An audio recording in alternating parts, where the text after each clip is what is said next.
After rebirth, I turned my mother into a top-secret superstar.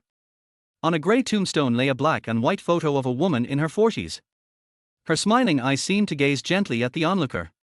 Li Mi placed a bouquet of lilies in front of the tombstone, crouched down, and wiped the raindrops off the photo. Her young voice was laced with exhaustion. "Mom, don't worry. I'll take care of Grandpa and Grandma. Even if we lost the company, I'll start over. I'll never bow to Shenghong. Never." The recent events felt like heavy stones crushing her chest. Li Mi had known her parents' relationship had deteriorated over the years, but she never expected her father to argue so fiercely with her mother while she was gravely ill, aggravating her condition and ultimately causing her death. Before the 7-day mourning period even passed, Shenghong couldn't wait to transfer her mother's shares, seizing full control of the company. Once just a live-in son-in-law of the Li family, Shenghong had now become the almighty President Sheng. I used to see him as a role model in the agent business. What a joke! He's a complete scumbag. The rain intensified. A middle-aged man in a custom-tailored suit approached through the downpour. He took an umbrella from his assistant and walked alone toward Li Mi, holding the umbrella over her head. "The dead can't come back. You should start considering returning to your real family." The sound of his voice alone made Li Mi nauseous. She stood up and swatted the umbrella out of his hand. Her eyes were fierce like a wild wolf. "Return to my real family. Take your last name Shen." Disgusting. Shenghong had married Li Mi, the heiress of Demai Entertainment, on the condition of becoming a live-in son-in-law. That's why Li Mi took her mother's surname, not Sheng's. This was clearly a sore spot for Shenghong. His eyes darkened, and he raised his hand to slap Li Mi. But seeing her mother's face reflected in hers, he hesitated. "Is this how your mother taught you to speak to your elders? Don't mention my mom. You're not worthy." Li Mi grabbed Shenghong's tie and spat out every word with icy clarity. "For the pain you've caused my family, I will make you pay every last bit. Apart from sharing your filthy blood, we have nothing to do with each other." The rain poured harder. Flashes of lightning lit up the clouds, followed by deafening thunder. A bolt of lightning struck directly where the two were standing. Agonizing pain coursed through Li Mi's body, and her consciousness faded to black. When she awoke, she was on an unfamiliar street. Dressed in thin summer clothes and shivering in falling snow, she was too cold to question what had happened. Her survival instincts kicked in. She looked around for shelter. A 24-hour convenience store glowed with warm yellow lights. She pressed against the freezing door and pushed it open with all her strength. The counter was empty. She raised her voice. "Boss, do you have any warm clothes or hot water?"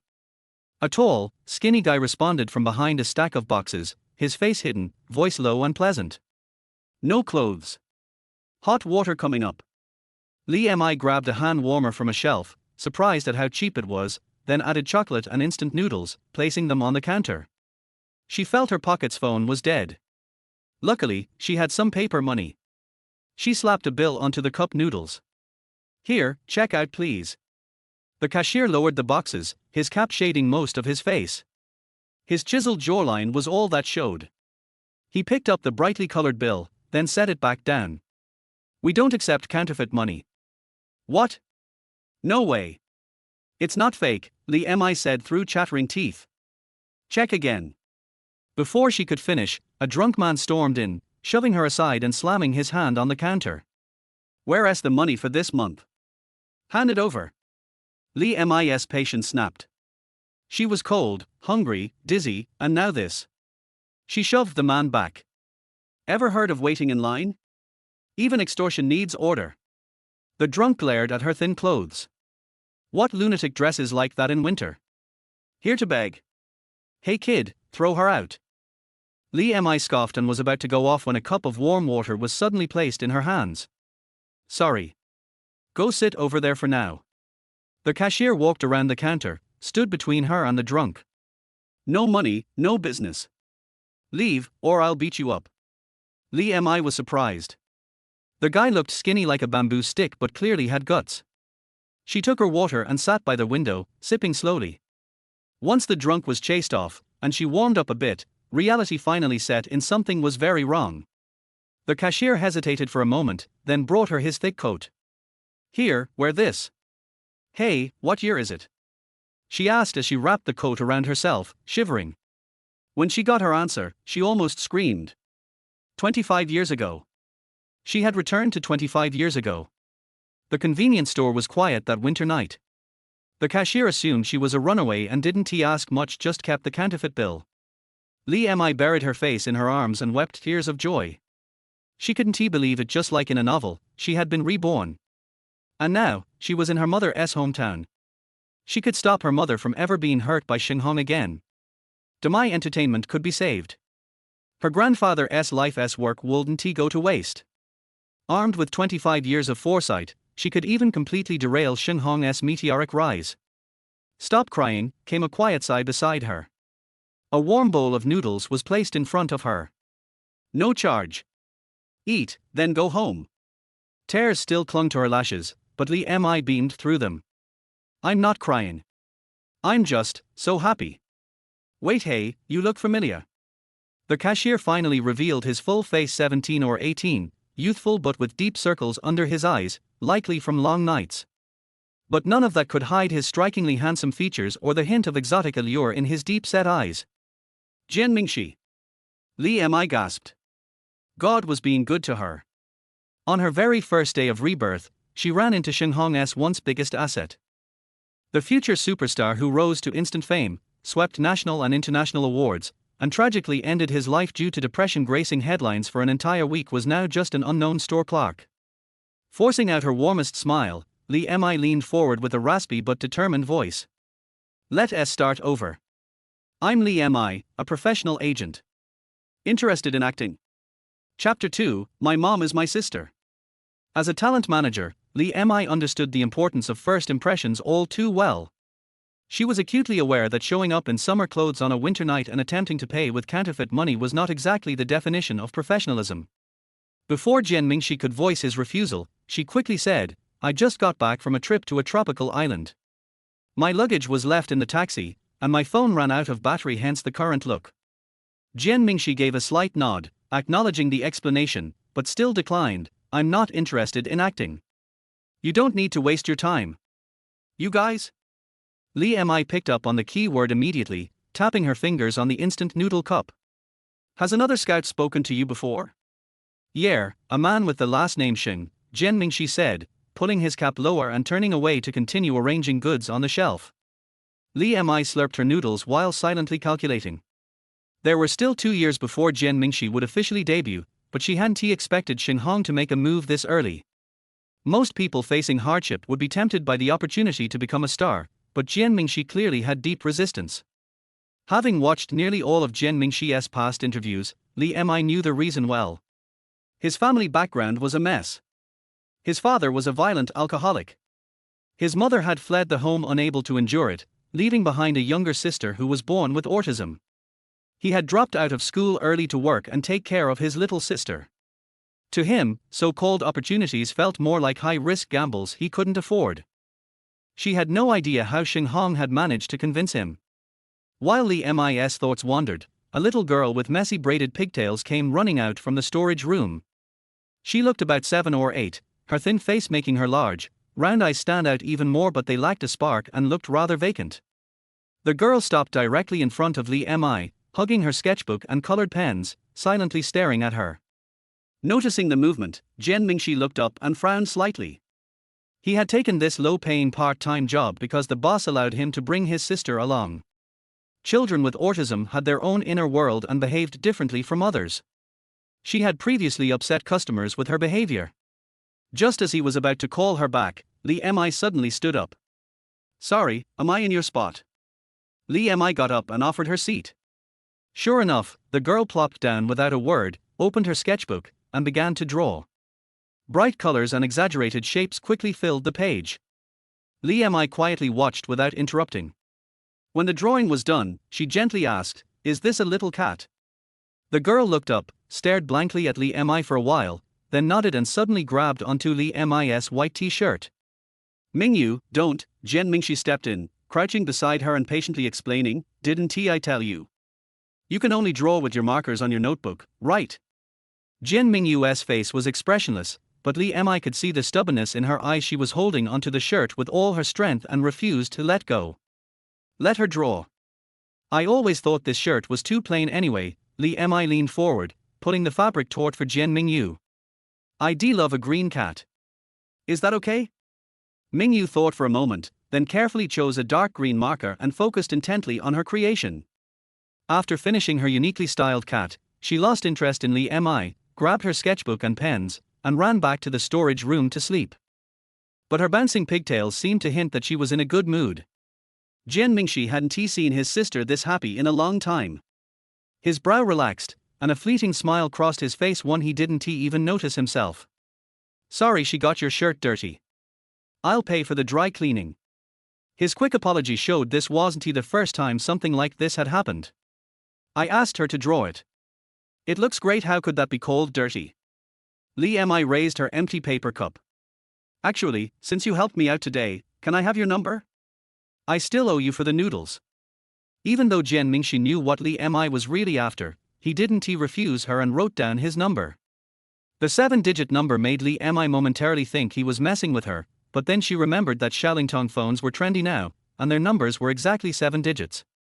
The two spent the rest of the night in peace, one working, the other catching up on sleep. When morning came, Li Mi freshened up in the convenience store's restroom and then said goodbye to Jian Mingshi. Her top priority now was solving her identity crisis. Here, wear this. Jian Mingshi handed her his thick coat. Just return it to me next time. Li Mi smiled as she hugged the coat that still carried a faint scent of soap. She put it on casually and said before leaving, if you ever think about signing with someone, come to me. At least give me the right of first refusal. After leaving the store, she asked a passerby for directions to her grandfather's neighborhood, wrapped herself tightly in the coat, and rushed toward her destination on bus number 11, that is, on foot. Only then did she notice the bulging pocket. She reached in and pulled out a bar of chocolate and a carton of milk.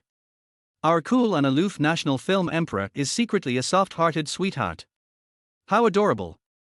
Fueled by the film emperor's kind gesture, Li Mi walked for over 2 hours and finally arrived at her grandfather's neighborhood. The security guard spotted her from afar and blocked her at the gate. You need an access card to enter. What's your business here? The contempt in his tone was blatant. I'm here to see someone. The residents of Unit 1102 are my relatives. The Li family was well known in the neighborhood for running an entertainment company, often visited by celebrities and artists. And of course, countless young people hoping for a shortcut to fame. Relatives, huh? Every day, a bunch of so-called relatives come looking for the Li family. You got any proof? The guard crossed his arms and sized her up from head to toe. Why don't you quit dreaming about stardom and go get a proper job? You've seen Li Mi, the Li family's precious daughter, right? Look at this face, don't you think that's proof enough? Without an ID, Li Mi had no choice but to show her face, nearly identical to her mother's. The security guard, well acquainted with the face of the homeowner, looked at her suspiciously, then at her off-brand clothes, and became even more convinced of his assumptions. Plastic surgery, right?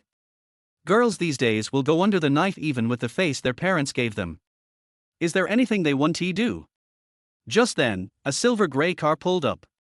Inside, Li Mi had noticed the commotion outside and called out, Uncle Zhang, stop the car. At the same time, Li Mi recognized her grandfather's car and ran toward it, ignoring the guard. Hey, what are you doing? Don't harass the residents. The guard chased after her, but the next moment, he saw Li Mi tearfully throw her arms around the woman who had just stepped out of the car. My dearest sister. I finally found you. Chapter 3, being my mom's little green tea. Have some hot milk first. Li Mi handed the cup to Li Mi and gently wiped the tears from her face with a tissue. Are you really my uncle's daughter? There are 2 sons in the Li family of this generation. The eldest is Li Sijuan and the second is Li Siheng. Li Sijuan is Li Mi's grandfather and Li Mi's father. He is an old man who is decisive and efficient in the company but kind and amiable at home. Li Mi had never seen his great-uncle Li Siheng since he was a child. It was said that he was keen on studying ancient folk culture. He often traveled to remote mountains and forests, all over the country and abroad, and almost never stayed at home. He had no wife or children in his life. After Li Mi went to college, his mother suddenly fell in love with outdoor photography and began to travel around like his great uncle. As a result, his mother eventually contracted an epidemic in a remote area and was in critical condition. Li Mi dared to pretend to be her great uncle's daughter, firstly because her great uncle could not be contacted and would not be exposed, and secondly because her grandfather had always said that she looked very much like her great uncle since she was a child. I only found out about my father after my mother passed away. Li Mi wiped away tears, her nose red, and she looked extremely pitiful. My mother gave me this address, and I don't know anything else. Li Mi, who had only met her uncle a few times when she was a child, could no longer remember what he looked like, but the girl in front of her had a face similar to hers and a similar name, which made her feel naturally friendly and fond of her. Especially when I saw her tears falling one by one, I felt so heartbroken for some reason. Li Mi, who was spoiled by her parents since she was a child, felt a desire to protect someone the first time she was called sister. Don't worry, my parents are on a business trip and will be back next week. You can stay at home for now. Looking at his mother, who looked 25 years younger and was still a senior in college, arranging her accommodation, Li Mi couldn't suppress the smile on his face. The feeling of regaining something lost is so wonderful. How about you live in this room? My room is next door. I asked my aunt to replace all these. Do you like it? Li Mi took Li Mi's hand and opened the bedroom door. The guest bedroom is not big, but it is very airy, with a double bed covered with pink lace, a pure white wardrobe and a desk. Li Mi, who had been dressed in various pink dresses by her mother since she was a child, only felt a sense of nostalgia. She no longer disliked her mother's little princess-like aesthetic and nodded happily. I like it very much, thank you Mar, Sister Mi. After receiving the affirmation, Li Mi smiled reservedly. Just as he was about to buy a few more stuffed toys he liked, the cell phone in his pocket suddenly rang. Hello, Brother Hong? I'm at home now. Really, do you have time? Sure, see you later. Li Mi looked at the smile on her mother's face after she answered the phone and the intimate name she called her, and her happy mood disappeared. After hanging up the phone, Li Mi didn't notice Li Mi's abnormality, and took the initiative to explain, I recently participated in a singing competition, and just passed the audition. I will go to school to rehearse for the preliminary audition later. Singing? Don't you hate singing the most? What competition did you participate in? Li Mi was stunned when she heard that. She had never heard her mother sing and thought that she inherited her tone deafness from her mother. No, I really like singing, and my dream is to become a singer. Li Mi was a little confused, but the excitement at the moment made her ignore these details. The program is called Shining Girls, which is the second season of Shining Boys, which was very popular last year. This program is very famous and can be said to be the originator of domestic talent shows. Especially the first 2 seasons, which were more valuable and popular among the public. The top contestants at that time remained popular until the time of Li Mi. Li Mi put aside the question of why his mother, who never sang, would participate in a talent show. The relationship between his scumbag father and his mother must be nipped in the bud. So Li Mi pinched her thigh hard under the cover of her large coat, raised her head with tears in her eyes. I'm unfamiliar with the place, I'm scared to stay at home alone, can I go with my sister? Li Mi, whose desire to protect was instantly overwhelmed, agreed without even thinking. After changing into her mother's clothes, Li Mi seemed like a pair of twins with Li Mi. One was wearing a light pink long down jacket and the other was beige. The fluffy collars made them look particularly well behaved and cute. Li Mi held Li Mi's hand tightly, and in her mind she had already started thinking about the 36 moves of green tea. She thought viciously in her heart that she would never give her scumbag father any chance to get close to her mother. Shenghong was wearing a clean white shirt, jeans and a white baseball cap. His sunny and handsome appearance attracted the attention of many female students. Only when the familiar grey sedan stopped did he smile brightly, strode forward, and opened the door before the driver. Thank you. Li Mi got out of the car naturally despite Shenghong's surprised look, turned around and stretched out her hand to Li Mi. Sister, let me help you. After seeing the gentle and lovely Li Mi, Shenghong smiled again. I didn't know you brought a friend. Hello, my name is Shenghong, and I'm Xiaomai's friend. Li Mi heard that he deliberately paused in front of his friend and rolled his eyes secretly. You little brat, are you playing word games with me? This is my sister, Li Mi. Li Mi didn't notice anything strange between the two and introduced Li Mi's identity openly. Turns out you're my sister's friend. She looks a bit old, so I thought she was the vocal teacher hired by my sister. Li Mi pretended to be surprised, hugged Li Mai's arm, and forcibly separated the two of them. Shenghong's perfect smile froze for a moment. He had been working for a few years and was indeed a few years older than Li Mi, but not that much of a generation gap. Looking at Li Mi, who looked like Li Mi, Shenghong had a faint ominous premonition in his heart. He took out the drinks he had prepared in advance and said, "I didn't expect you to bring your sister with you. I only bought your favorite drinks. Wait a moment, I'll go buy another bottle." "No, I'll just drink this bottle." Li Mi took the drink without any hesitation and took out the honey water that she had asked her aunt to prepare at home. "Sister is here to practice vocal music today. Drinks hurt your throat. Honey water is just right." Shenghong works as an agent, so naturally he can also manage singing artists. Li Mi doesn't believe that he doesn't even have this common sense. It seems that he was only thinking about pleasing Li Mi, but did not care about Li Mi's health. "I didn't think it through." Shenghong's smile froze a little. Li Mi was a little slow in emotions, but he also noticed that the two seemed to be at odds with each other.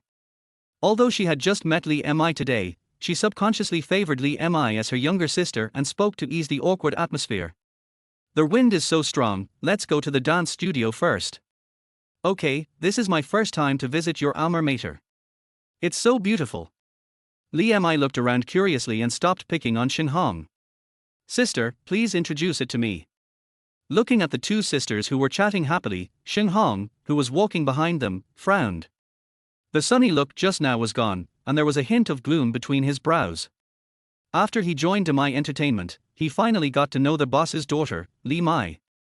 Now is the time to cultivate their relationship, and he must not let a sister who appeared out of nowhere disturb them. Chapter 4, Acting Competition. After a day of vocal training, Shenghong became more certain that Li Mi disliked him, or rather, did not like him to be close to Li Mi. She is the first to applaud when Li Mi sings, and the first to serve water during breaks. The flattery was all over the place, all words that Shenghong had never heard before, which made all the sweet words he had been brewing for a long time fail in his pregnancy.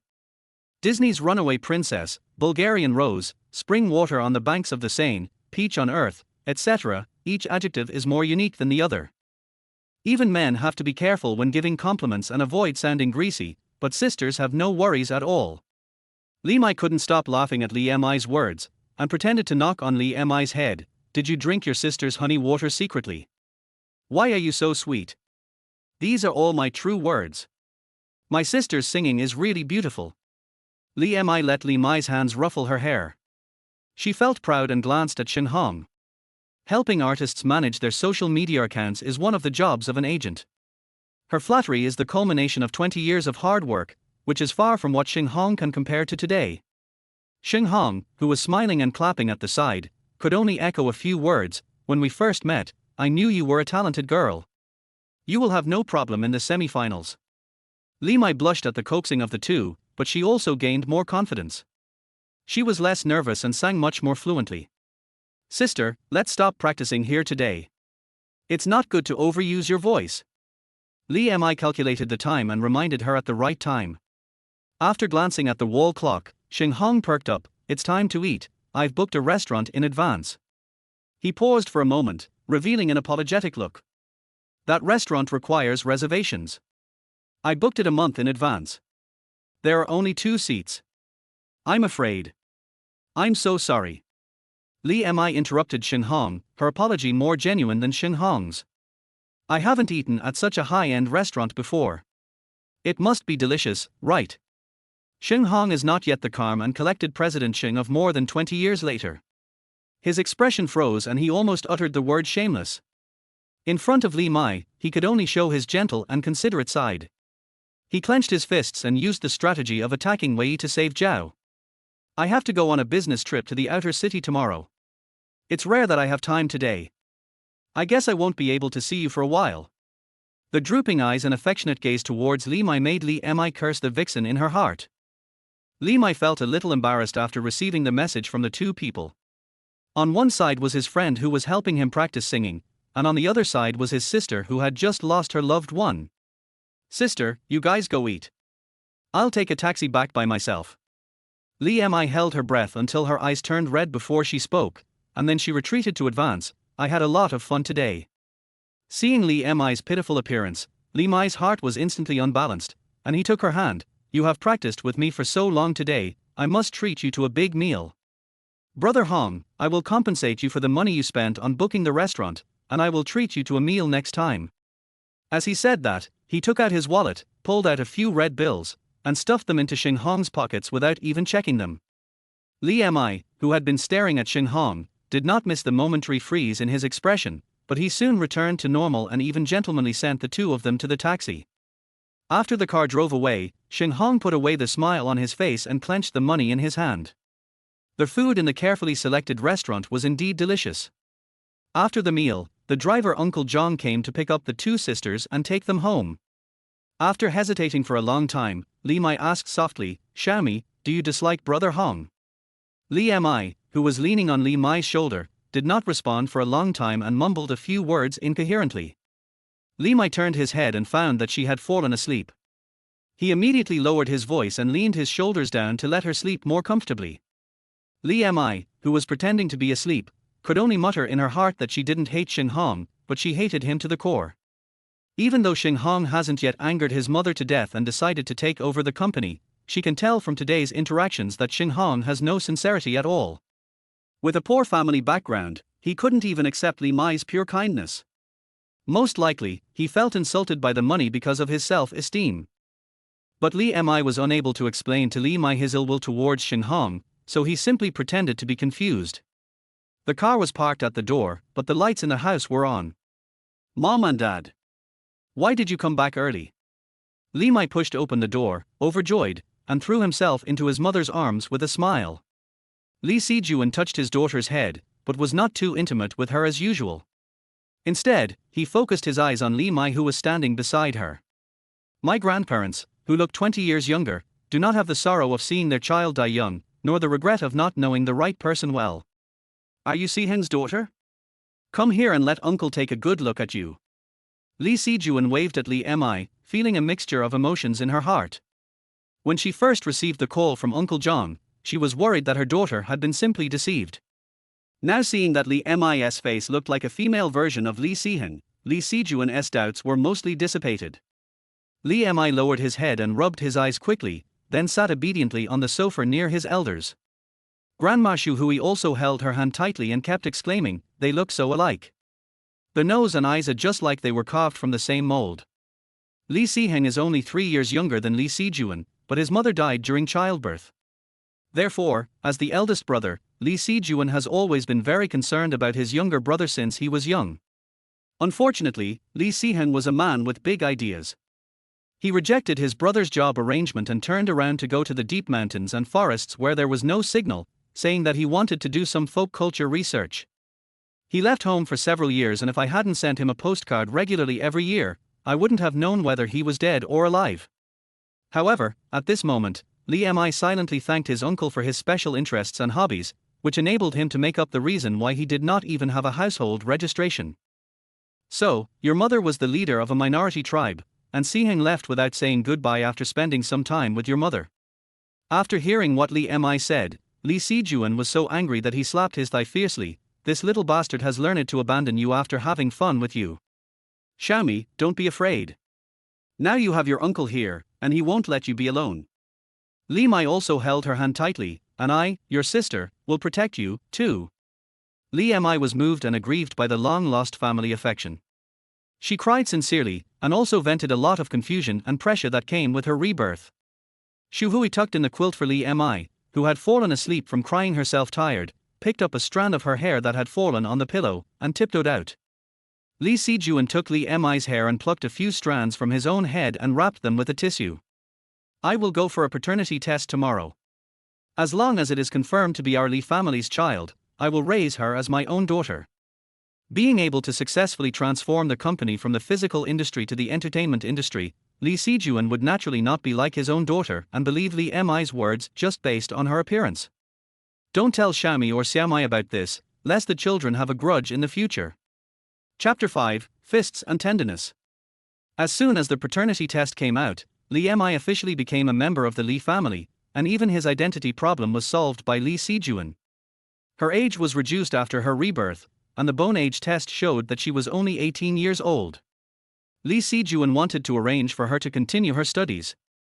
Lee Mi refused without thinking. The days after her rebirth were precious and she couldn't waste them in school. "Uncle, I want to be a broker. Can I come to the company for an internship?" This answer was beyond Lee Si-juan's expectations.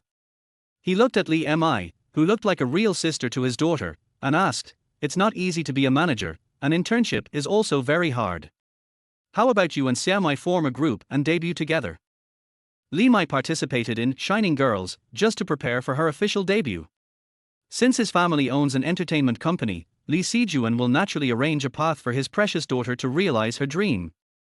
Lee Mi cleared his throat and said seriously, "Uncle, please listen to me sing a song for you first." The song, which was more rugged than the winding mountain road, struck Lee Si-juan's ears. He had met countless people over the years of running an entertainment company, and it was rare for him to remain silent at this moment, and then he burst out laughing. "Your voice is exactly like your father's, both of you are tone deaf." "Well, Uncle respects your choice. If you feel tired of the internship, tell Uncle again." "Thank you, Uncle." Lee Mi thanked him with a big smile. After getting their work permit as an intern agent at Demai Entertainment, Lee Mi did not report to the company first, but immediately called Jian Mingshi's cell phone number. The phone rang for a long time but no one answered. Lee Mi guessed that he might be busy, and was about to hang up when the call was suddenly connected. One shrill scream after another reached Lee Mi's ears. She immediately put the phone away, and then she felt something was wrong. The scream could be heard to be the voice of a little girl, which immediately reminded her of Jian Mingyu. "Mingyu, what's wrong?" "I'm Sister Lee Mi, we've met before." However, Jian Mingyu's response from the other end of the phone was only screams that got louder and louder, mixed with the sound of quarrels. "I don't have a father like you." Jian Mingshi's furious voice was heard, no longer as gentle and low as when they first met, like an enraged lion. Lee Mi had some guesses in his mind, so he held the phone tightly, found Uncle John, got in the car and rushed to the convenience store. There were a lot of people gathered at the door watching the fun, with their necks stretched out. Lee Mi raised his voice and shouted, "Stop watching the fun. You all have nothing to do, right?"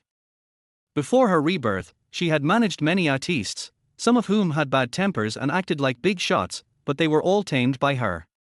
At this moment, she showed her previous momentum, and the crowd subconsciously shrank to the side and made way for her. After seeing the scene inside clearly, Lee Mi immediately put away the phone that had already dialed the emergency number. 3 grown men, including the drunkard that Lee Mi met last time, were knocked to the ground by Jian Mingshi alone. Although Jian Mingshi himself was covered in bruises, the 3 people on the ground had completely lost their fighting ability. They were wailing and unable to get up. Especially the drunkard, who was pressed to the ground by Jian Mingshi's knee and slapped again, and his face was swollen like a pig's head. "Jian Mingshi, stop hitting me, stop it." Lee Mi stepped forward and grabbed Jian Mingshi's arm, but couldn't pull it away. At this time, Jian Mingshi's eyes were red and he had completely lost his mind. He could not hear Lee Mi's dissuasion at all. Lee Mi turned his head to Jian Mingyu, who was squatting beside him, and said, "Look at your sister, she is scared by you." Jian Mingshi's pupils shrank slightly when he saw Jian Mingyu, whose face was pale and dazed. His tense strength relaxed like the tide and Lee Mi took the opportunity to pull him aside.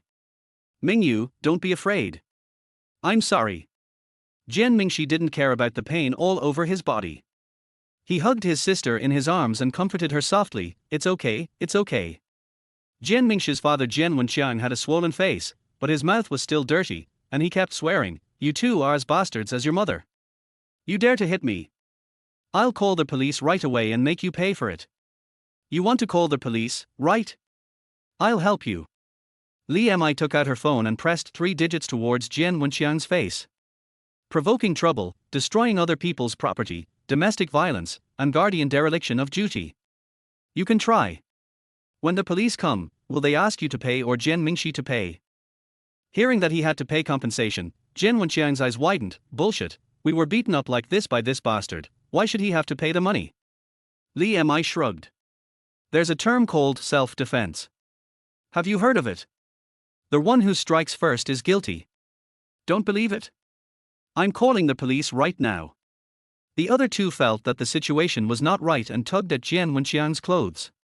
The three of them quickly stood up, uttered harsh words, pushed the crowd away and ran away. When the people outside the door saw that there was no more excitement, they all dispersed. Li Mi breathed a sigh of relief and put away his phone. The excuses just now were just to fool them. According to the injuries of several people and the father-son relationship between Jian Mingxi and him, it is hard to say who will end up well if the police are called. Why are you here? Jian Mingxi held Jian Mingyu in his arms, with blood from someone unknown on her face. I'm here to return your clothes. Li Mi said, then he remembered that he didn't bring his coat with him. He coughed lightly and said, I'm going to buy some medicine. Li Mi hurried back after buying trauma medicine from the pharmacy next door. Put your sister down first. I'll apply the medicine on you. Jian Mingxi just loosened his grip a little, but Jian Mingyu immediately grabbed his clothes tightly with nervousness. He simply maintained this posture and said, let's just leave it like this. Li Mi was a person who was very afraid of pain. Looking at the red and swollen wounds of all sizes on Jian Mingxi's body, he gasped while applying medicine, and seemed to be in more pain than the injured person himself. Instead, Jian Mingxi wanted to laugh. He shook his body and was slapped by Li Mi in a non-injured place. Don't shake, the medicine hasn't finished yet.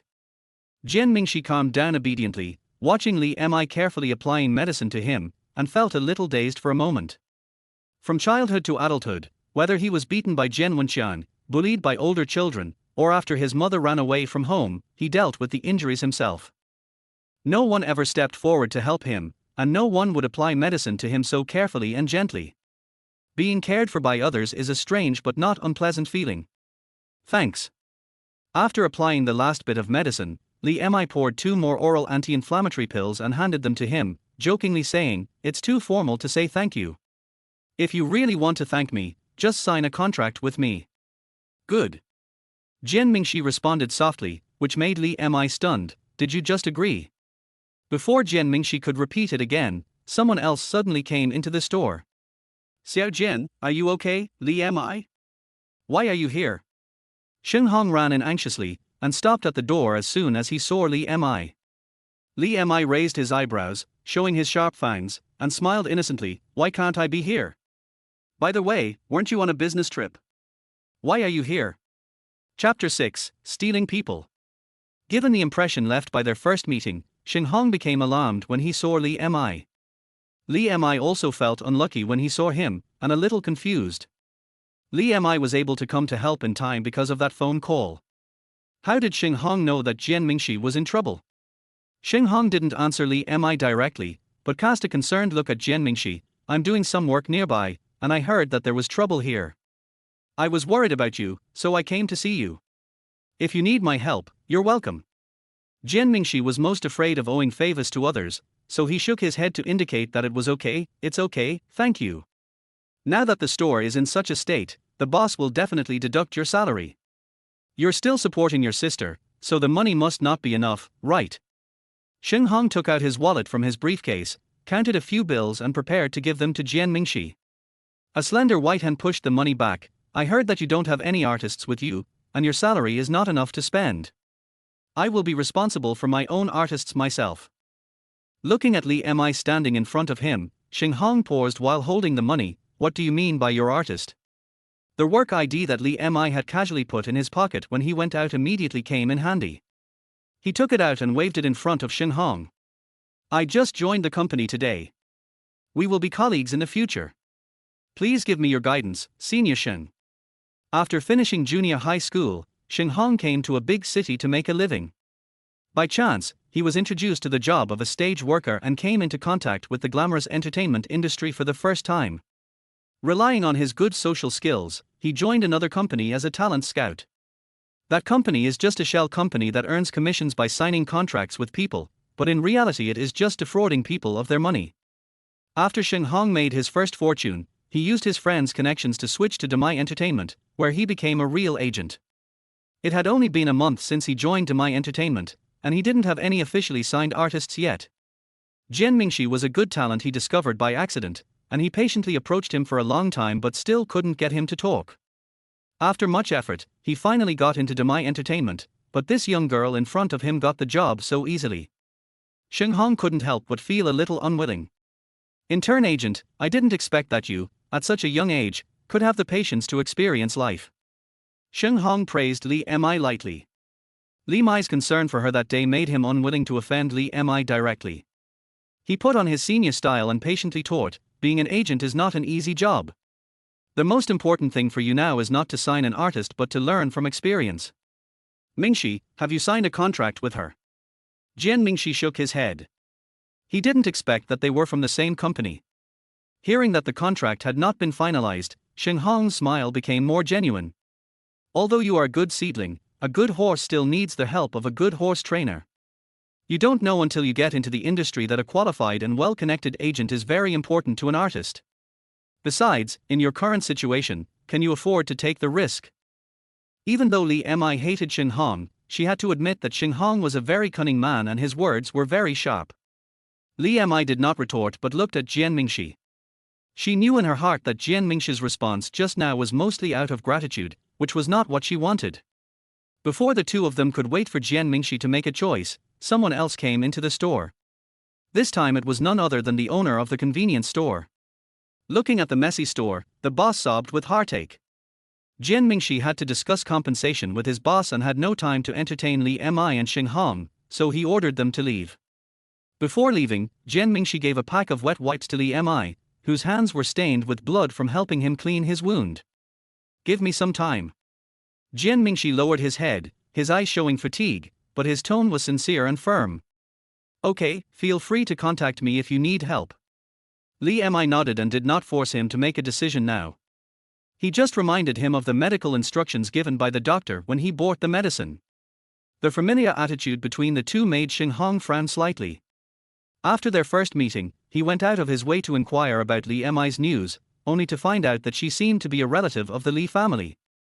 A person who suddenly appeared first disrupted his plan to pursue the daughter of Demai Entertainment, and now interfered with his plan to sign an artist. However, he couldn't defend the person, which made him inexplicably annoyed. Li Mi put away their wet wipes, ignored Shenghong who wanted to talk to her, and got into the car. Uncle Zhang, please take me to the company. Demai Entertainment has just celebrated its 5th anniversary this year. It is an emerging force in the entertainment industry, but its momentum is not small.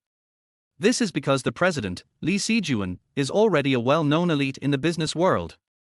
Having seen the decline of the physical industry, Li Sijuan decided to cross over into the entertainment sector. Although he did not have many connections, he had plenty of capital. Demai Entertainment has invested heavily and recruited many talents in the industry. It currently focuses on the two major fields of film and television and music. Although there are many old companies that mock Demai Entertainment for being a nouveau riche, it does not affect its prosperity at all. After getting off the car, Li Mi looked at the high-rise building in front of him with even the glass cleaned spotlessly. On the top floor stood the company's logo made up of 2 ears of wheat. He felt both strange and familiar. In her previous life, as long as she could remember, Demai Entertainment had always occupied a very important place in her heart. My mother owns some shares in Demai Entertainment but does not work in the company. She spends almost all her energy on taking care of Li Mi. As a father, Shenghong is an out-and-out workaholic. He took Li Mi to the amusement park once or twice when they were young. But after Li Mi graduated from elementary school, he cared less and less about anything related to her. To Li, father is just an empty title. When she was a child, she still admired her father and secretly came to the company many times, but all she got was Shenghong's scolding. When she grew up, she also chose the career of agent, but she was also reluctant in her heart. She wanted to become a better agent than Shenghong and to defeat this arrogant father in her career. Do you need me to accompany you upstairs? Uncle Zhang asked considerately when he saw Li Mi standing at the door without moving. He is an elder in the Li family and is very familiar with the company. Coming back to his senses, Li Mi smiled and thanked Uncle Zhang. No need, I can go around by myself. Uncle Zhang, you go ahead and do your work. Li Mi went back home specially and changed into some more formal clothes. Li Mi's pink and tender wardrobe is really not suitable for her as she has just entered the workplace. Most of her clothes now are chosen by her grandmother Shuhui. She wore a beige round neck shirt, a light brown straight skirt, and a pair of leather kitten-heeled shoes. Her slightly curly long hair neutralized her childish face and made her look a little more mature. Taking out his work badge and hanging it around his neck, Li Mi found the Human Resources Department as if he was familiar with the place. CEO Li Sijun personally made the call, and the HR department naturally worked efficiently and quickly completed the onboarding process. After refusing the HR lady's offer to take her to familiarize herself with the environment, Li Mi went straight to the agency department.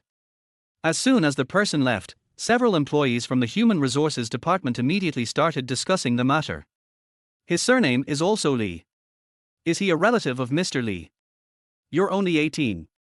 You're already in the agency department at such a young age. Sister Weiwei hates people with connections, right? The employee who was in contact with Li Mi looked like he was going to enjoy the show. Sister Weiwei is a woman who dares to yell at even CEO Li. This little girl is in trouble. Chapter 7, A Show of Power. The office of the agency department is not big, but the layout is very transparent. In the middle is the office of Director Feng Weiwei. The one-way glass allows her to have a clear view of the actions of her subordinates. The seats for the rest of the people were scattered around like stars surrounding the moon. As you walk along, you can see posters of signed artists hanging on the walls. Li Mi's gaze paused for a few seconds on a poster of a girl in a pure white dress. The girl on the poster has a typical face of a first love on campus and a very friendly smile. Although she is just a newcomer signed by Director Feng Weiwei, she will soon shine with an art film. What a pity. Li Mi sighed inaudibly, then went straight to the director's office without looking around. Although there were some curious glances, no one took the initiative to greet Li Mi. Everyone was busy with their own things, and the phone rang continuously. Come in. Feng Weiwei heard the knock on the door, paused the call, and put the microphone aside. She looked very capable in a suit and a tightly combed high ponytail. Hello Director Feng, I'm Li Mi, and I'm here to join the company. Before Li Mi finished her words, Feng Weiwei raised her hand to interrupt her and pointed to an empty workstation. That's your position. I'll find an old employee to guide you. If you have no experience, just learn more, listen more, and do more. Any questions? Li Mi was expecting Feng Weiwei's unkind attitude. She is the ace that Li Sijun spent a lot of money to poach from another agency. She is an absolute strong woman with work ability that matches her tough personality. Those who have won their status through their own strength look down upon those who have connections the most. It just so happens that Li Mi is now an out-and-out person with connections. But Li Mi did not intend to avoid the sharp edge. It sounds good to be a trainee agent, but in fact, there is no difference between a newcomer and an ordinary artist assistant. Being led by an old employee means doing chores for the old employee. Li Mi didn't want to spend too much effort on these things. She needed to gain a foothold in the agency as soon as possible so that Jian Mingxi could sign a contract with her without any worries. It is also the first step to drive Shenghong out of Demai Entertainment. That's a problem. Li Mi faced Feng Weiwei's sharp gaze. I already have a target I want to sign, and I can complete the management work independently. I don't need anyone else to guide me. As the saying goes, a newborn calf is not afraid of a tiger. Feng Weiwei was amused by Li Mi's righteous tone. She has led many people and has seen people who are arrogant at a young age. For her, only those who are proud of their abilities are worthy of her tolerance and even praise. The newcomer who was asked by President Li to take care of was obviously not one of them. However, the courage to speak against her made her more patient and explained, you can only sign a contract as an artist after you become a regular employee. The internship period is 3 months. It's not without precedent for early regularization, right? Li Mi, who was already familiar with the rules and regulations of his own company, asked in return. Feng Weiwei looked up at Li Mi, then at the microphone on the table, and decided to give Li Mi a head start. Then I'll give you a chance to prove yourself. If you can get Bai Ling to pass the audition for the inside pages of Red Maple magazine, you can become a regular employee in advance. Okay, it's a deal. Li Mi agreed decisively and felt a little relieved. After all, this is an era when she was not even born yet. No matter how familiar she is with the changes in domestic entertainment, she has no foundation now. It happened to be an audition for Red Maple magazine, and with Bai Ling being a rising star, she had at least a 90% chance of success, if not 100%. Looking at Li Mi's confident look, Feng Weiwei felt even more contempt for her. Maple magazine is one of the 4 major fashion magazines in China. It is not only well known, but also has a certain degree of recognition internationally. Therefore, domestic female stars are proud to have appeared in Red Maple magazine, and it is extremely difficult to get resources for either the cover or the inside pages. Bai Ling was an artist she had only signed last year and had just finished filming an art film that hadn't been aired yet. Her audition was just to let her see the world, and she had no idea that she would be able to pass. In Feng Weiwei's opinion, Li Mi is completely ignorant and fearless. It would be more accurate to say that he is arrogant rather than confident. Li Mi had no idea of Feng Weiwei's rich inner thoughts, and even if she did, she would only present facts to embarrass her. After getting Bai Ling's contact information, Li Mi did not call her immediately. Instead, he signed up for a field assignment, went to a nearby bookstore, and flipped through the latest issues of Red Maple magazine. Without paying attention to the cover, I turned directly to the last page and found the list of people who participated in the shooting and editing of each issue of the magazine. After figuring out what was going on, he took a taxi to Bai Ling's residence. It is a mid-range residential area not far from the company, where many of the company's contracted artists are accommodated. Not long after ringing the doorbell, Bai Ling, wearing plain home clothes, opened the door accompanied by a crisp, "I'm coming, I'm coming." "You are Li Mi, right? Sister Weiwei just sent me a message, please come in." Li Mi's impression of Bai Ling was limited to future gossip reports. She thought Bai Ling's personality would be difficult to approach, but she didn't expect her to be so approachable. After entering their house, she couldn't help but remind him, next time someone knocks on the door, check who it is first, don't open it directly. It could be very dangerous if it's a paparazzi or a fanatical fan. Bai Ling brought a bottle of juice to Li Mi and smiled heartlessly, "I'm just a nobody. No one will come to my doorstep to wait for me. Don't worry." After all, the two were not familiar with each other, so Li Mi did not continue this topic, but went straight to the point. "Then let's get straight to the point. Are you confident about the audition for Red Maple magazine?" Bai Ling hugged the stuffed rabbit on the sofa, smiled with her eyes curved, and said very straightforwardly, "Not at all." The spineless words coupled with the brilliant smile made Li Mi choke. He picked up the juice on the table and took a sip. "As long as you cooperate with me, I can guarantee that you will pass the audition." Bai Ling blinked her big eyes in confusion. "I only have one unaired movie and I'm not famous at all, how could I be chosen?" Li Mi took out the pocket he brought and patted it. "The answer is in here, you just need to trust me." Although Bai Ling has a simple and somewhat eccentric personality, she is not ignorant. After receiving the news from Feng Weiwei, she guessed that the newcomer who was sent to accompany her for the audition had probably offended her agent. Looking at Li Mi's confident and determined expression, a hint of anticipation emerged in her heart.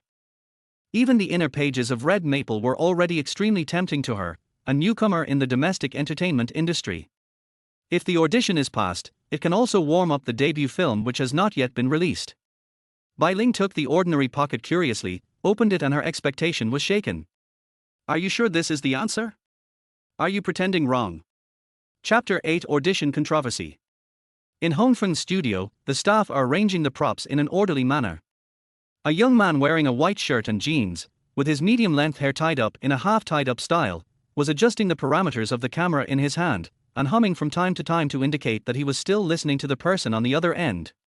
Editor-in-Chief Hong Feng was a little annoyed by the photographer Wen Renxiang's lukewarm attitude, but when he thought that this was someone invited by the editor-in-chief, he had to be patient. "Wen Ren, although you are the one taking the photo for this issue, as the editor-in-chief, I can also express my opinions, right?"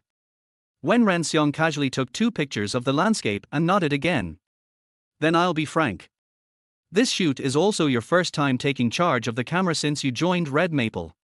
The editor-in-chief has said that it must have a thunderous effect out of the blue. How do we calculate the effect? Of course, it sales." The editor-in-chief put his hands on his hips and spitted, "I finally got Ling Xiao's schedule. Do you know how many copies her last album sold? It topped the charts for a whole month. If she was on the cover, maybe our sales this time would have broken the record, and you left it there just because you said it was inappropriate." While there was a heated exchange of words in the studio, on the other side, Li Mi was bringing Bai Ling into the building. "Sorry, the editor-in-chief is busy. Please sit here and wait for a while." The receptionist led the two to the rest area and placed 2 bottles of mineral water. Her attitude was neither enthusiastic nor rude. Bai Ling's appearance at this moment was very different from the appearance of the girl next door who was wearing home clothes at home a week ago.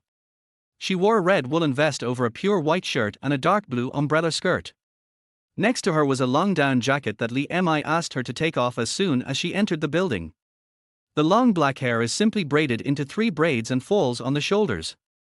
The makeup is not like the popular smoky makeup now, but curved eyebrows, red lips, and matte eyeshadow. The temperament is elegant and Chinese, more like the trend 20 years ago. Xiaomi, is this okay? Bai Ling muttered softly while holding the mineral water bottle. Although this look is not ugly and even has a lot of temperament, it is too outdated after all. The magazine they are auditioning for today is the most fashionable one in China. Bai Ling didn't have the slightest confidence that she could pass the audition, but she also didn't want to embarrass herself in front of others. Trust me. Li Mi looked straight into her eyes and slowed down his tone. I won't risk my job. We have been practicing for a week, right? Remember to smile.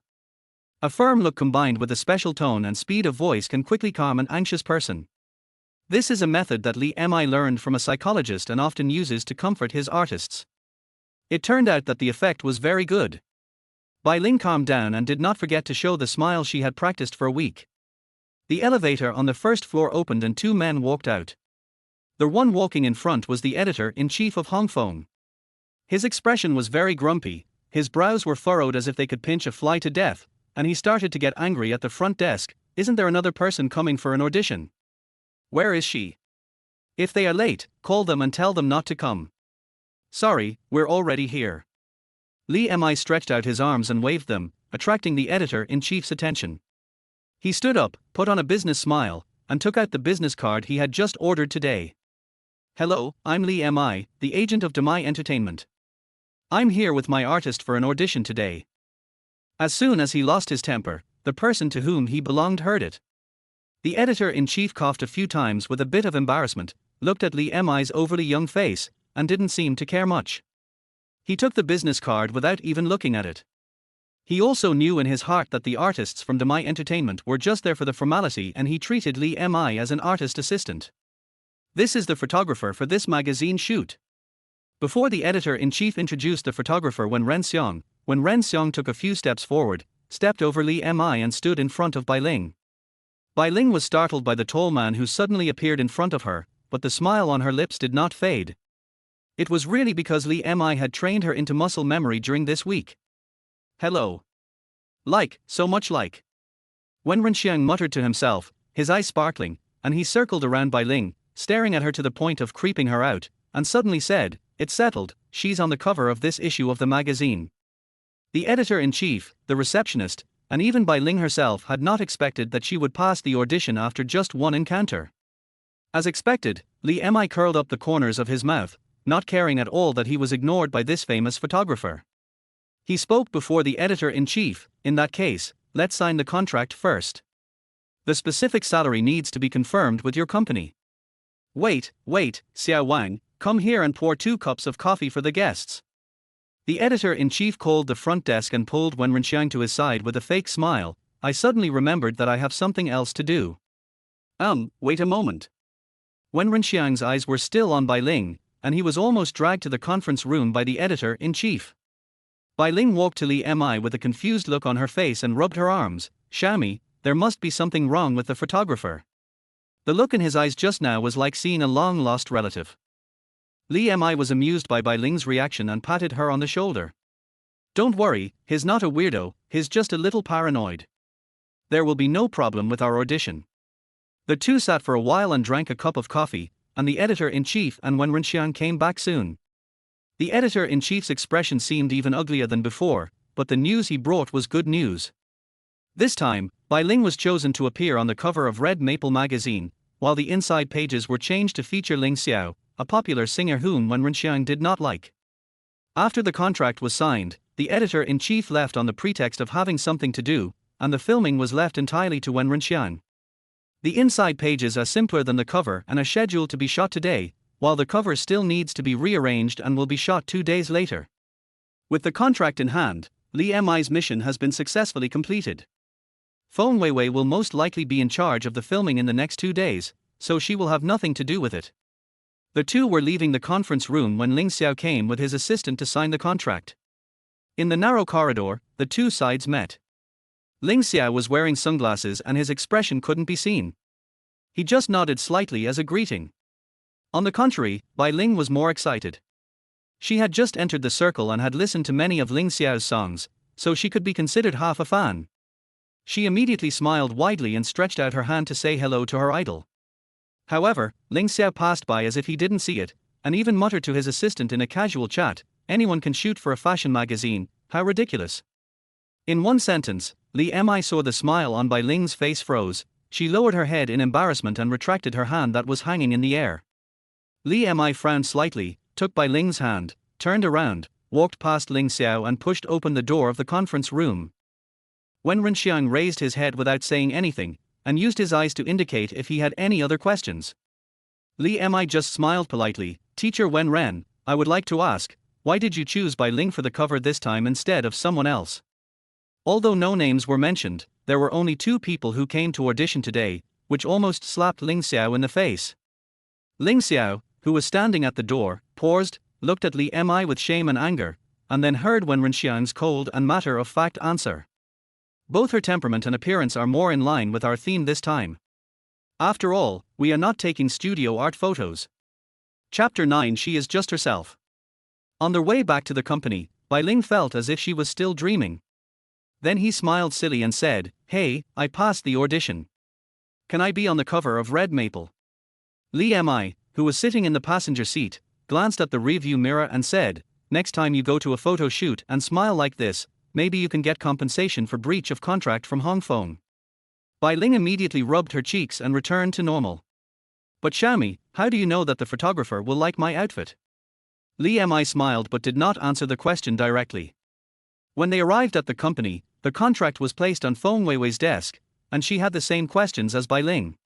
How did Li Mi, a fledgling trainee agent, help Bai Ling, a newcomer, get the cover of Red Maple magazine? You know, before Feng Weiwei gave Li Mi this task, she had never thought about getting the inside pages of the magazine. It's just catering to his tastes. Li Mi shrugged. The photographer chose Fang Lin, an actress who passed away 20 years ago, as his muse. Bai Ling and Fang Lin have similar temperaments, so they can become close after a little practice. Besides, the theme of this Red Maple photo shoot is retro. This sentence seems simple and does not require any technical content, but Feng Weiwei has no idea that Wen Renxiang regards Fang Lin as his muse. The most important things for a broker are connections, resources, and information. In the end, Feng Weiwei could only conclude that Li Mi probably got the information through his family connections. What she didn't know was that in her previous life, Li Mi had studied all the domestic fashion magazines for the sake of fashion resources for her own artists. The situations of each company are different. The editor-in-chief of Hong Kong values strength the most, so he poached Wen Renxiang, who has won many awards abroad, and gave him great power. If the opponent is more concerned with traffic or has vested interests involved, the approach will naturally be different. In any case, Li Mi successfully passed the internship period ahead of schedule and signed a formal employee contract with the company. Through their one-way glass, Feng Weiwei watched Li Mi happily put on a new work badge, put on his coat, report for field work, and leave the company. What do you think of her? Bai Ling, who was sitting on the sofa in the office flipping through past issues of Red Maple magazine to catch up on her photography inspiration, raised her head and carefully praised him. "Xiaomi is a very nice person, attentive and patient. Although he is young, he is very trustworthy. And, he is also quite loyal." After that, she recounted in a very emotional way how Li Mi helped her confront Ling Xiao.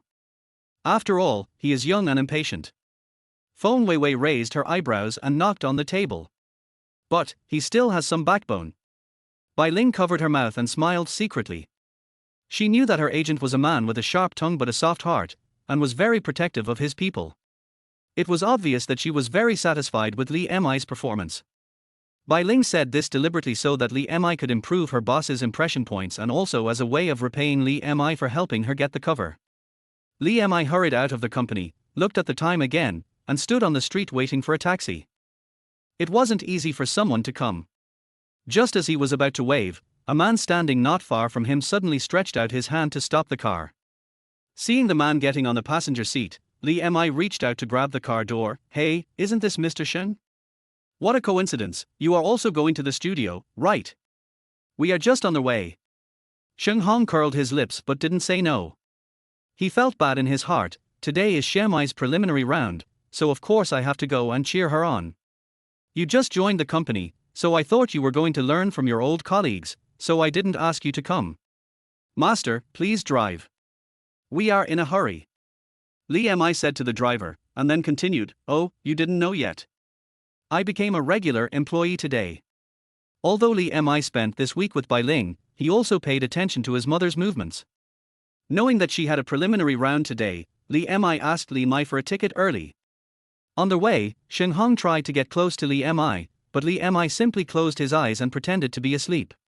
He glanced at Li Mi in the rearview mirror, wrinkled the ticket in his hand, and then, as if remembering something, gave another ambiguous smile.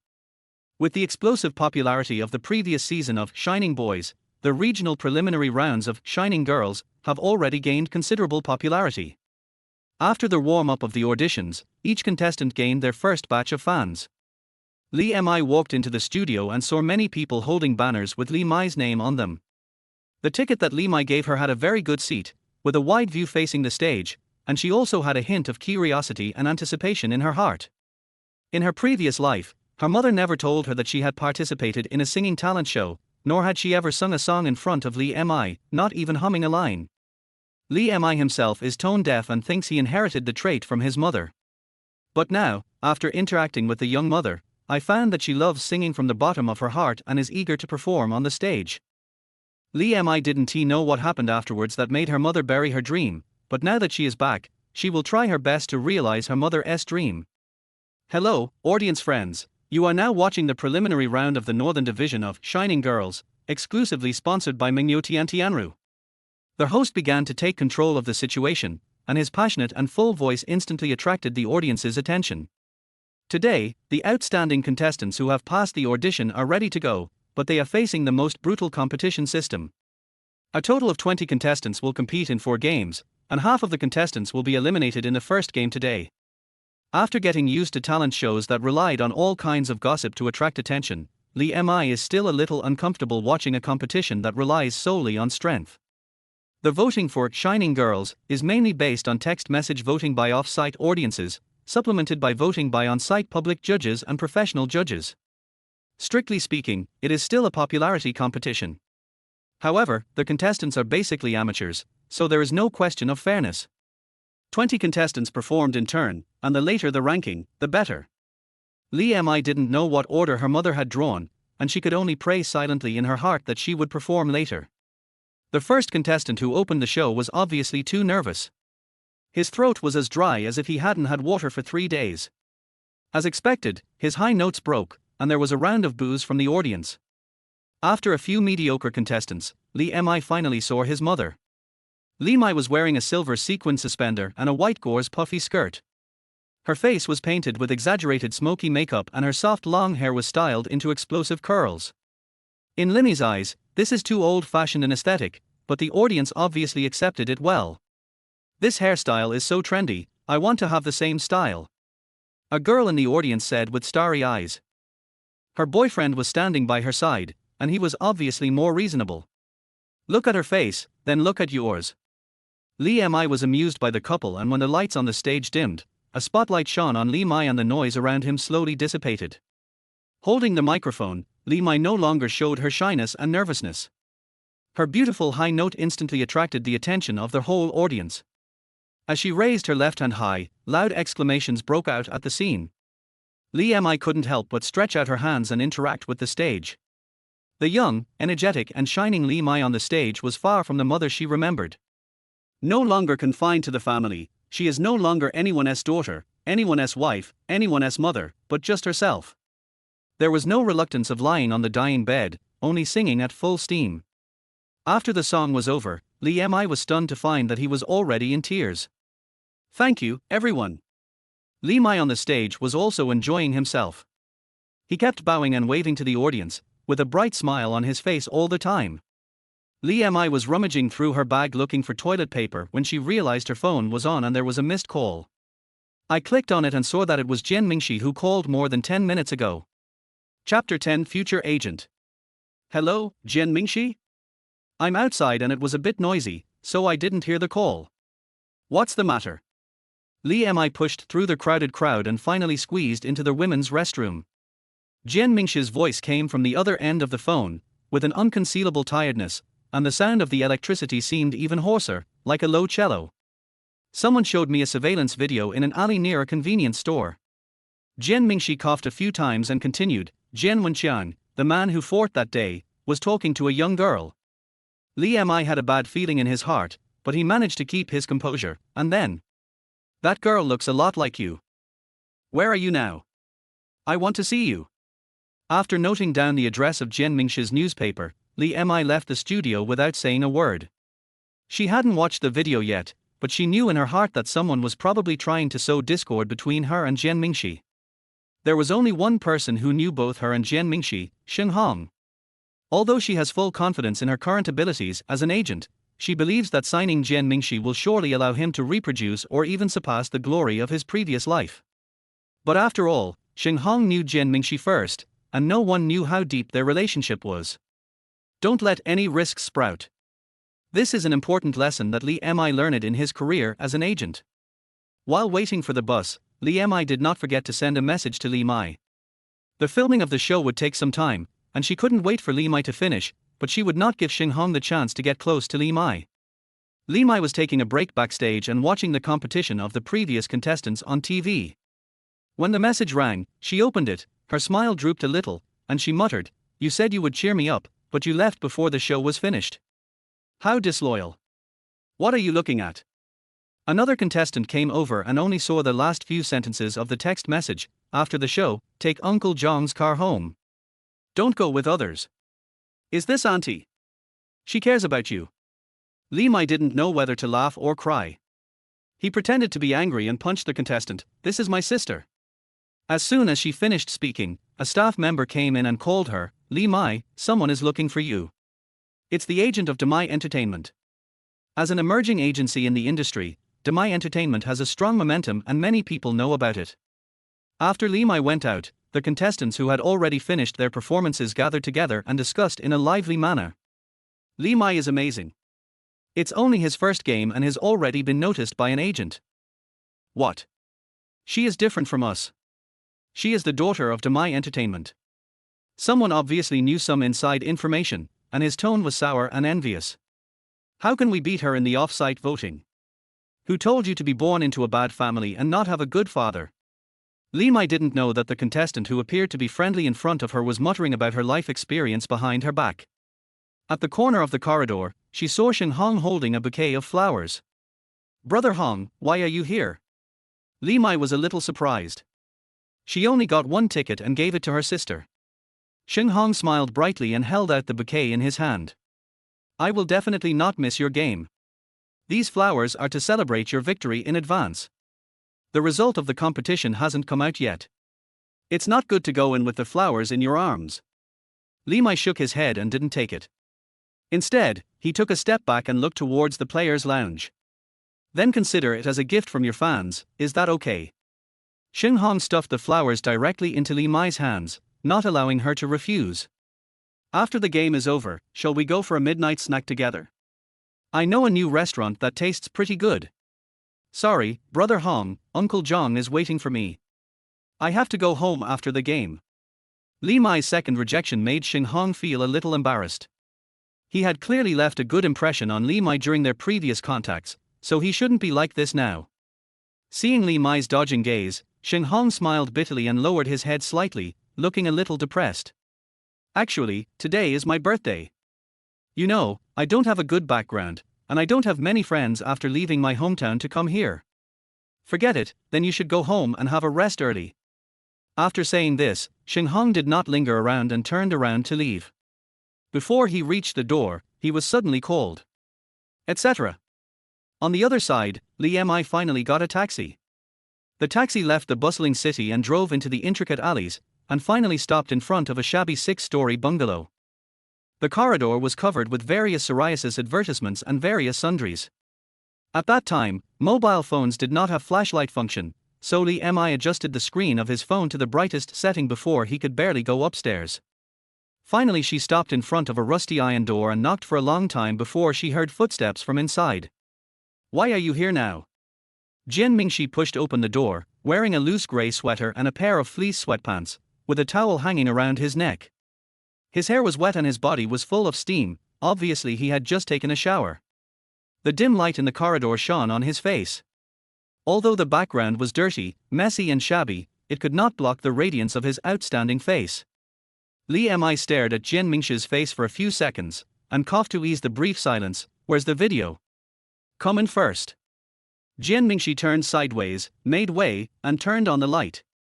Seeing that she was holding a bulging plastic bag, he took it and put it on the table. Seeing that it was full of snacks, he said, "You must have bought it from the store downstairs. Their food is almost expired, so it's best not to eat it. There aren't many stores downstairs. I can't come here empty-handed." Li Mi was a little embarrassed and wanted to take the bag. "I bought it for Mingyu." "Forget it. Give it to me and I'll take it away later. I can eat it." Jian Mingxi seemed to laugh, but the low wattage light made it difficult for Li Mi to see clearly. Then he handed over his phone and opened the text message. "Currently, videos cannot be sent through chat software and basically rely on MMS. Here, this is it." After Li Mi got the video, he sat on the sofa and began to study it seriously. Jian Mingxi went into the kitchen and soon brought out a cup of hot milk and placed it in front of Li Mi. "This video is synthesized. The people are real, but there are traces of post-production modifications on their faces." Li Mi raised his head and pointed at the screen seriously, preparing to analyze with Jian Mingxi the reasons why this video was fake. Unexpectedly, Jian Mingxi nodded and said, "I know that's not you." The long speech Li Mi had prepared was blocked in his mouth, and he was speechless for a while. "Then what is the reason for you calling me? Aren't you here to accuse me?" Jian Mingxi looked innocent, looking into Li Mi's eyes through a handkerchief. "I just think that I should tell my future agent about this. After all, it means that someone wants to destroy our partnership." I don't know if it was the steam rising from the cup of hot beef that made Jian Mingxi's deep eyes warmer, but Li Mi always felt that he could see a smile. "Your future agent, me." Chapter 11. Good night, Agent. This surveillance video was given to me by my boss at my previous job. Jian Mingxi has slender limbs and seemed a little cramped sitting on the narrow single sofa. After you left, he came back to the store and was very angry. He said he was going to fire me. But the next day, he changed his mind and showed me the video. After listening to Jian Mingxi's words, Li Mi fell into deep thought. It was natural for a normal person to be angry when seeing his store become like that. It was no wonder that Jian Mingxi would become suspicious when his attitude changed overnight. Actually, this video is pretty well synthesized. Jian Mingxi picked up the phone and compared it with Li Mi's profile, but it doesn't look like you. There was no misunderstanding at all, and Li Mi was no longer anxious. He asked, "Why not like me?"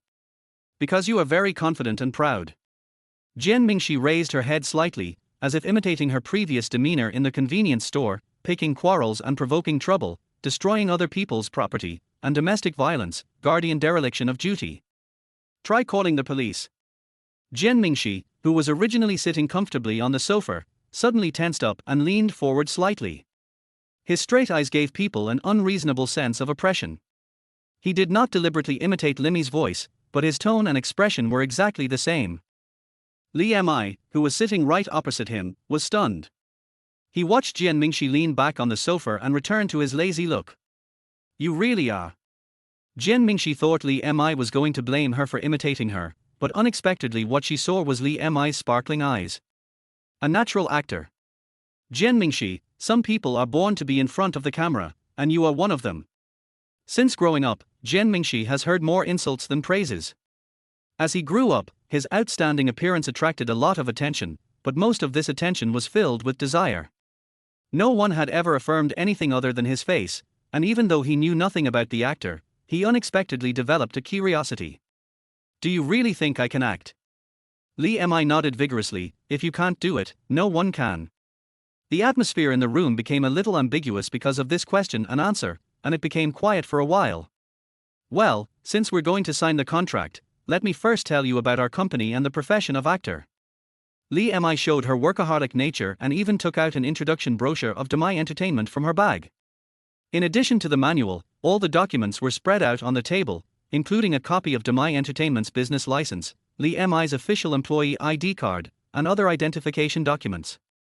As for the actors, Li Mi's introduction is relatively brief. Even if you are not in this industry, the audience will have some understanding of them. What is more important is the training and learning after the formal signing, as well as the accumulation of experience in actual acting. These are not just talk. When it was his turn to introduce Demai Entertainment, Li Mi's chin lifted unconsciously. Although Demai Entertainment is not the top agency in the domestic entertainment industry yet, it is definitely the company with the most potential and will have huge growth in the future. It is a company that can realize the dreams of artists. Just as Jian Mingxi evaluated her, she was proud and confident, and even under dim lights, she was like a little sun, shining and radiating heat. As for the mode of cooperation, it is mainly a question of salary. Generally, when a newcomer signs a contract, the agency will pay him a basic salary on a monthly basis, but at the same time, the share of the work and notices received will be lower. Li Mi said it very bluntly, because she knew that Jian Mingxi was a blank slate now, but would soon be gilded with a layer of gold. There is also a direct profit-sharing method, where the company gets less and the artist gets more.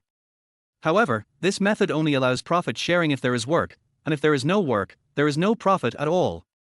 In addition, the agency will not pay for the 5 social insurances and 1 housing fund for the artist, and the artist needs to pay for it by himself, but will provide additional commercial insurance and medical insurance.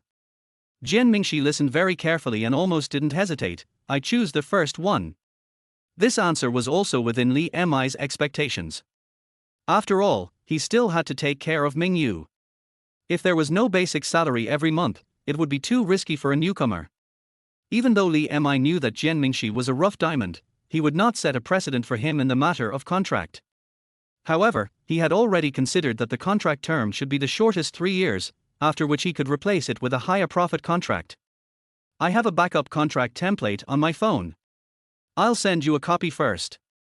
If you have any questions, you can ask me now. For a paper contract, you need to bring your ID card to the company to sign the contract. Li Mi took out his cell phone and chose to send the picture, but perhaps because the signal was too bad, there was no response. Hold your phone closer.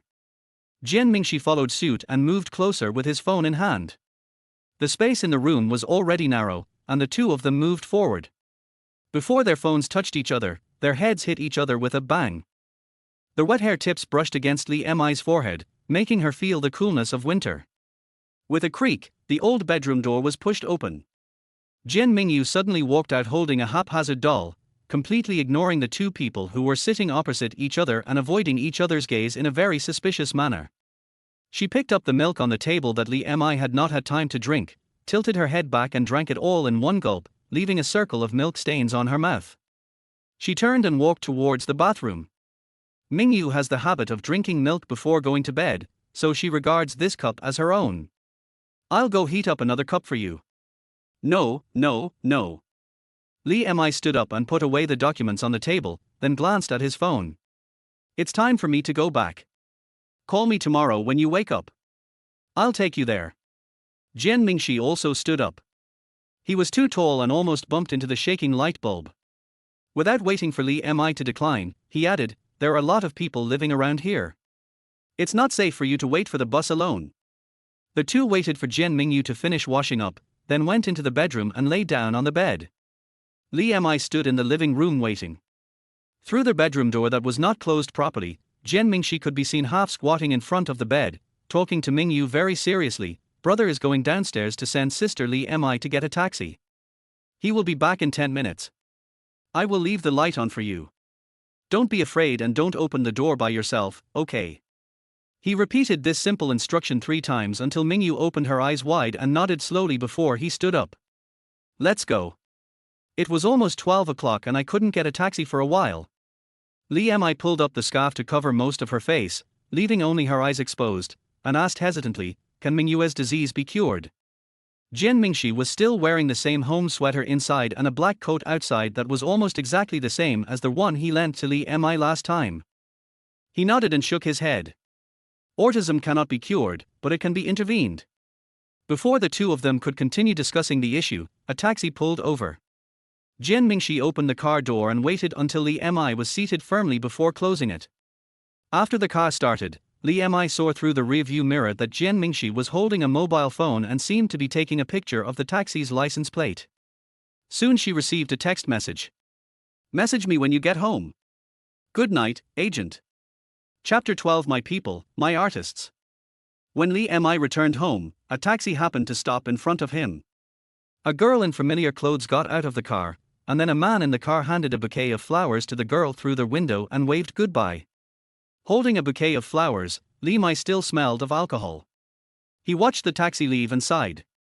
Suddenly someone patted his shoulder. Li Mi was startled. He turned around and found it was Li Mi. He subconsciously smiled widely, seeming a little embarrassed of being caught. Xiaomi, why are you here? Didn't you leave earlier for something? Li Mi folded his hands, his expression very serious, without a smile at all. However, after a few hours, she thought she could avoid contact with her mother and her scumbag father, but she didn't expect that Shenghong still found an opportunity to take advantage of her. I finished my business. But you, how come you came back with him? Didn't I ask Uncle Zhang to take you home directly? Looking at the aggressive Li Mi felt a little less confident for some reason. She was obviously the older sister, but she was often the one being taught a lesson. People in the north love to eat popsicles in winter. If Li Mi eats one more bite, Li Mi will nag her, saying that she has a cold body and that she is easily uncomfortable during her menstrual period. If she eats ice cream, the pain will be even worse when she gets older. Li Mi also likes to stay up late to read martial arts novels. She originally wanted to drag Li Mi to read together, but Li Mi confiscated the novels and taught her that doing so would damage her eyes. Li Mi was closely watching every detail in life by Li Mi. Even Li Sijuan and his wife laughed at Li Mi for not acting like an older sister at all. At the age of 20, she naturally doesn't like being controlled by others, but whenever she didn't reply to Li Mi and wanted to refute Li Mi, she would always see a worried look on her face, and she would instantly soften her heart.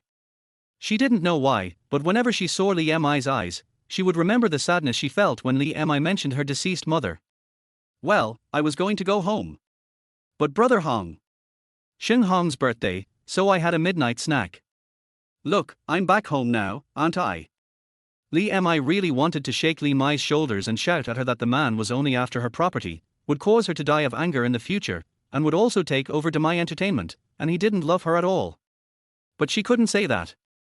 Therefore, Li Mi could only take a deep breath and force himself to calm down. You will definitely pass the primary election. Judging from the reaction today, you will receive more and more attention in the future. Whether for safety or other considerations, try not to go out alone at night during this period, understand? Li Mi thought to herself that she was not alone, there was also Shenghong. However, based on her judgment of the magnetic field between Li Mi and Shenghong, she knew that she could not say this, so she nodded obediently. The next day, Li Mi had classes at school, and Li Mi punched in for work as usual. In Demai Entertainment, the artist management department is a relatively special department. Although full attendance is not required, field work must be reported and one still needs to clock in at the company in the morning. Sitting at his workstation, which was so clean that he looked as if he was ready to run away at any time, Li Mi was checking the formal contract he was going to sign with Jian Mingxi. A cup of coffee was placed in front of her, and when she looked up she saw Shenghong's perfect smiling face. Although she looked down on her scumbag father, she had to admit that he at least had a face that was good enough to deceive a little girl. Xiaomi, have a cup of coffee to refresh yourself. Shenghong sat on his desk and called out affectionately, yesterday I wanted to invite you and Xiaomai to have a midnight snack together, but unfortunately Xiaomai said you had something to do and left early. Li Mi didn't touch the cup of coffee. He pulled the corner of his mouth with a fake smile, thank you, Uncle Shen. I'm allergic to coffee. Shenghong clenched his paper cup tightly when he was called uncle. His colleagues who didn't know the truth even joined in the joke. Xiaomi is the youngest in our department, right? It doesn't hurt to call you uncle, Lao Sheng, har har. Li Mi has only been in the company for less than 2 weeks and has not been in the company most of the time, but he has not forgotten to maintain the relationship between colleagues. Not to mention coffee, I even treated everyone to afternoon tea several times.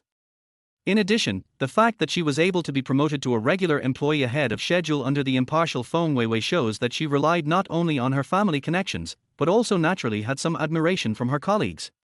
As for Shenghong, he has been busy pursuing Li Mai recently while trying to destroy the relationship between Li Mi and Jian Mingxi, and the relationship within the department has become much colder. Favors are resources that need to be maintained. Actually, I'm not that old, har har. Shenghong laughed awkwardly a few times following his colleague's joke, but in the end, he patiently said to Li Mi seriously, I think there are some misunderstandings between us, I think. Li Mi clicked to print the contract, then stood up and looked at Shenghong.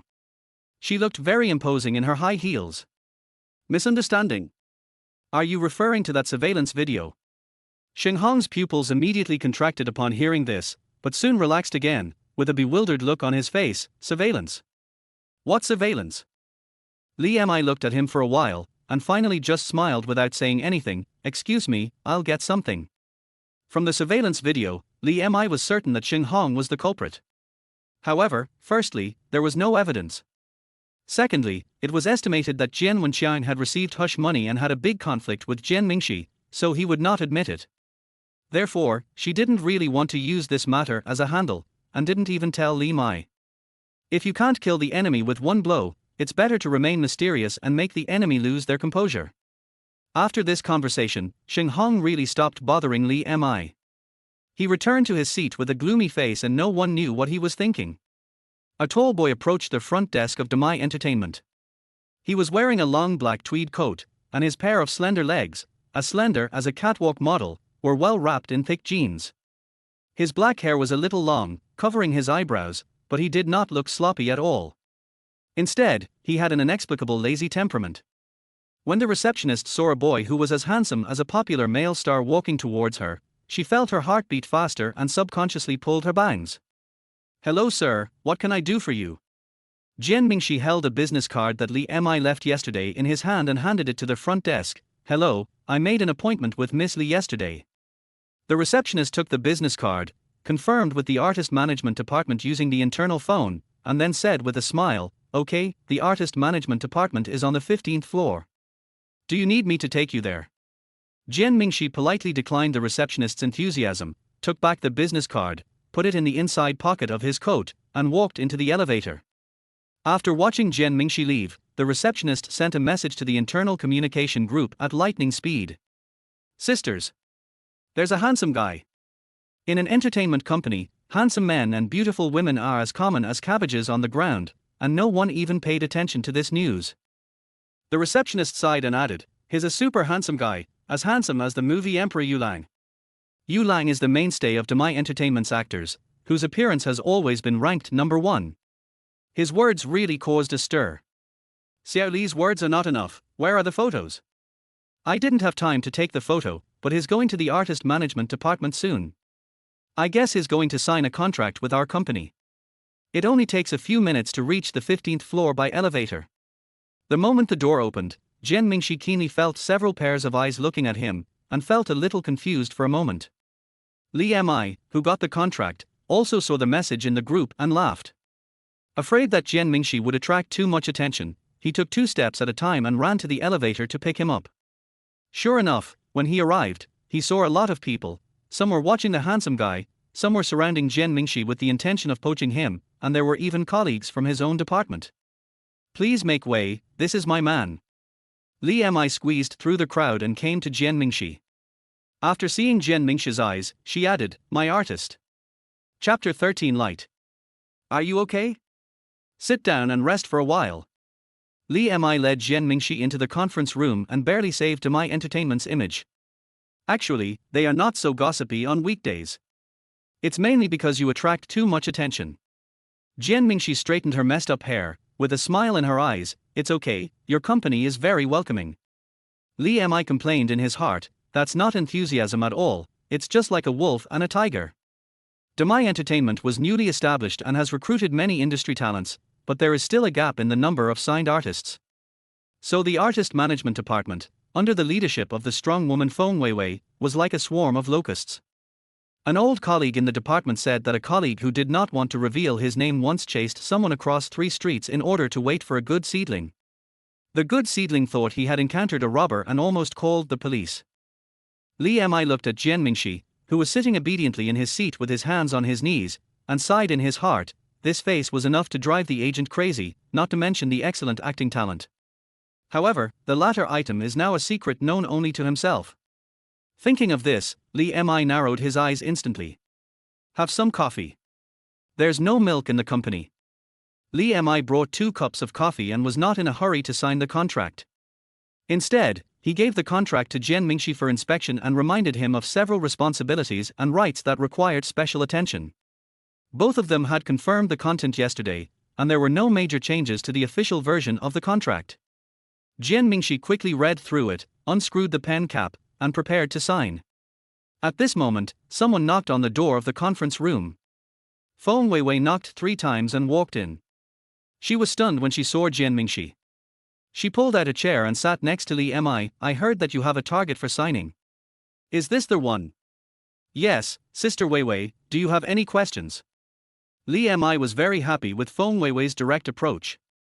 To sign an artist, the director also needed to approve it, so there was no harm in letting her meet the person first.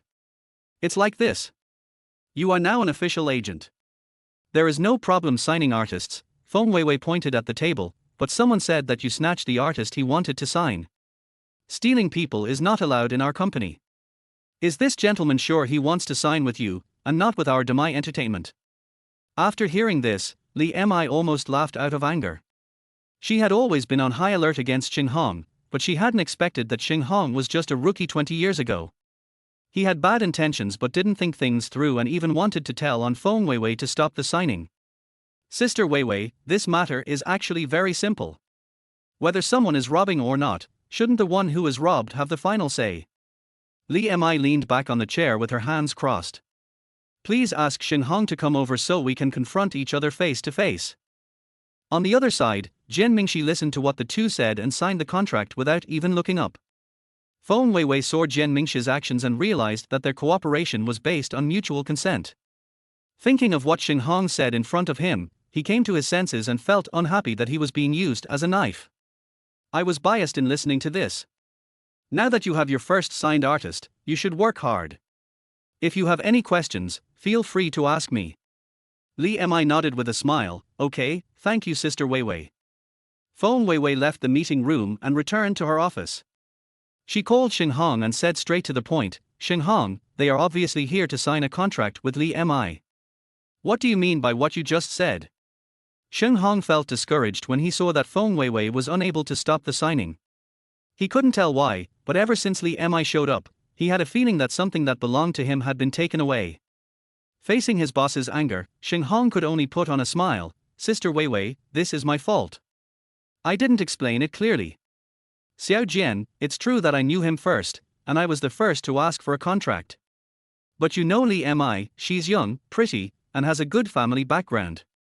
She was personally chosen by President Li, so I couldn't snatch her away. When Feng Weiwei heard Shenghong's words, she recalled the atmosphere between the two of them in the conference room just now, and a hint of suspicion arose in her mind. The company has a clear rule that agents cannot have any relationship with artists other than a cooperative one, specifically a romantic relationship. However, Shenghong had just tricked her, and she didn't believe him in her heart. She just reprimanded him and pointed out his recent unproductive work status. By the time Shenghong finished being scolded by his boss, Li Mi had already taken Jian Mingxi on a tour of the company. After signing the contract, the company will assign dormitories to new employees. They are all 3-bedroom or 2-bedroom apartments. Li Mi handed him a filled-in form. You need to take care of Mingyu, which is a special case. I have already approved it and applied for you to live in a 2-bedroom apartment by yourself. Accommodation is indeed a benefit that Demai provides to new employees, but if you rent alone, you still need to pay rent, and there are discounts for internal employees. Li Mi didn't mention this. She paid the rent herself and didn't want to let Jian Mingxi know to avoid embarrassing him. Although Jian Mingxi was somewhat puzzled by Demai Entertainment's generosity towards newcomers, he did not know much about the treatment in the industry after all, so he readily filled out the accommodation application. After completing the simple onboarding process, Li Mi took him to the floor where the company gave classes to artists. After all, you are not a professional, So the most important thing now is not to audition and join the crew right away, but to study first. Li Mi explained to him, there are acting classes, body shape classes, and vocal classes. These three are the most basic. Wait for you to take a month and pass the small test, then I will find you a job. Generally, for artists who come from an independent background, an agent who values professional ethics will let them learn professional knowledge first, which usually takes from half a year to a year. Agents who only care about making money will assign a lot of work to artists, as long as they can become famous and make money. This is tantamount to killing the goose that lays the golden eggs. Although Li Mi knew that Jian Mingxi had amazing talent, he didn't want him to study for just 1 month, and the so-called job was not a formal film or TV series shoot. Today is just a brief introduction and familiarity. It was only after Jian Mingxi moved that he officially began his career as an artist. On the moving side, Li Mi was in a meeting at the company and did not go to help, but he contacted a moving truck to pick people up. Jian Mingxi followed the driver and made several trips before he finished moving all the things. The house he lives in now is rented, so there are no large appliances or furniture that he needs to take away. The single bed where Jian Mingyu sleeps takes up the most space, because she is severely afraid of strangers and the things she touches must have familiar smells. Jian Mingyu was still holding the patch doll and tightly grasping the corner of her brother's clothes. She watched the familiar little home being emptied bit by bit and became visibly anxious. Sensing her nervousness, Jian Mingxi squatted down and comforted her. Brother has explained to Mingyu that we are moving to a bigger and more comfortable place where we can get the sunshine that Mingyu likes every day.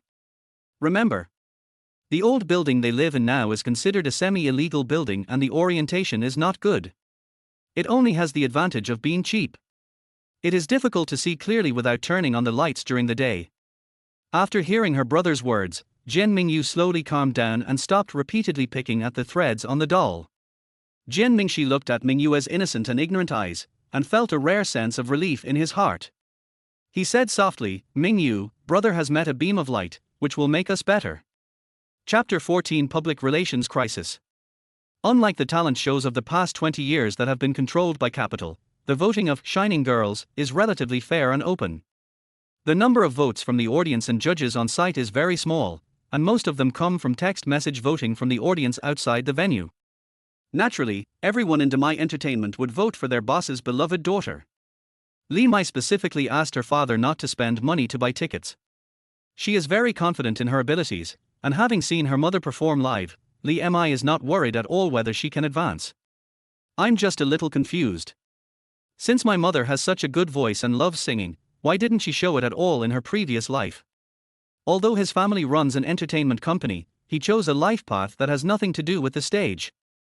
Naturally, Li Mi couldn't answer this question. When she received the news that she had passed the preliminary round, she jumped up and down happily and hugged Li Mi. I passed the preliminary round, har har har har tilde. Li Mi was also infected by her laughter, but he still calmly suppressed her cocktail. This is only the preliminary round of the sub-competition area, there are also semi-finals, and after the semi-finals, there will be the annual finals at the end of the year. Xiaomi is like a little old man. Li Mi stretched out his hand and pinched Li Mi's cheek and pulled it. Can't you let me be happy first? Li Sijuan couldn't help but laugh when he saw the two sisters, but verbally agreed with Li Mi's words. Xiaomi is right, be humble, the game is still long. It's a great thing that we passed the preliminary round. Come on, Xiaomi and Xiaomai, what do you want to eat tonight? Mom will treat you. Xu Hui was a loving mother. She didn't care what her husband said and pulled the two sisters to discuss dinner. A phone call disrupted the Li family's dinner plans. After Li Sijuan received the call, the smile on his face gradually faded. After hanging up the phone, he looked thoughtful, but not too heavy. Li Mi was the first to notice Grandpa's mood and asked, Uncle, what's wrong? It's just a small matter. Li Sijuan hesitated for a moment, but still asked Li Mi, who did you go out for supper with on the night of your competition? The Li family was not very strict in disciplining their children, but for safety reasons, Li Sijuan also restricted his daughter from returning home too late. Therefore, I didn't know that Li Mi didn't compete too late that night, but went out for a midnight snack with Shenghong. Seeing his father's serious expression, Li Mi did not dare to hide anything and explained clearly, I just had some midnight snacks and cakes. I didn't even drink a sip of wine. Li Sijuan knew that his daughter was well behaved, but when he heard that it was his agent, he frowned. Shenghong. Why haven't you mentioned him before? A paparazzi photographed you having supper with him, and rumor has it that he's your boyfriend. These paparazzi are just making up stories all day long. What's wrong with just having a meal with friends? Xu Hui said with some displeasure, but she didn't take it too seriously. This isn't even gossip. Xiaomai hasn't officially debuted yet, so it's nothing, right? Compared to the simple mother and daughter duo, Li Mi, who has been an agent for many years, immediately smelled a sensitive scent. Uncle, has Shenghong's identity also been reported? Li Sijuan didn't expect that Li Mi, who was so young and had just become a manager, had such a keen sense of crisis. He nodded in surprise. Yes, he probably came prepared. They said they captured that person giving flowers to Xiaomai backstage at the competition, and they also said he was the agent of Demai Entertainment. I guess the relationship between Demai Entertainment and Xiaomai will be reported soon.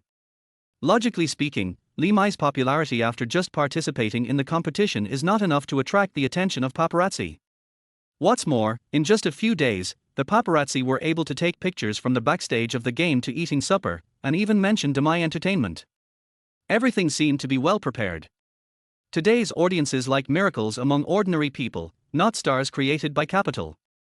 If the public knew that Li Mi was the daughter of Demai Entertainment, no matter how excellent her stage performance was, some people would think that she achieved her success because of her family connections. Li Mi's first reaction was that Shenghong directed and acted in the film himself, but she quickly overturned this speculation. Shenghong's current relationship with Li Mi is not confirmed, and it is obviously not a wise move to attract the attention of his father-in-law Li Sijuan at this time. The only possibility is that he has an antagonistic relationship with Li Mi or Demai Entertainment. Li Mi told Li Sijuan his analysis, and Li Sijuan also affirmed his idea. In any case, the most urgent thing is to minimize the impact of this incident. I'll go to their company. I'll go too. Li Mi quickly put on her coat. No matter who it was, she would not let anyone off if they wanted to hurt her family. The public relations department of Demai Entertainment is obviously of good quality. When the two arrived at the company, the director had already placed the emergency plan on Li Sijuan's desk. If it is an ordinary artist, the agency may not choose to suppress the news. For an artist, the worst thing is not negative news, but no one knows about it. Being a black celebrity is also a kind of fame. Only when there is controversy can there be exposure. But what Li Mi wants is not to become an instant star, but to develop professionally and long-term in the singing field and cannot have a stain in the early stages. The quickest way is to use the power of money to block the source of the news. The public relations department has contacted the reporter who broke the news, but he refused to accept the offer and it was obvious that he was not doing it for the money. The next best option is to mobilize relationships within the industry and control the spread of news, which is also the preferred solution provided by the public relations department. Li Sijuan didn't make a decision immediately after reading it. Instead, he handed it to Li Mi who was standing beside him. Xiaomi, take a look. What do you think? The director of the public relations department stood aside without saying anything, but couldn't help but look at Li Mi in surprise. She was really too young. There was mention within the company that she was a relative of the boss, and as a relative, she seemed to be doing well under Feng Weiwei, but he did not expect that this little girl could be involved in such a major event concerning his daughter. Li Mi rejected it after just one look. Boss Li, I don't think this plan will work. Mr. Li, time is money. We need the fastest response speed right now to reduce the negative impact on Ms. Li. The director of the public relations department was naturally not convinced that his plan was rejected by a little girl. He was afraid that Li Sijuan was favoring people based on personal connections, so he opened his mouth to explain. Li Sijuan gestured to the director, signaling him to be quiet, and then said to Li Mi, tell me what you think. Li Mi was not afraid either, and said, first of all, sister. Li Mi's current popularity will not attract much attention or reaction. We have plenty of time to deal with this matter. Secondly, it is better to control the media than to block it. Controlling the media is just a waste of resources. Suppressing it temporarily will leave hidden dangers, which will be exploited by others in the future and cause endless troubles. She spoke bluntly, making the PR director feel ashamed, but still unwilling to give up. What do you think, Miss Li Mi? Li Mi only said for words, it's better to make it public. Chapter 15, Liberating Nature. In the end, Li Sijuan adopted Li Mi's suggestion. The director of the public relations department had nothing to refute after hearing what Li Mi said. In the end, he just helplessly and frankly praised her. Ms. Li Mi is really young and promising. Then let's do this. Go make the arrangements first and complete it before Xiaomai's next competition. After Li Sijuan gave his instructions, he waited for the director to leave the office before patting Li Mi on the shoulder with a smile. I thought you were just curious about being an agent, but I didn't expect you really have the talent. How is your work going recently? If you have any difficulties, feel free to tell me. In front of their subordinates, the two of them only addressed each other by their positions, and Li Sijuan didn't even give them any special treatment. He himself is a self-made man, and he has always adhered to the down-to-earth approach and practice-based learning in educating his children. Whether it was Feng Weiwei's suggestion for Li Mi to be promoted to a regular employee early or today's public relations crisis management, Li Mi gave him a big surprise. You can't bring shame to our Li family. Li Mi smiled a little embarrassedly. Only in front of her relatives would she show her side that showed her age. Since it was you who proposed it, then after they have made the arrangements in a few days, will you accompany your sister? Okay. Li Mi nodded and agreed. As soon as Li Mi left the office, Li Sijuan made another internal call. Ask Shenghong from your department to come to my office. Li Mi did not return to the agency, but went to the artist training classroom first. Today we had an acting class. In addition to Jian Mingxi, there were several non-professional artists who also participated in the basic acting training. Li Mi stood at the back door and could see clearly through the glass. Looking at his own reflection in the glass, he suddenly remembered his homeroom teacher who would always appear at a window door without anyone noticing when he was in school. Woof! A crisp dog barking in the classroom woke her up from her fantasy. Looking closely, I saw that it was the acting teacher who was imitating a dog with her hands on the ground, sticking out her tongue, moving her nose, and chasing her tail. She imitated it perfectly. After the demonstration, the teacher stood up and asked the artists to learn and demonstrate one by one. Liberating nature is often listed as the first lesson in acting majors. The purpose is to allow students to learn to immerse themselves in the role, understand the motivations of the role's behavior, and achieve authentic creation. Who's coming first? The teacher's eye swept over everyone. A boy with bleached platinum hair stepped forward first. He had light makeup on his face, looked fairly delicate, and wore loose clothes. Li Mi felt that he looked familiar, but couldn't remember who he was for a moment. I saw that he almost copied the teacher's previous performance, without any burden. He squatted down with his hands on the ground, but he was more lively than the teacher. He even deliberately got close to the legs of a female artist next to him, imitating the coquettish look of a pet dog. Because he looked good and the artist was performing, the female artist didn't feel offended and even couldn't help laughing. As soon as the boy with dyed hair squatted down, Li Mi immediately remembered who he was, the popular actor Zhang Xinle. It is said that he worked as a trainee abroad for nearly 10 years. After returning to China, he signed a contract with Chichen Entertainment and participated in an idol audition program. He became popular for a long time relying on the fan economy. Although he cannot be called a top star, he is still considered a second-tier star. However, his popularity rose quickly but he fell even faster, and he was eventually exposed for soliciting prostitution and having sex with underage fans, and was even sent to jail. When he was caught, he squatted on the ground, which was exactly the same as the way he just imitated the dog. According to his resume, he should be practicing abroad now, but for some reason he appeared in Demai Entertainment. Thinking of the previous incident, Li Mi couldn't help feeling a little disgusted when she saw him hanging around the female artists. With Zhang Xinle's start, the other artists quickly integrated into the classroom atmosphere. Although some were ashamed or could not imitate well, their whole group got on the right track. Jian Mingxi, right? It's your turn. When the teacher called his name, Jian Mingxi, who had been watching from the side, took 2 steps forward. The classroom was well heated. He was only wearing a white flannel sweatshirt and a pair of grey sweatpants. His casual attire could not conceal his clean and cool temperament. Both men and women looked at him curiously. They really couldn't imagine him barking like a dog with that face. Facts have proved that even in his first time attending the liberating nature class, Jian Mingxi's talent was clearly revealed. He slowly squatted down, spread his hands on the ground, and because his legs were long, he chose to walk on his knees. He crawled forward using his hands and feet, not very fast. Every movement was very cautious, and his eyes were fixed on one place. As luck would have it, Zhang Xinler was the only one standing in that direction. Zhang Xinler felt a little uneasy and angry at the same time as Jian Mingxi stared at him. He has received a lot of attention from people around him because of his appearance since he was a child, and now he is even more proud of being discovered by a scout and signed. But in today's class, the teacher brought a new student, Jian Mingxi, and the attention that belonged to him was suddenly taken away, which made Zhang Xinler very unhappy. Jian Mingxi crawled slowly, his eyes fixed on Zhang Xinler, making everyone around him inexplicably nervous. Zhang Xinler finally couldn't help but speak up. "Brother, what do you mean? Are you playing a dog or a pervert?" As soon as he finished speaking, Jian Mingxi suddenly jumped out like a spring, barking like a mad dog, and opened his mouth wide to reveal a row of white teeth, about to bite Zhang Xinler's leg. For a moment, Zhang Xinler seemed to see zombies in a doomsday movie rushing towards him. He screamed and dodged backwards, but ended up tripping himself and falling to the ground. Jian Mingxi naturally didn't bite anyone. He was still some distance away from Zhang Xinler and stood up calmly. "I'm done with my performance." The contrast between the two was so great that it seemed as if the mad person lying on the ground just now was not him.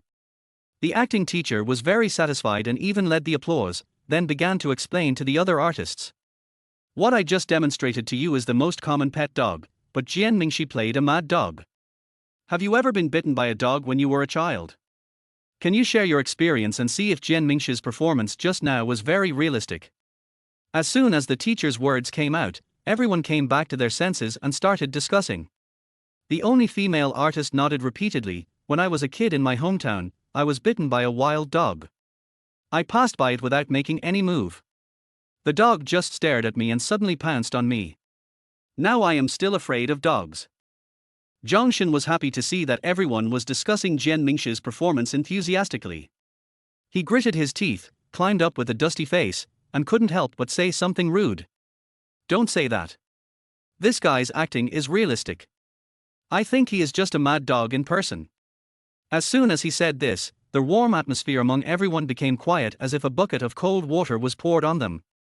He was still laughing. "Why, was what I said wrong?" Chapter 16, The Fox Takes Advantage of the Tiger. These newly signed artists all have different agents and are not familiar with each other. Therefore, even though they noticed Zhang Xinler's ill will towards Jian Mingxi, no one spoke up to mediate. Instead, the teacher stepped out to smooth things over and urged them to move on to the next lesson. Li Mi stood at the back door and made a big cross in his heart towards Zhang Xinler. In his previous life, Zhang Xinler's popularity did make some money for Chechen Entertainment, but the subsequent turmoil brought a greater public opinion crisis to Chechen Entertainment, and even the image of the artists in the same company was affected. It was impossible for Li Mi to keep such a bad apple in Demai to become a hidden danger, let alone let him dare to talk about her artist. In her previous life, the artists that Li Mi led had different opinions about her, but they all had one thing in common, which was protecting her. Behind closed doors, she would scold her own artists severely if they made mistakes, but in public, she would not tolerate anyone saying anything about her artists, not even a punctuation mark. Just as she was about to step forward, Jian Mingxi spoke. "Do you know what dogs like to eat?" Everyone was laughing and thought the atmosphere had been lightened, but Jian Mingxi suddenly said, "Thank you for performing with me just now. It is obvious what dogs like to eat." Zhang Xinler was almost bitten by Jian Mingxi just now, and the cooperation in acting the role he played was also very obvious. Perhaps it was because of Jian Mingxi's usual aloofness that others didn't expect him to say such sarcastic words. The female artist chuckled and was the first to laugh. The others also looked at Zhang Xinler with more or less strange expressions. Everyone could see that Jian Mingxi was performing according to the teacher's instructions. Zhang Xinler had no acting talent and spoke ill of others, so he naturally would not leave a good impression on others. There are few people who stand out, but there are many people who follow the crowd. Everyone is laughing at Zhang Xinler's joke. Say it again if you have the guts. Zhang Xinler didn't expect to be refuted like this. He was so angry that his face turned red and his neck became thick. His finger almost poked Jian Mingxi's nose. Is the content of today's acting class about quarreling? Li Mi clapped his hands, attracting everyone's attention. He had a smile on his face, but it made people feel a chill on their backs. Who are you? What's it to you? Zhang Xinler was delighted to see a girl younger than herself coming in, and she didn't take him seriously at all. The acting teacher showed an embarrassed look and glared at Zhang Xinler. "Ms. Li, why are you here? As an entertainment company, even the cleaning ladies have the most basic gossip qualities." When Li Mi first joined the company, everyone in the company knew that she was a relative of President Li. Although President Li did not parachute her into the management team and did not come forward to defend anything, everyone still treated Li Mi differently. However, Li Mi was well aware of this and had no intention of relying on his grandfather's power to bully others, otherwise he would not have approached Feng Weiwei on his first day at work. But in the current situation, it is most appropriate for the fox to borrow the power of the tiger to bully others. To deal with a villain, you have to use villain methods. I just came down from Mr. Li's office. I thought I'd come to take a look at the acting class today. Li Mi looked young but had a lot of momentum. She smiled like a fox. I don't understand acting. I have a question for the teacher. The acting teacher was hired from outside and graduated from a drama school, but due to circumstances he could only work as a teacher in a training institution, and the conditions offered by Demai Entertainment were completely different. The opportunity to be a teacher at Demai Entertainment was obtained through competition among hundreds of people. She didn't want to lose her job at all and was even more polite to Li Mi. It's not really asking for advice, just ask directly. Li Mi's eyes fell on Zhang Xinle. I heard there's a saying that one should learn morality before learning skills, right? The teacher nodded hesitantly. She also realized that Li Mi was helping Jian Mingxi. She only regretted that she had not researched the contract agents of these artists clearly, otherwise she would not have allowed Zhang Xinle to speak rudely to Jian Mingxi. Zhang Xinle, who was standing by, also realized belatedly that something was wrong. The teacher's attitude, coupled with her last name Li Mi, and the fact that she had just come out of Mr. Li's office, seemed to make her identity self-evident. Since this is correct, then artist, please go back and copy the artist rules 100 times before coming to class. Li Mi said coldly to Zhang Xinle. Although Zhang Xinle had guessed something, he was still not convinced. Why? I didn't say anything wrong. You can choose between expulsion and copying the rules. Li Mi did not give him the chance to say more and directly blocked his subsequent excuses. Zhang Xinle's face turned red as everyone watched him waiting for the show, but he gritted his teeth and agreed. It was obvious that he didn't want to leave the big tree of Demai Entertainment. After solving the problem, Li Mi quietly winked at Jian Mingxi, without speaking to him, and prepared to leave the classroom so as not to disturb them from continuing their class. As he was leaving, he suddenly remembered something and asked Zhang Xinle one more question. Who is your agent? Brother Shenghong. Li Mi nodded and turned to leave, sighing in her heart. She wondered if Shenghong's gaze on people could be considered vicious or not. Jian Mingxi, who was supposed to sign a contract with him, was poached by Li Mi, and he was able to sign Zhang Xinle, a time bomb. Not long after Li Mi left, Zhang Xinle also left. The acting class continued, but the atmosphere had changed drastically. Be it teachers or artists, they all seemed to be much more polite to Jian Mingxi, and some of them were smart enough to take the initiative to approach Jian Mingxi and strike up a conversation. After Li Mi left, Jian Mingxi returned to his usual indifferent self. During the break, the pretty female artist handed him some water and said, Zhang Xinle's words were so harsh just now. You performed very well. Jian Mingxi picked up his water bottle and ignored the bottle of mineral water that was frozen in mid-air. The female artist forced herself to maintain a smile and continued to find a topic. There are cartoon stickers on your cup, so cute, did your girlfriend put them on it? In response to her, Jian Mingxi closed his eyes and rested. After being rejected twice, the female artist was a little angry, but she didn't want to show it, so she twisted her waist and went to another place. Several other male artists laughed and joked with her. Why, even our beautiful lady gets turned away sometimes. What do you care? The female artist snorted. Why are you so arrogant? You're still living off women. By the time Li Mi finished his work, it was already past dinner time. He stretched and prepared to go to the cafeteria for a bite to eat. Unexpectedly, I met Jian Mingxi in the cafeteria who was about to eat. Why are you here? Didn't your class end a long time ago? Jian Mingxi lowered his eyes. I want to practice for a while longer. Working hard is a good thing, but your body is the capital of revolution. Li Mi is used to being an agent, and the first thing he says is a scolding. However, Jian Mingxi was obviously not the kind of artist who would obey orders obediently. "Have you had dinner?" Li Mi was asked back, and her stomach growled. She rolled her eyes at Jian Mingxi and said, "Forget it, let's go, I'll take you out to eat something delicious. There's nothing left in the cafeteria now." As they walked, he did not forget to tease Jian Mingxi, "I will help you this afternoon. Although they will definitely not dare to bully you, it is estimated that it will be difficult for you to make friends." "I'm not here to make friends." Jian Mingxi had no reaction and looked indifferent. Yes, you are going there to study hard and make progress every day." Li Mi stopped the car, and Jian Mingxi naturally helped her open the back door and sat in the passenger seat himself. After telling the name of the restaurant, Li Mi asked again, "When you were performing, why did you want to bite Zhang Xinle? Were you unable to bear to see him rubbing against the girl's legs?" This was the most reasonable reason Li Mi could think of. After all, she knew that Jian Mingxi was not the type to cause trouble. Jian Mingxi tilted his head slightly, looked out the window, and uttered an unclear syllable that could not be heard clearly in the wind. Li Mi just thought he was just humming and didn't care. Little did he know that Li Mi was discovered by Jian Mingxi as soon as he appeared at the back door in the afternoon. While Jian Mingxi was listening to the class attentively, he glanced at Li Mi who was peeking through the back door. But I found that Li Mi's eyes were always lingering on the blonde male artist. Chapter 17 Charity Activities. Before the second recording of the competition, Demai Entertainment's charity event was finally arranged. Since Li Sijuan started his business, after his company got on track, he has implemented many corresponding policies to assume social responsibilities, whether it is hiring disabled employees or making charitable donations, but he has never publicized it. In the past, when doing business, products were the key. But now, when running an entertainment company, the artists are the best brand. There is really no need to use charity as a promotional point. However, the situation this time is special, and the relationship between Li Mi and Demai Entertainment will be made public sooner or later. Now she hasn't officially debuted yet and isn't considered a member of the entertainment industry, so the impact isn't huge.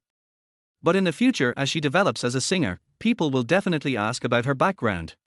Instead of waiting for someone with ulterior motives to make a fuss about this matter and even affect her competition in Shining Girls, it is better to announce her identity openly and take the initiative into her own hands. The public relations plan proposed by Li Mi is to select long-term public welfare support projects for public publicity. How long will it take? Li Mi was very excited in the car and asked about the time from time to time. There's still half an hour left. Have you memoized your speech? Li Mi glanced at the time. Today we've invited media outlets that have cooperated with Demai Entertainment. Don't be nervous. Having said that, Li Mi was not nervous at all, he was actually excited. The charity project that Li Mi chose for her was to visit and donate supplies to a privately run stray animal rescue station. Because Xu Hui was allergic to animal hair, Li Mi never suggested keeping one at home even though he had loved all kinds of cute animals since he was a child. Seeing a bunch of furry things today is obviously much more important than any public relations issue. There are many charity projects, and the projects that Demai Entertainment cooperates with range from environmental protection to assistance for out-of-school children. Li Mi chose to rescue stray animals for two reasons. First, as more and more residents start to keep pets, stray animals themselves have become a hot topic. Second, there is controversy. Compared with other projects, rescuing stray animals is controversial. Many keyboard warriors would make comments like people in mountainous areas don't have enough food to eat, and air traffic control is an animal issue. This is also a topic that Li Mi used to stir up popularity. Since we have already spent money, time and manpower to arrange this public relations event, we must make the best use of it.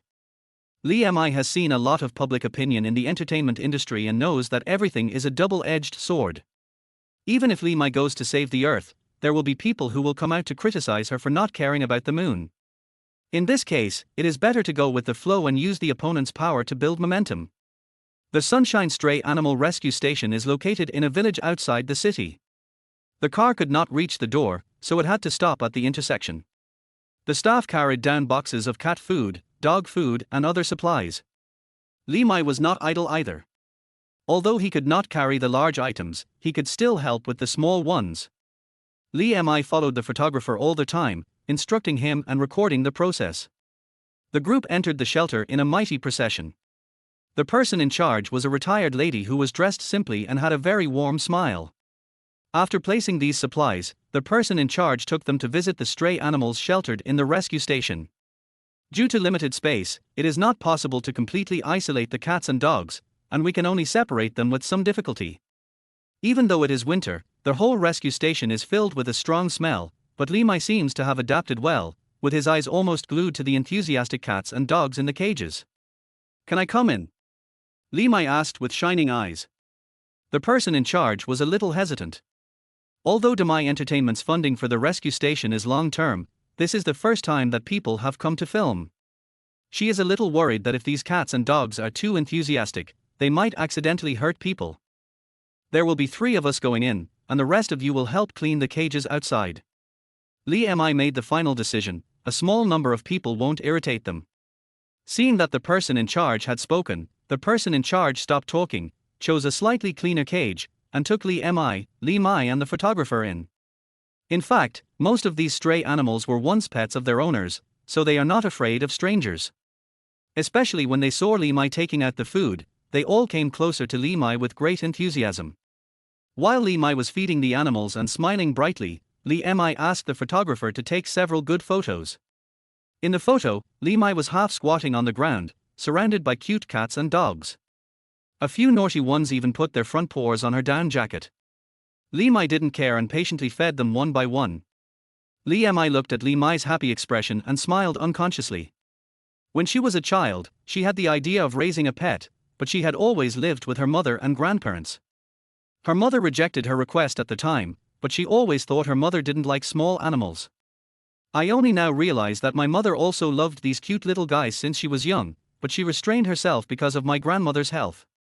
The photographer kept adjusting the angle to shoot, and Li Mi, who was standing next to him, moved aside to make room. Suddenly, she stepped on something soft, which scared her. She jumped away quickly, only to find that it was a lazy fat cat. It was an orange long-haired cat with messy fur, like a big ball of fur. It was no cuter than other cats, with small pupils and droopy eyes, and a look of world weariness that looked down on humans. But it had a very good temper. When Li Mi accidentally stepped on its tail, it didn't react much. It just slowly curled itself up tighter. Mao Mao was abandoned before, and later found 3 adoptive parents. However, they were returned after less than a month, so he doesn't have many relatives now. The person in charge explained when he saw Li Mi's eyes resting on Mao Mao. "It doesn't like to interact with people, but it's actually very gentle. Many kittens are naughty, but it won't get angry no matter how you tease it." Li Mi nodded when he heard this. After listening to the person in charge's words and looking at this messy cat, he seemed to feel a little touched in his heart. "For some reason, I suddenly thought of Jian Mingxi. He usually seems aloof to people, but in fact, once you get to know him, you'll find that he's a very gentle person. Not only does he take good care of his autistic sister, he also has a very good temper and is patient and obedient." Thinking of this, Li Mi laughed out loud unconsciously, half squatted down, and wanted to reach out and touch Mao Mao's head. Don't touch it." Auntie stopped talking when she saw Mao Mao letting Limmy rub its head. She was a little surprised. Since it was returned, Mao Mao has never let strangers touch it. Looking at the Mao Mao in his hand, whose expression was still very bad but he was being stroked obediently, Li Mi couldn't help but slow down his movements. "Maybe I am destined to be with it." After a few hours, today's charity shooting was successfully completed. The video clip mainly features Li Mi as the protagonist, interspersed with supplies provided by Demai Entertainment and images of all volunteers cleaning cages.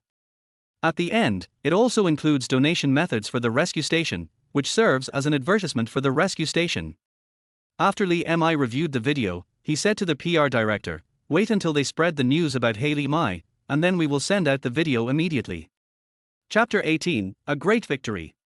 Today is the broadcast time for the second round of the top 10 to 7 competition in the Shining Girls division. Because the audience outside the venue needs to vote to decide whether the contestants stay or leave, the results of the first episode are not announced until the beginning of this episode. There are 4 sub-competition areas in total, and the area where Li Mi is located has received the most attention. The reason is simple. For some reason, when Shining Boys was broadcast, the strength and popularity of the contestants in this region far exceeded those of the other 3 regions. The same is true for the girls' version of the competition. In the first game, the contestant with the highest number of votes was Li Mai. The second place went to a new female singer from Chechen Entertainment who had already signed a contract. The remaining 8 contestants have not yet signed a contract with any company. As long as they can make it to the final 3 in their respective regions, there is a high probability that they will be discovered and signed by a record company. Singing on the stage for the second time, Li Mai was obviously not as nervous as his first time, and his singing was even more brilliant. If nothing unexpected happens, he will be able to advance smoothly this time. Just as the second episode was being aired, major entertainment gossip media began pushing out revelations about this popular contestant. The most popular contestant actually has someone behind him. She and he, the story that must be told that night. Strength or capital?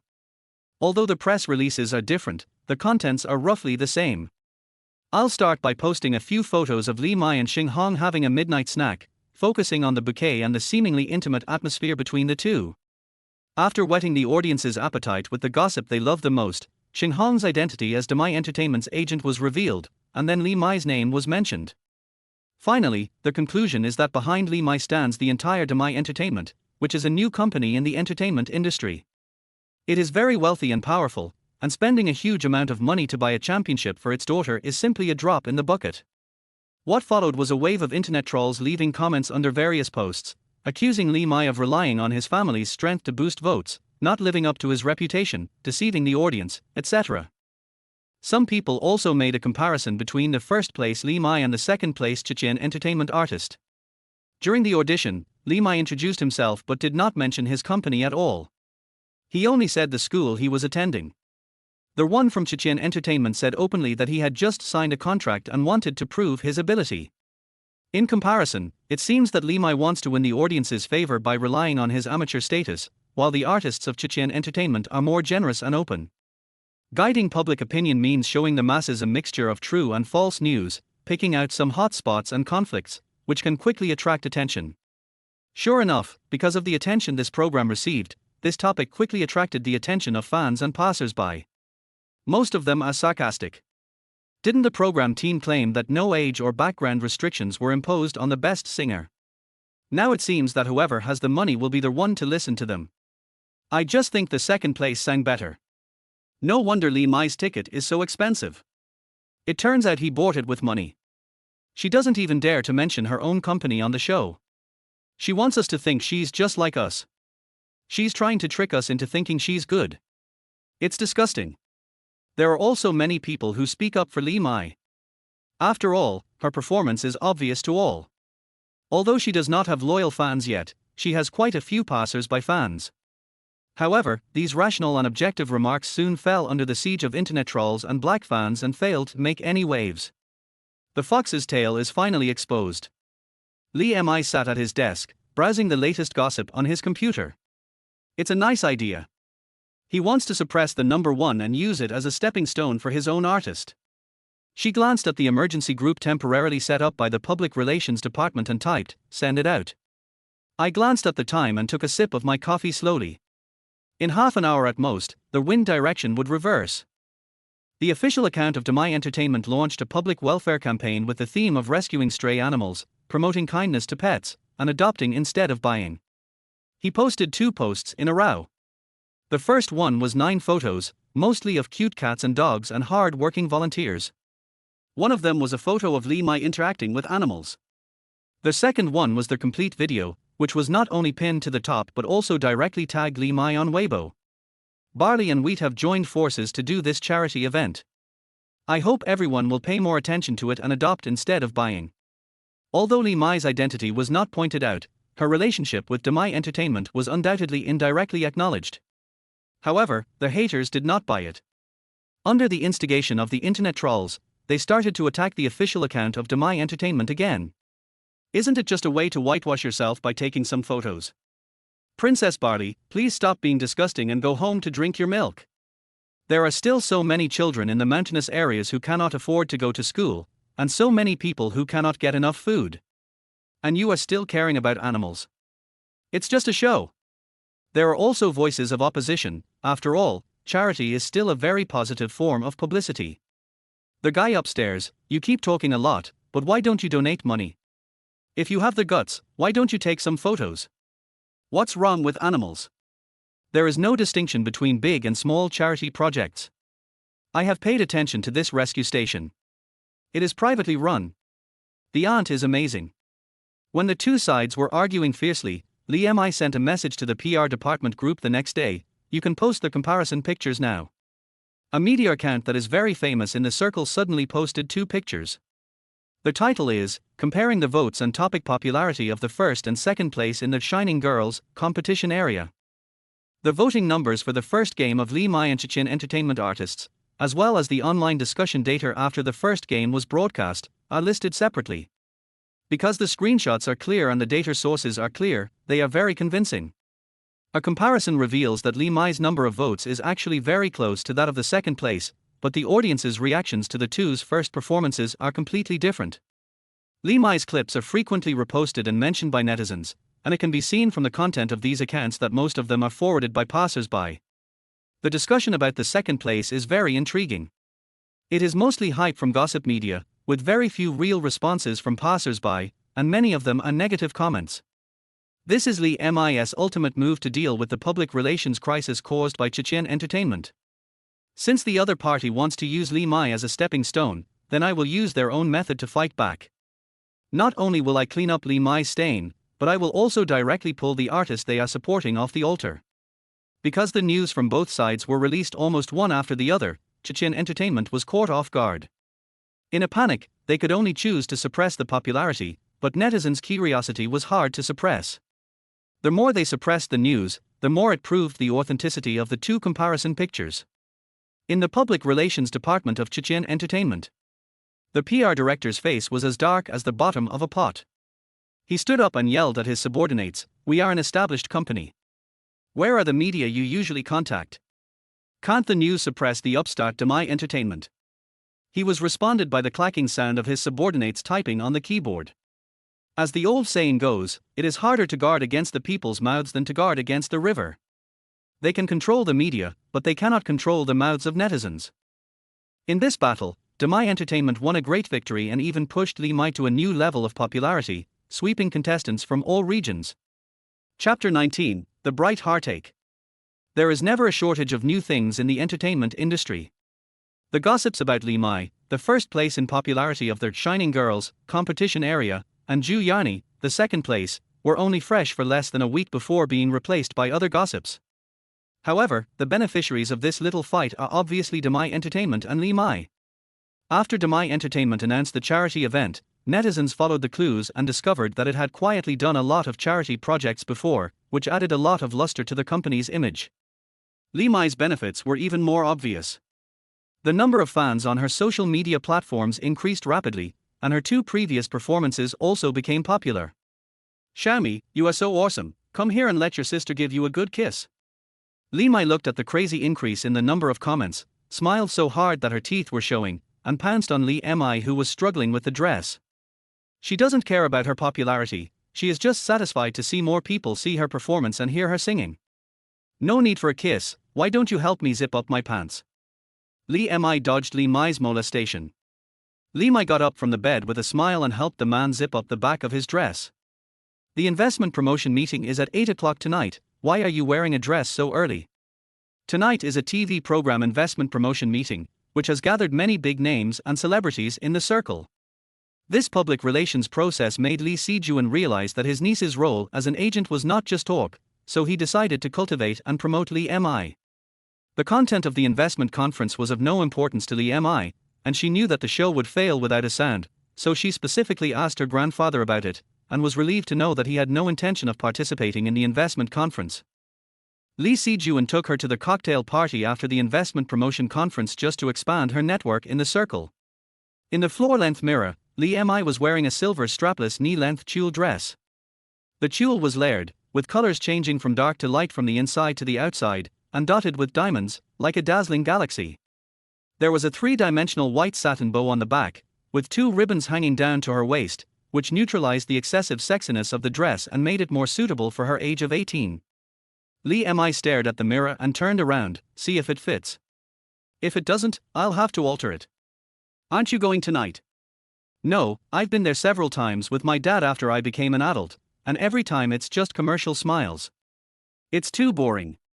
Li Mai fell back on the bed, still browsing the comments section with relish. She would seriously reply to some serious comments about her performance, whether good or bad, but it wasn't always so harmonious. Li Mai took off her dress and changed into home clothes. She saw from the mirror that the smile on Li Mai's face gradually disappeared, and her brows furrowed. She had some guesses in her mind. She sat on the bedside and reached out to smooth Li Mai's frown. Where there is attention, there will be comments. Where there are comments, there will be attacks. You don't have to accept all of this information. You don't need to look at Li Mai to know that most likely someone is still using the incident from last time to slander Li Mai for voting fraud. She has long been accustomed to online public opinion. At the beginning, it is guided by people with ulterior motives, and then a seed called impression will be planted in the hearts of netizens, which may be good or bad and is not easy to change. For them, these bad comments are just to vent their emotions and they do not consider the feelings of others at all. I know, but I want to know more about their opinions after watching the performance. Li Mai forced a not-so-bright smile at Li Mai. Don't worry, I'm very strong inside and will digest it quickly.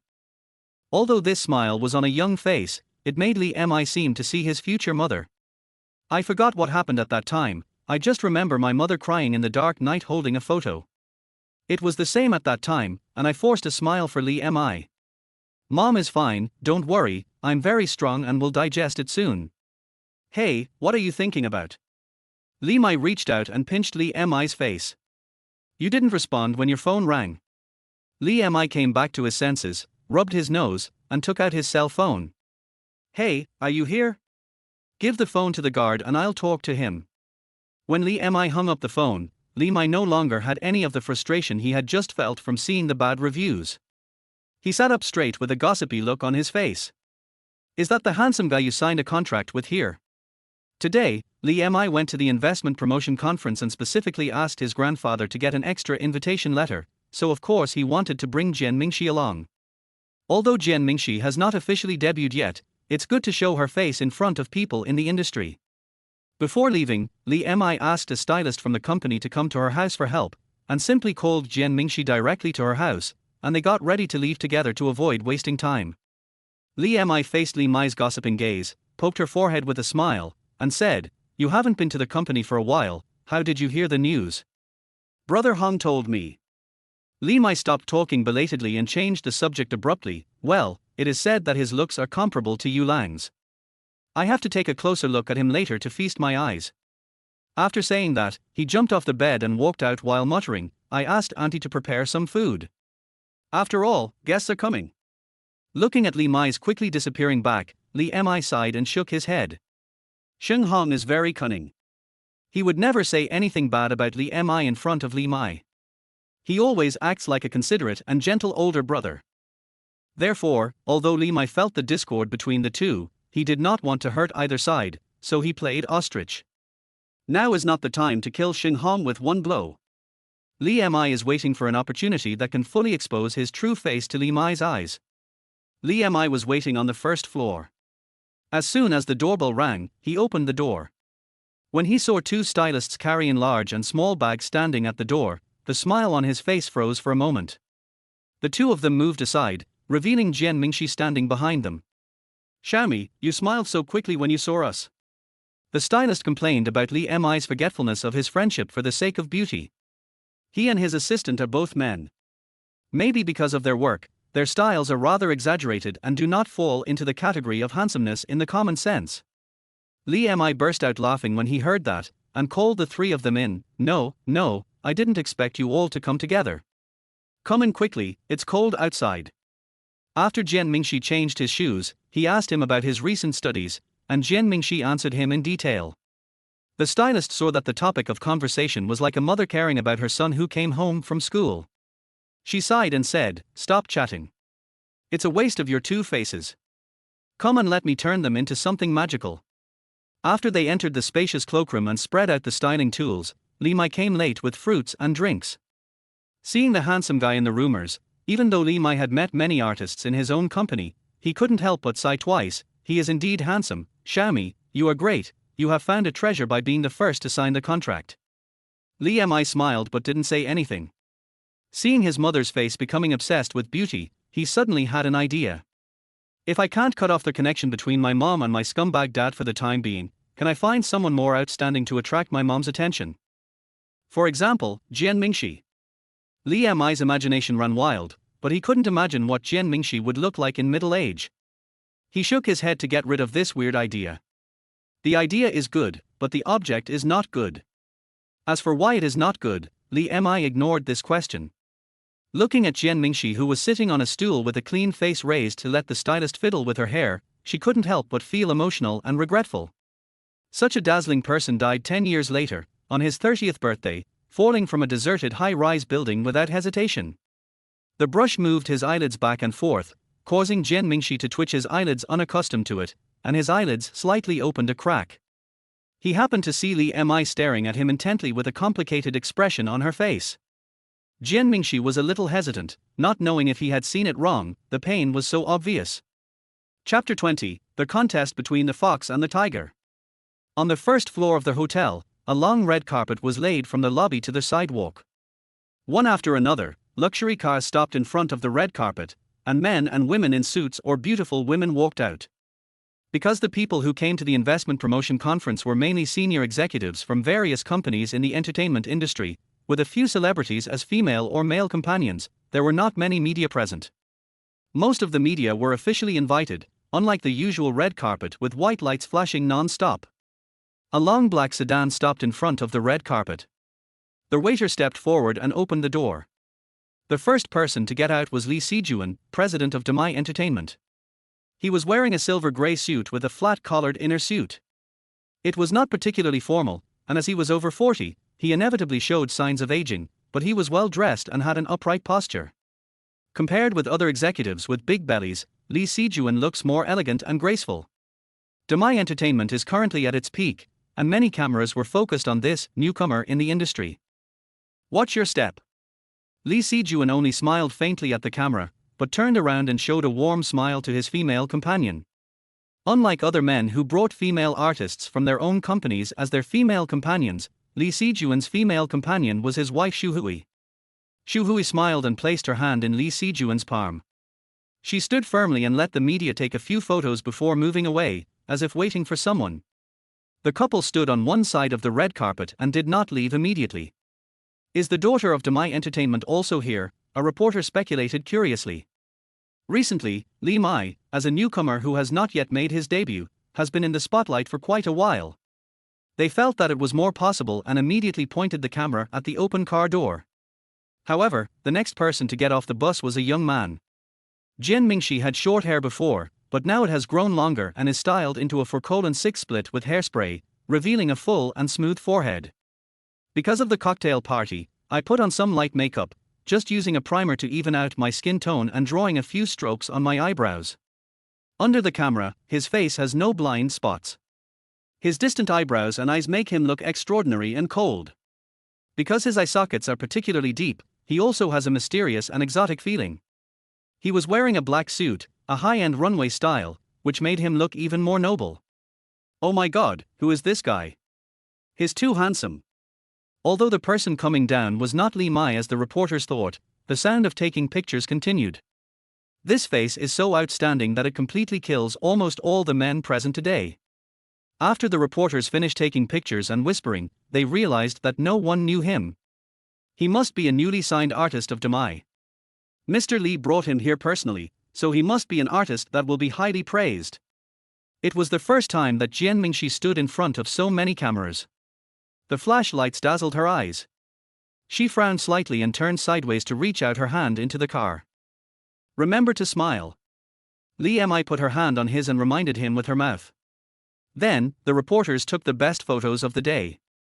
Jian Mingxi, dressed in a black suit and looking like a nobleman, was holding the hand of Li Mi, who was wearing a silver gauze skirt and had a look and temperament that was not inferior to that of an artist.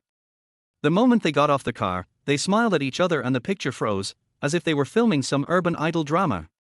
Looking at the two people calmly facing the media cameras, Li Sijuan smiled and patted Xu Hui's hand. I say you don't have to worry about Xiaomi, she is very capable.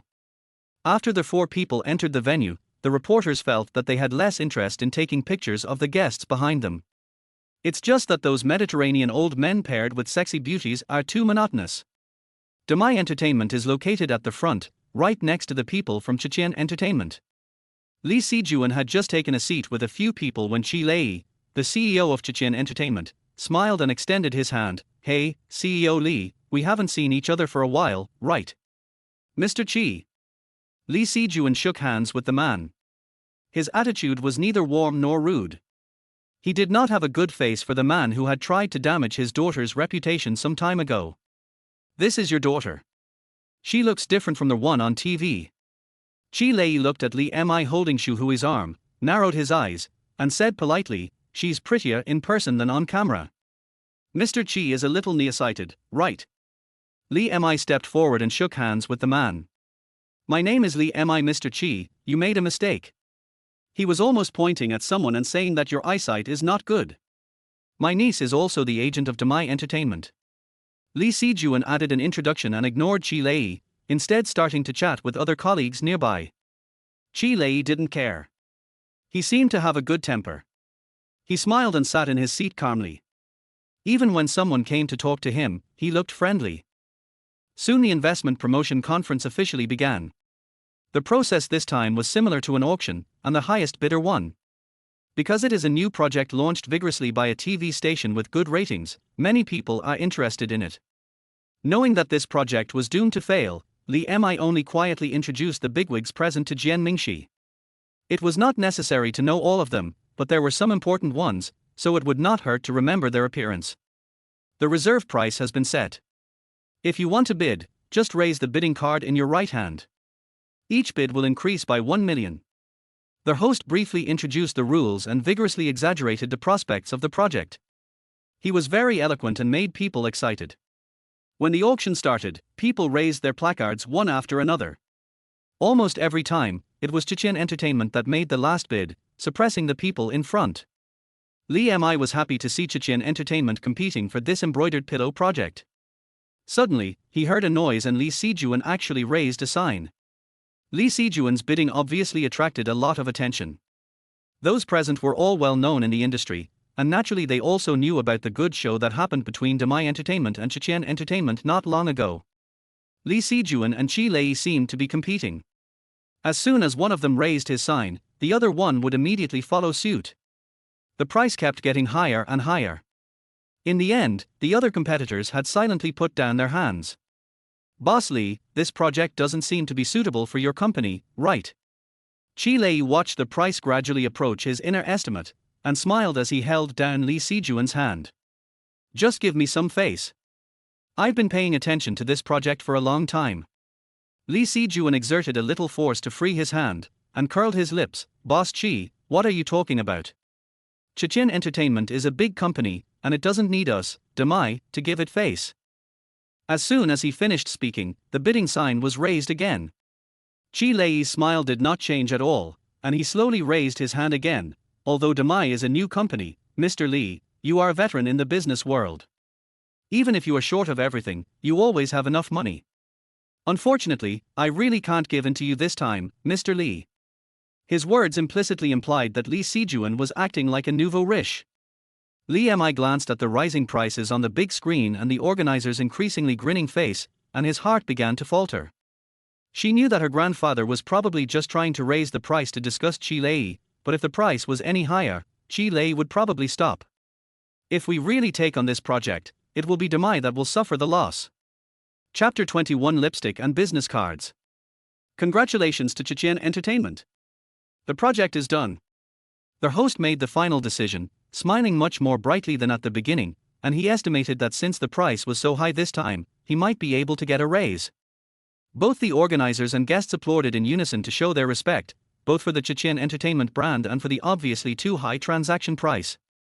"Congratulations, Mr. Chi, this is an S+ project, you will definitely make a lot of money." There were people who didn't see the situation clearly and came to congratulate Chi Lei. Chi Lei could only hold back his heartache and responded with a smile, No, there are other projects tonight.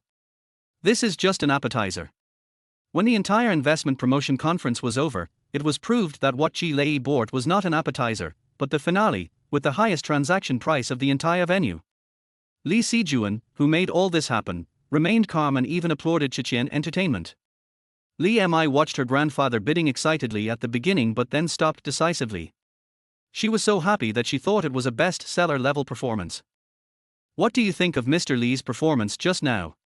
She also specifically asked the future actor for his opinion. Jian Mingxi nodded seriously and whispered, "You can control it freely, very impressive." The following cocktail party was also held in the same hotel, but not on the same floor. The staff guided the guests to change venues in an orderly manner. Lee Si-juan straightened his tie and stood up holding Xu Hui's hand. Qi Lei walked over from the crowd, stood in front of Lee Si-juan, and extended his hand again. Today's investment promotion conference can be so interesting, thanks to the participation of President Lee. Chechen Entertainment and My Entertainment will have the opportunity to cooperate sooner or later, so we will wait and see. Mr. Qi, you are too polite. I believe you have all been enlightened today. When it comes to wealth and power, Chechen Entertainment is not inferior to Demai at all. Lee Si-juan stretched out his hand and shook it vigorously, then turned around and left in style. The four of them got on the VIP elevator together. There were no strangers there. Lee Si-juan immediately broke away from his domineering aura and joked with Lee Mi with a smile. How was it? Uncle was very impressive just now, wasn't he? Lee Mi gave a thumbs up and said, I was almost fooled by you. I wanted to hold your hand down from bidding. Almost. That means I was not fooled by my uncle. This shows that our Xiaomi is much more perceptive than that old fox Qi Lei. The old man and the child laughed so hard that Xu Hui patted them lightly, saying, You are so old, but you are still like a child. At the cocktail party later, take Xiaomi to meet people. In Li Mi's memory, he had seen his grandfather being very majestic in the workplace when he was a child, but he soon became more majestic. From agent to director of the artist management department, and then to vice president, and finally taking control of Demai Entertainment, my grandfather gradually retreated behind the scenes and became a kind old man who stayed at home with his wife and granddaughter. I made a mistake in choosing him. I didn't stop Xiaomai from choosing him. Grandpa was so angry that he was shaking at his mother's funeral, and said this sentence almost with tears of blood. Li Mi still remembers it clearly. What's wrong? Jian Mingxi stretched out his hand to block the elevator door that was about to close, and gently called back Li Mi, who was in a trance. It's okay, I was distracted. Li Mi shook his head and stepped out of the elevator.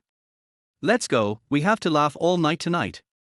As Li Mi said, a cocktail party is a business place. Lee Si-juan brought Li Mi, and Li Mi brought Jian Mingxi, and they met many people from all walks of life in the industry along the way. They received so many business cards that they couldn't hold them all in one hand. Although it was thanks to Lee Si-juan's face, this stack of business cards also represented Li Mi's real first-hand network resources as an agent. The key was handed to her, but she had to open the door herself. Jian Mingxi's performance surprised Li Mi even more. In the convenience store, Jian Mingxi always kept his head down and wore a baseball cap, obviously not used to attracting so much attention. However, in this scene, which he had never participated in before, Jian Mingxi always followed behind Li Mi with a decent smile, not appearing awkward at all. Even though he is not very good at socializing, his friendliness and face are enough to win the favor of most people present. Oh, Sister Xu, you said you have a good daughter like Xiaomai, which already makes us envious. Now you have a smart and sensible niece like Xiaomi. The famous female producer in the circle joked with Xu Hui while holding a bottle of champagne. Her eyes finally fell on Jian Mingxi's face. She showed her admiration without hiding it. Boss Li, the artist newly signed by your company is also very good. I think they are not inferior to those self-proclaimed old companies. Producer Yuan, you're too kind. Xiaomi and Mingxi are both newcomers and need more support from you seniors. Xu Hui often socializes with Lee Si-juan, so these words come out of her mouth casually. No. Producer Yuan pulled out a thin rose gold business card from the business card holder. Unfortunately, there is only one business card left, so. The fingers with red nail polish were holding the business card, and were about to put it into Jian Mingxi's chest pocket, but a new, famous brand lipstick suddenly blocked her way. I've heard my uncle mention the fame of producer Yuan for a long time, and today I finally have the chance to meet him. Li Mi exchanged the lipstick for the business card and held it in her hand. It turns out that producer Yuan is not only talented, but also has a unique temperament and appearance. Even the champagne glass can't help but have a taste of his beauty. This remark cleverly pointed out that producer Yuan's lipstick had faded a little, and added that the lipstick was brand new and spare and had not been opened. Producer Yuan naturally felt Li Mi's protection of Jian Mingxi. His eyes moved between the two of them. He was also very pleased with the compliment from a young girl like Li Mi, so he didn't feel embarrassed. He smiled and withdrew his hand. Ms. Li not only looks sweet, but also has lips that look like honey. A business card in exchange for a lipstick is a bargain. There is a filming project at the beginning of the year, and I hope we will have a chance to cooperate then. These words were not just polite remarks, as they directly mention the project time, and could be considered a semi-formal invitation. Li Mi naturally agreed immediately. Jian Mingxi is the only artist signed by her now. If the project is not suitable at that time, she can also promote other artists of Demai Entertainment. The two clinked glasses of champagne and then went their separate ways to continue socializing with their friends. Li Sijuan only took Li Mi to introduce people, and after the introductions, it was all up to her on her own. Xu Hui occasionally helped to ease the atmosphere. He looked at Li Mi, who was chatting in the crowd with a bunch of old-timers who were more than 10 or even dozens of years older than him, and still behaved in a measured way. He felt half relieved and half sad. Xu Hui lowered her hand and squeezed Li Sijuan's hand. She understood the look in his eyes, which was heartache. What kind of past must a young girl who has just reached adulthood have gone through to be as smart and tactful as she is now? The two did not ask any further questions about Li Mi and her mother, because the sadness in Li Mi's eyes when she mentioned her mother was something that no parent would want to see again. I don't know where that brat Li Siheng is now. He didn't even tell me that he had such a grown-up daughter. When talking about her brother who never came home, Li Sijuan became furious, and Xu Hui tried to comfort him again. Starting from the time producer Yuan came on stage, Jian Mingxi's smile became much more restrained, and his eyes were more focused on Li Mi's back. Watching her drink one glass of champagne after another, not knowing how much she had drunk, she suddenly staggered. He immediately reached out to support her shaking body. "Hiss, I haven't drunk for a long time. My alcohol tolerance has decreased." Li Mi muttered, a faint blush appeared on his face. He leaned close to Jian Mingxi's ear and exhaled a breath of hot air. "Help me go outside and sober up." Jian Mingxi's ears trembled slightly, and he lowered his eyes. "Okay." Chapter 22, Smiling Face Hiding Dagger. The clinking of glasses inside the house makes the terrace seem even more tranquil. Li Mi put his arms on the railing, squinted his eyes, and enjoyed the cold wind blowing towards him. It made him shiver and the effect of the alcohol was gone. "You have a headache after drinking and being blown by the wind." Jian Mingxi followed her and stretched out his hand to pull her over, but he hesitated and retracted his hand, only giving a warning. "It's okay. I can't say that I can drink 1,000 cups without getting drunk, but this little bit of champagne is no problem for me." Li Mi turned his head to look at Jian Mingxi. His face was a little blurry against the light, and his outline seemed much softer. "You didn't quite get used to it just now, did you? Don't worry, once you finish filming your first movie, you can leave these social events to me." Closely following wealth and power is lust. The entertainment industry is a high-income industry, so naturally there is no shortage of messy things. Among the men and women behind him, many are overwhelmed by desire. Of course, there are also those who do things in a fair and impartial manner, but people are inherently complicated. Even for Li Mi, it is hard to say that there are no people with ulterior motives among those he wants to socialize with. However, these matters should be handled by the agent. As an actor, Jian Mingxi only needs to act well and not waste his talent. "Leave it to you." Jian Mingxi thought of the deep meaning behind the gaze he had just received, and then looked at the person in front of him who didn't care about his safety at all, and he rarely felt a trace of anger. It was like seeing Jian Mingyu, who was unaware of the danger and pain, feeling helpless and heartache without even noticing. It is obvious that Li Mi herself is just an 18-year-old girl whose appearance is no less attractive than that of celebrities. Li Mi tutted his words and poked Jian Mingxi's shoulder with his finger. "You look down on me, even though your manager is young, he's no less social than Shenghong. You." As soon as Jian Mingxi's words came out, Li Mi immediately made a gesture to keep quiet and looked into the house with squinted eyes. "That's Shenghong? Why is he here?" Inside the room, Shenghong was dressed neatly in a tuxedo, looking quite elegant. He was talking and laughing with a man. The two of them seemed to be having a very good time. Li Mi took out his cell phone and wanted to see who Shenghong was chatting with. When he turned on the screen, he remembered that this phone didn't have a camera function at all. Come on, let's go in and take a look. Jian Mingxi saw that Li Mi was no longer drunk and was rushing into the crowd with high morale. He followed her closely, but the smile was gone from his face. However, when Li Mi walked through the crowd, the only person left by Shenghong's side was Zhang Xinle, who was dressed well. Xiaomi? I didn't see you just now, and I said I came to have a drink with you. When Shenghong saw Li Mi approaching, his smile did not diminish, and he was even more enthusiastic. He greeted Jian Mingxi again. I heard from Xinle that there was a misunderstanding between you two before. Today is your chance. Why don't you apologize to Mingxi? The embarrassment on Zhang Xinle's face flashed away, and he forced a smile, holding the wine glass forward. Brother Jian, I was blind before, I apologize to you. Jian Mingxi lowered his eyes and did not raise his glass or respond, and the scene became awkward for a moment. It was not until the smile on Zhang Xinle's face almost froze that Li Mi clinked his wine glass with Zhang Xinle's, but he had no intention of drinking at all. We drank a lot today, so we won't be polite since we're from the same company. Mingxi, let's go, President Li is waiting for us. The two of them still walked one after the other, passing by Shenghong without looking back. Zhang Xinle gripped the wine glass tightly and put it fiercely on the tray in the hand of a passing waiter, spilling half of the glass on the waiter's shirt without even a word of apology. Brother Hong, you've seen it too. Jian Mingxi is a gigolo. It's fine if he's arrogant to me, but he doesn't even give you face, Brother Hong. Have you said enough? Shenghong's voice was as cold as the wind outside. Don't you see what kind of occasion it is today?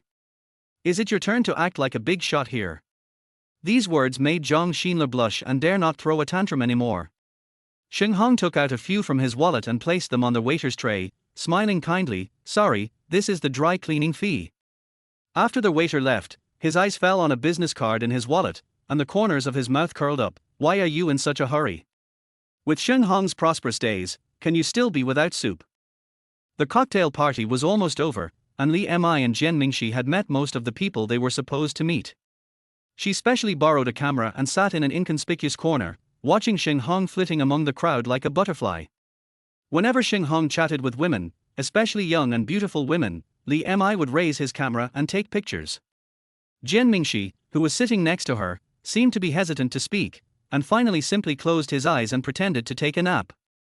Li Mi lowered her head and flipped through the photos, pouting in dissatisfaction. I originally wanted to take some intimate pictures of Shenghong and other women and show them to my mother so that maybe she could see his true face. However, Shenghong was obviously very cautious. When the media was present, he appeared to be very elegant and kept a polite distance from all women. After the cocktail party was over, Li Mi still took Jian Mingxi to ride in her grandfather's car. They first arrived at the high-end residential area where the Li family lived. After getting off the car, Li Mi specifically asked the driver to take Jian Mingxi to the company dormitory. I almost forgot.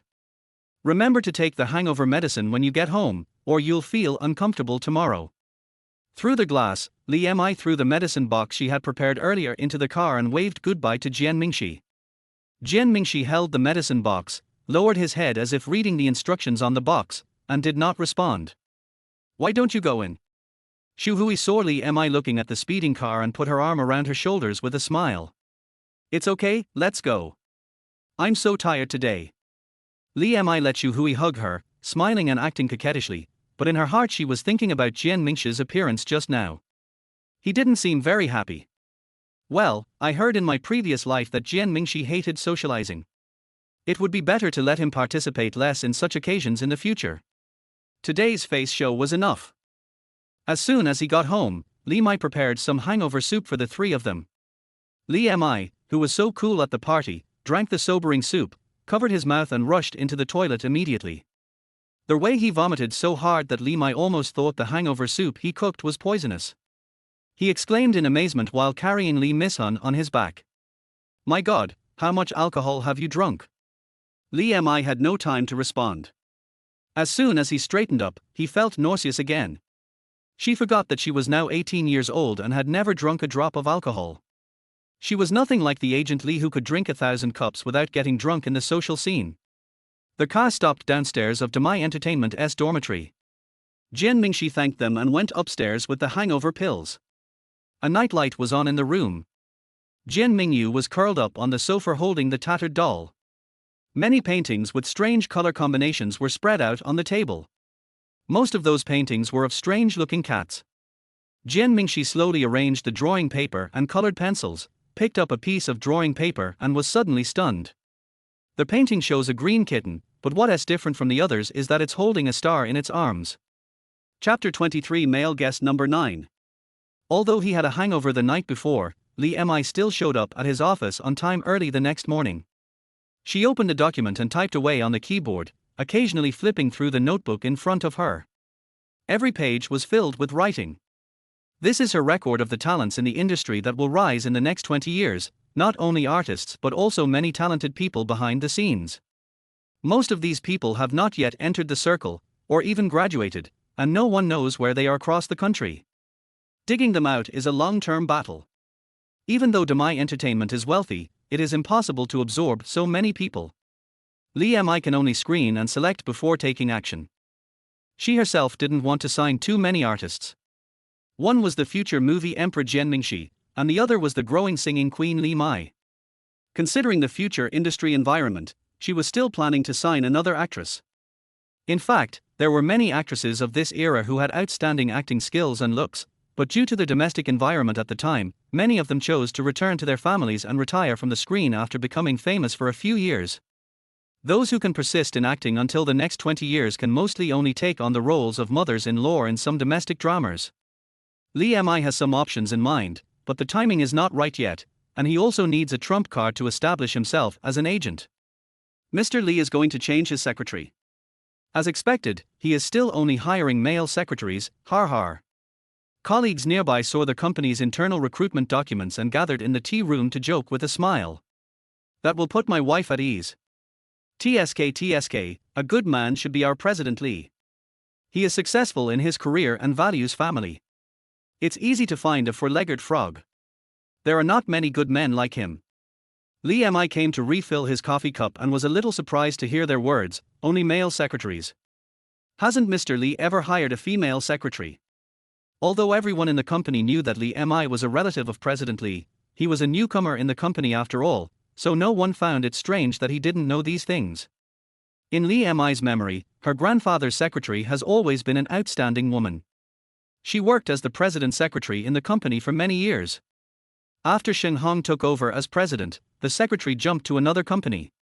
The colleague gave Li Mi a seat to receive the coffee and smiled mischievously. We have hired female assistants, but as for the CEO's secretary, she spends more time with CEO Li than his own wife. It would definitely be more reassuring to hire a male secretary. Li Mi didn't think that her grandmother would be jealous enough to take it to the company, otherwise why would she hire a female secretary later? She didn't refute it and just chatted about gossip. As soon as I returned to my seat, the company's large group began to drip with messages frantically. As soon as he heard the voice, Li Mi knew that there must be some explosive gossip. Most official business is done via email, and the group is used for everyone to chat and relax. The atmosphere at Demai Entertainment is very relaxed. As long as you can complete your job on time and with quality, no one will criticize you for relaxing in the company. Sure enough, as soon as I opened the group, there were a bunch of pictures, all of which were young men in formal attire. Who brought out their blind date database? What blind date? This is our CEO's secretary in reserve. Oh, yeah, that secretary went abroad for further studies, right? Are these guys really not here for interviews with the artist department? Li Mi clicked on the pictures one by one with great interest. The interviewees were indeed good looking, at least above average. They were all wearing smart formal suits. At first glance, they looked like male models being interviewed. I pick male guest number 9. Number 9 is so handsome HR lady, please release his contact information immediately. If number 9 loses the election, I am willing to offer him the position of my boyfriend. Come on, sister, please be serious. What boyfriend position? Just go to the Civil Affairs Bureau to get the marriage certificate. I've already thought of a name for the child. Li Mi had already shown his concern for the appearance of his employees when he signed Jian Mingxi last time, but he didn't expect that there would be something even more outrageous. While marveling at the photo, they clicked on photo number 9, which was mentioned the most. When the photo was enlarged and appeared on the screen, even though Li Mi claimed to have seen countless people, he couldn't help but sigh twice. The photo was probably taken secretly by some bystander. The angle is not very good and only half of the side profile is captured. The interviewee in the photo is very tall, and the suit he is wearing is a real cheap one. Even through the unclear photo, you can tell that the fabric is very ordinary. But even such an ordinary suit fits him very well. I guess he has a good figure and it makes him look tall and stylish. The half-profile view makes his nose look even taller. His facial features are not very delicate when viewed individually, but when combined together, they give people an inexplicably comfortable look. This is a man whose appearance is not outstanding, but whose temperament is absolutely outstanding. Li Mi subconsciously thought like an agent and compared the man with Jian Mingxi. In terms of appearance, Jian Mingxi was definitely better, but it had to be said that this man's temperament was also very rare. After eating some melons, Li Mi continued to organize his talent discovery plan. Just when she was getting into the mood, her immediate boss called her internally and asked her to go to the office. Sister Weiwei. Feng Weiwei was on the phone. She pointed to a chair beside her and asked Li Mi to sit down, then threw a document to her. Li Mi didn't say anything, but flipped through the pages silently, and found that the content was the premiere press conference of Bai Ling's screen debut, which would be held in a week. You only have one artist with you right now, right? Feng Weiwei hung up the phone and sat across from Li Mi. This premiere is very important to Bai Ling, but it coincides with Yu Lang's celebration banquet. I can't make time, so I want you to help me. Yu Lang is the leading male actor of Demai Entertainment and the biggest trump card in Feng Weiwei's hand. She has to take care of almost all matters, big or small. I don't have a problem with the time. Jian Mingxi is still studying acting and has no activities for the time being. Li Mi had attended so many premieres, and was familiar with the process that she did not back off. But how did you choose me? We have so many agents in the artist department. There must be quite a few agents in the department who want to participate in this event where they can meet professionals from the film and television industry, not to mention the artists managed by Feng Weiwei. Bai Ling chose you. Feng Weiwei's answer was also very direct. After a pause, she said, "You did a great job on the cover last time." Although the latter sentence is not a compliment, it is rare to hear it from Feng Weiwei's mouth. Seeing Li Mi's smiling face, Feng Weiwei couldn't help but said, "Don't let your tail get cocky just because I praise you.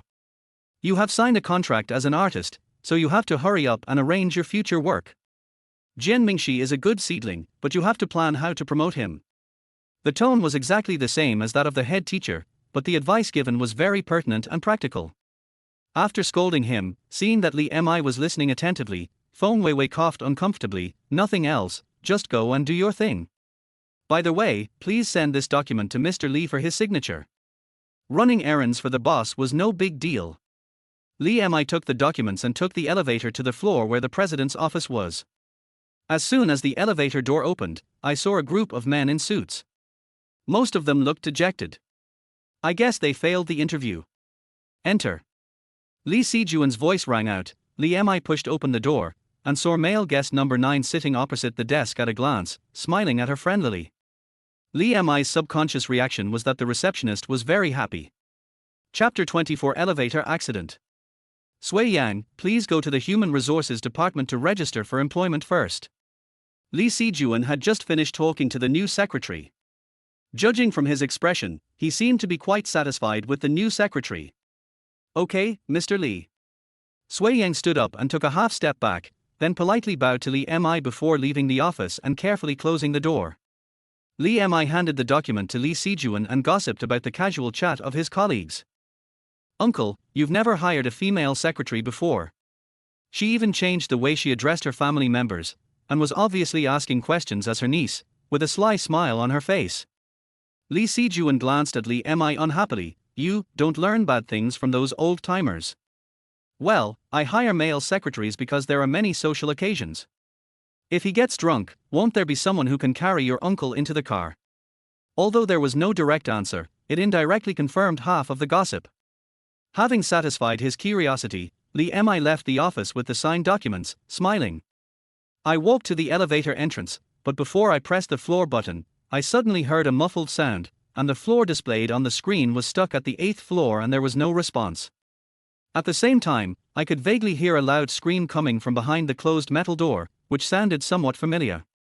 She immediately took out her phone and called the logistics department. Contact the property management immediately, the elevator is out of order. At the same time, in the elevator on the 8th floor, Li Mai covered her head and screamed, and her high heels stepped hard on the tip of Sui Yang's leather shoes. Sui Yang just frowned slightly and held Li Mai's arm with one hand. Don't move, the elevator is broken and it's dangerous to move around. Just as he finished speaking, the emergency lights in the elevator went out, and the surroundings instantly fell into darkness. Sui Yang even felt the arm he was holding tremble. I'm sorry, did I step on you just now?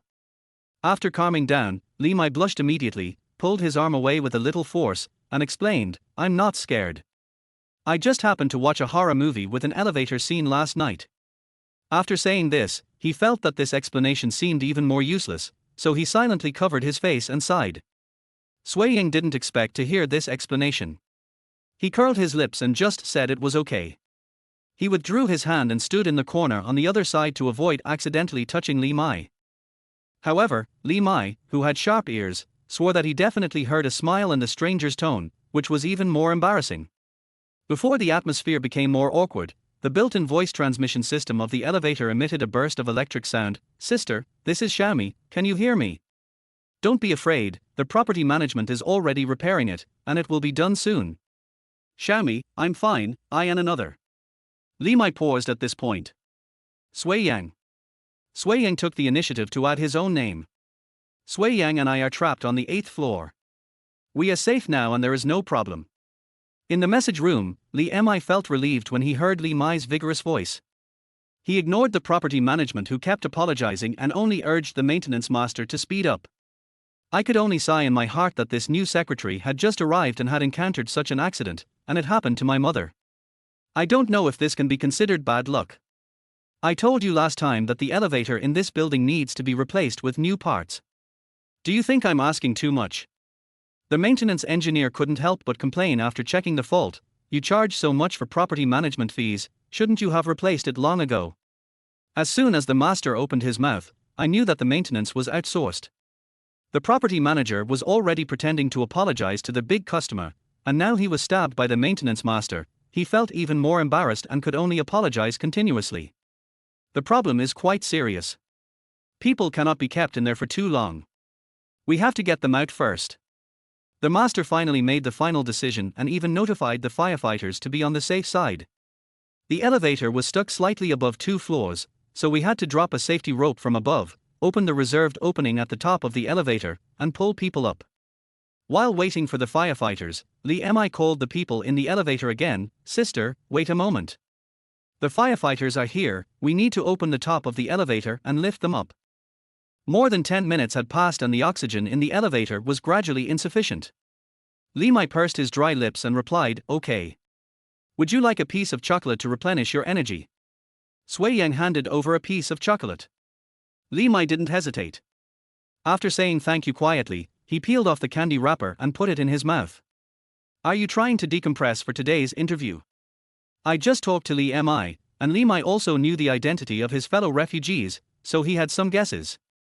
I couldn't see his face in the darkness, I just heard Sui Yang laugh a few times. No, I have hypoglycemia, I carry this with me. About 10 minutes later, there was a noise from above the elevator. Soon, the reserved opening was opened from above, a safety rope was thrown in, and there was the calm voice of the firefighter. Tie the rope around your waist and come one by one. Sui Yang said nothing, picked up the rope and handed it to Li Mi. Ladies first.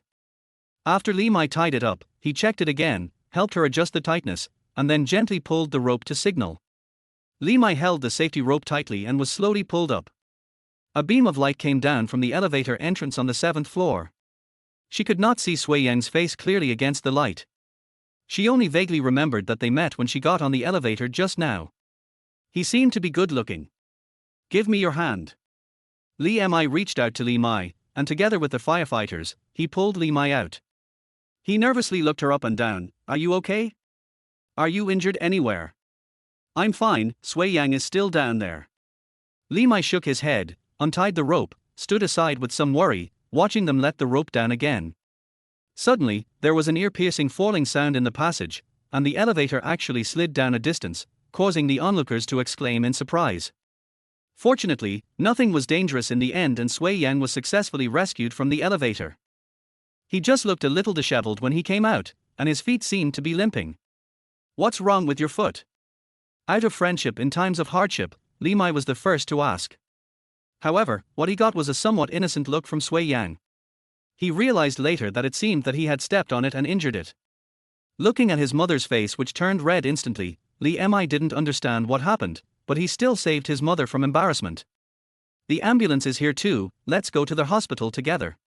As for the property's negligence, the company will have its own legal department to negotiate." Li Mi looked at Sui Yang, who was having difficulty walking and hesitated whether to lend a hand. Just as he stretched out his hand, Jian Mingxi appeared out of nowhere and held Sui Yang's arm. "I just finished class and heard that the elevator was broken, so I came to check it out," Jian Mingxi explained quickly. "Oh, that's a good opportunity to help. Let's go." Li Mi didn't find it strange. He just handed him a pack of tissues and said, "Did you practice body shape in class today? You're sweating all over." Jian Mingxi took the tissue and wiped it roughly, then took another look at Li Mi, who was intact, before he calmed his pounding heart. "Just after class, I heard them say that Miss Li was trapped in the elevator. I ran all the way to the 8th floor and saw Li Mi, only to realize that it was not her who was trapped." Sui Yang obediently borrowed Jian Mingxi's strength, half hanging on his injured foot, and chuckled as he looked at Jian Mingxi's secretive gaze. Chapter 25, Press Conference Incident. General Li's secretary Sui Yang was gloriously injured and had to recuperate just after joining the company. When I officially clocked in for work after my injury healed, it was also the day of Bai Ling's movie premiere. When Li Mi went out to work in the morning, Li Mi stuffed a thermos bucket into his pocket. "Is this for my snack? I have a press conference today and I have a box lunch." "This is for Sui Yang, please help me take it." Li Mi interrupted Li Mi's self-conceit and pouted, "Ever since you drank my hangover soup, you don't eat anything I make, okay?" As for his mother's cooking skills, even if he had lived 2 lives, Li Mi felt that he could not let himself down. If God gave Li Mi's voice full of skill points, then in order to balance it, he must have added points to her cooking skills. "Do you still remember the time you stepped on someone's foot last time? I think that by sending this soup, it seems like you are repaying a favor with a vengeance."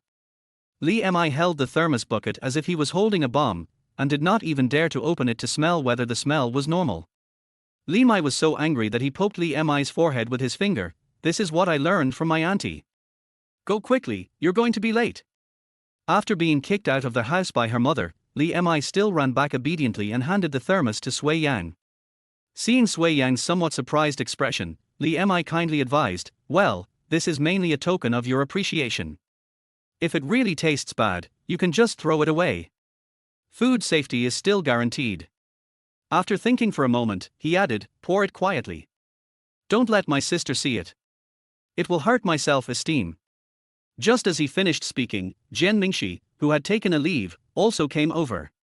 His eyes were naturally attracted by the pink thermos with cartoon patterns. Obviously this thing doesn't quite match Sui Yang's temperament, it's even a bit weird. Sui Yang nodded to Jian Mingxi as a greeting, then smiled and said to Li Mi, "Thank you for your help. I will finish my meal." Mission accomplished. Li Mi looked at the time and called Jian Mingxi, whose eyes were wandering. "Let's go. The car is here." Jian Mingxi nodded slightly, followed Li Mi, but couldn't help but turned back. Sui Yang was still standing there holding the pink thermos, looking into Jian Mingxi's eyes, smiling and waving. Today's press conference will premiere Bai Ling's debut film. Li Mi specifically asked Jian Mingxi to take a leave to go with her. Firstly, this movie was worth watching, and secondly, Jian Mingxi would also face such a scene in the future, so this was a way for her to see it in advance. Bai Ling is the absolute protagonist today. She put on makeup and changed into beautiful clothes early and prepared to leave. After seeing Li Mi, he smiled and gave her a big hug. "I'm so nervous. What if the reputation is not good? I have prepared the scripts for the reporters' questions. I'm afraid I can't remember them. I even prepared several cheat sheets." The last brief collaboration gave Bai Ling a deep trust in Li Mi, so they talked non-stop as soon as they met. "Don't worry, the media we invited today have all been informed. And I believe your work will be great. Li Mi looked into Bai Ling's eyes seriously, and his sincere tone easily made Bai Ling relax. The press conference went very smoothly, just as Li Mi said. The movie is about 2 hours long, with a fresh style, beautiful pictures, sincere emotions, and a regrettable ending.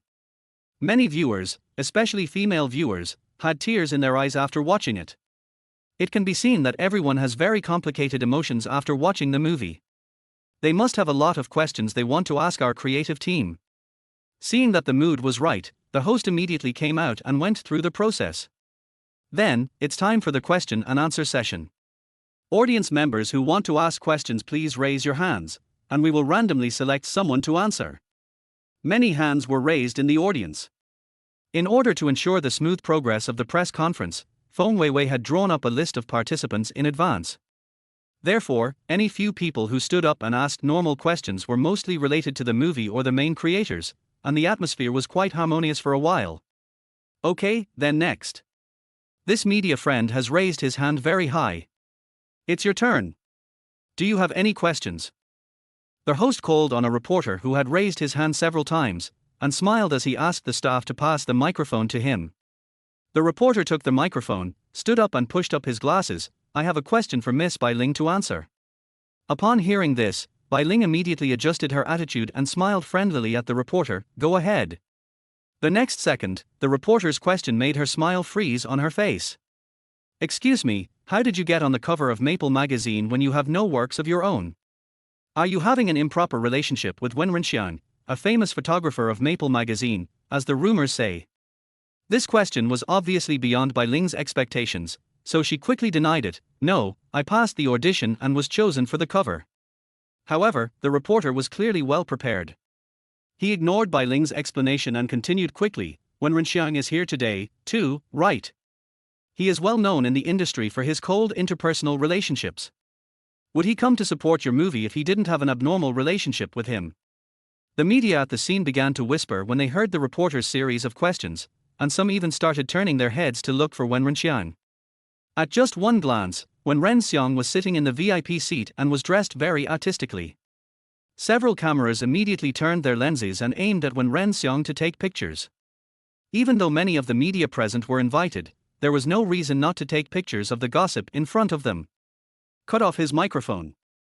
As soon as the reporter finished asking the first question, Li Mi notified the staff to take action, but he was still a step too slow. Bai Ling had just entered the entertainment industry, and was immediately panicked when dirty water was thrown at her. She first looked at Wen Renxiang, her eyes full of panic, and then loudly rebuked the reporter. You must be responsible for what you say. I have never done that kind of thing. Li Mi frowned fiercely.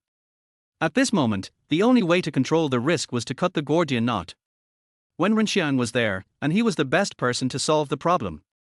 Chapter 26, Admiration. Li Mi's understanding of Wen Renxiang mostly comes from interviews with major magazines. 20 years later, Wen Renxiang no longer works for Red Maple magazine, but lives abroad. On par with Wen Renxiang's extraordinary artistic talent is his fascination with the deceased actress.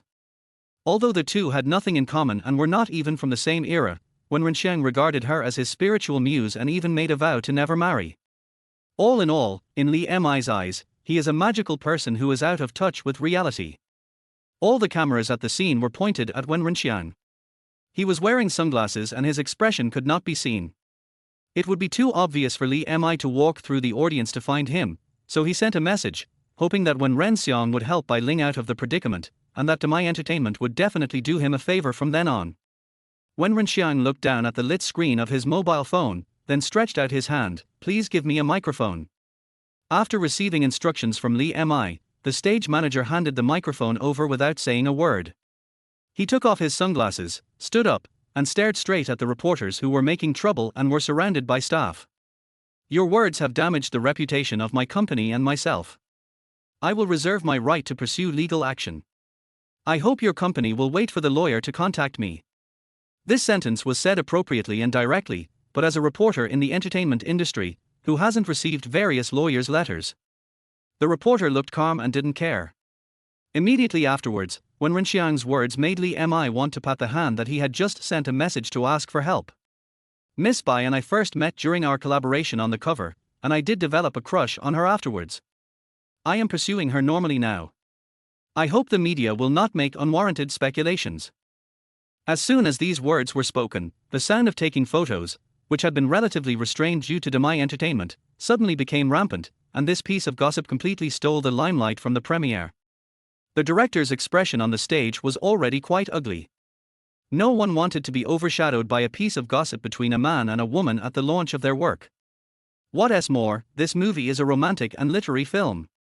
After such an incident, how can Bai Ling cooperate with the male lead in promotion later? The press conference had to be terminated early. Fortunately, the previously filmed footage was sufficient for publicity, and the gossip in the second half would naturally not be edited into the publicity content. Li Mi pinched his nose and went forward to negotiate with the main creative team, especially the director and the producer. He had no choice but to lead Bai Ling to apologize repeatedly. When the two men's expressions eased a little, Li Mi immediately proposed a remedy. Although this press conference was maliciously sabotaged, since there is already such a topic, why not take advantage of it to hype up our movie? Wen Renxiang is not the male lead of our movie, so what hype can there be about him? The producer sneered, obviously not satisfied with this solution. Don't worry.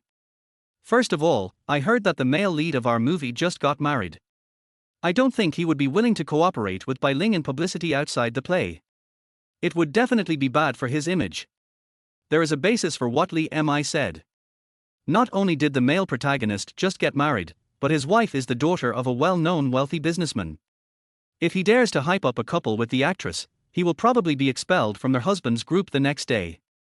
This was actually a point that the producers were concerned about, as the male lead's marriage certificate was obtained secretly during the filming, and he had a grand wedding not long ago without informing their film crew at all. The inconvenience for subsequent publicity has already been caused. Seeing that the producer's expression had relaxed, Li Mi continued to press the issue. Secondly, Wen Renxiang is the ace photographer of Red Maple magazine. If he takes the photo and shoots a set of double covers of Bai Ling and the male lead, wouldn't that be a topic? Although this movie is an art film, its positioning is actually more commercial. It is not aiming for awards, and the creators hope to see both critical and commercial success. After dealing with the producer, Li Mi did not forget to praise the director again. The quality and content of our film have already received enthusiastic feedback from the audience. Even if we use these gossips to build momentum, as long as the audience enters the cinema, are we still worried that it will not have a good reputation? Bai Ling was still in a daze, while Li Mi was already dry-mouthed after calming down the internal turmoil. If the subsequent publicity is effective, you can even save a lot of publicity costs. It can be considered a blessing in disguise. The producer figured it out, and a smile reappeared on his face. He even had the urge to joke, if your company can cooperate with the subsequent promotion, then it will naturally be a win-win situation for us. Could this have been part of your plan a long time ago? Our demi artists don't rely solely on public opinion. We are able to cooperate with you too because we believe that your combined strength will help our Bai Ling debut smoothly. Li Mi's polite words came out almost effortlessly, and because of her extremely young face, she was more convincing without any flattery. Finally, I exchanged contact information with the director and producer, and left a good impression. After arranging for the creative team and the media to leave early, the only one left was the reporter who started the trouble. "What are you doing? Do you want to illegally detain me?" The reporter, who was surrounded by staff, howled at the top of his lungs, looking like a scoundrel. Li Mi ignored him and gave the order directly: delete everything in his device and check if he has any backups like a recorder hidden on him. Then release him. After saying that, he ignored the reporter's clamor and took Bai Ling back to the backstage lounge. In the lounge, Jian Mingxi had been waiting here for some time and had ordered 2 cups of hot coffee. "I'll wait for you outside." Jian Mingxi handed one of the cups to Li Mi and left the lounge. After taking a sip of coffee, he found it was at just the right temperature and had the flavor he liked, which instantly relaxed Li Mi's tense nerves. Xiaomi, even if I deleted his stuff, other reporters would spread it, right? Bai Ling rubbed her fingertips on the coffee cup, feeling the warmth from her fingertips, and then she spoke. "Finally you're willing to speak." Li Mijiang drank most of the drink and leaned on the dressing table. "It's okay if it gets out. I've just told Sister Weiwei the basic situation. It was Wen Renxiang who made such a big fuss about this matter. He must cooperate with our publicity later. After saying this, he narrowed his eyes and said, "It's just that the reporter, although on the invitation list, is obviously intentional to cause trouble. As long as he can't get first-hand information, he can't lead the direction of public opinion." For Bai Ling, who was only responsible for acting in front of the screen, the twists and turns behind the scenes were too confusing. She obviously didn't understand the key points, but she just obediently stopped asking questions. Li Mi did not ask about her and Wen Renxiang's situation. This was something that Feng Weiwei, the legitimate agent, should worry about. After a brief rest and getting ready, the two of them went out together, preparing to take the nanny car back to the company. As soon as I went out, I saw Wen Renxiang leaning against the wall, and standing next to him was Jian Mingxi. "Bai Ling, I want to talk to you." Seeing Wen Renxiang approaching, Bai Ling subconsciously hid behind Li Mi, and even avoided Wen Renxiang's gaze. Li Mi raised an eyebrow and reached out to stop Wen Renxiang. "Mr. Wen Ren, thank you very much for being invited to attend the film press conference today. After we return to the company, we will have someone to contact your company to mediate the public opinion storm that occurred today. Now, please move aside. Bai Ling needs to rest." After saying that, he took Bai Ling's wrist and walked around Wen Renxiang to the parking lot. Wen Renxiang was a little distraught and subconsciously took a step forward, but was blocked by Jian Mingxi. Seeing Li Mi leaving in a fury, Jian Mingxi only left one sentence to Wen Renxiang. "Does your love mean causing trouble to the other person?" After saying this, he didn't care that Wen Renxiang was pinned to the spot by this sentence, and took 2 steps at a time to catch up with the 2 people in front of him. Chapter 27 Chaos Dream. After returning to the company, Li Mi sent Bai Ling to Feng Weiwei's office. About 2 hours later, the man went in with his head down and came out with red eyes. Immediately afterwards, Li Mi was called into the office again, and he could only pat Bai Ling on the shoulder as a sign of comfort as they passed by.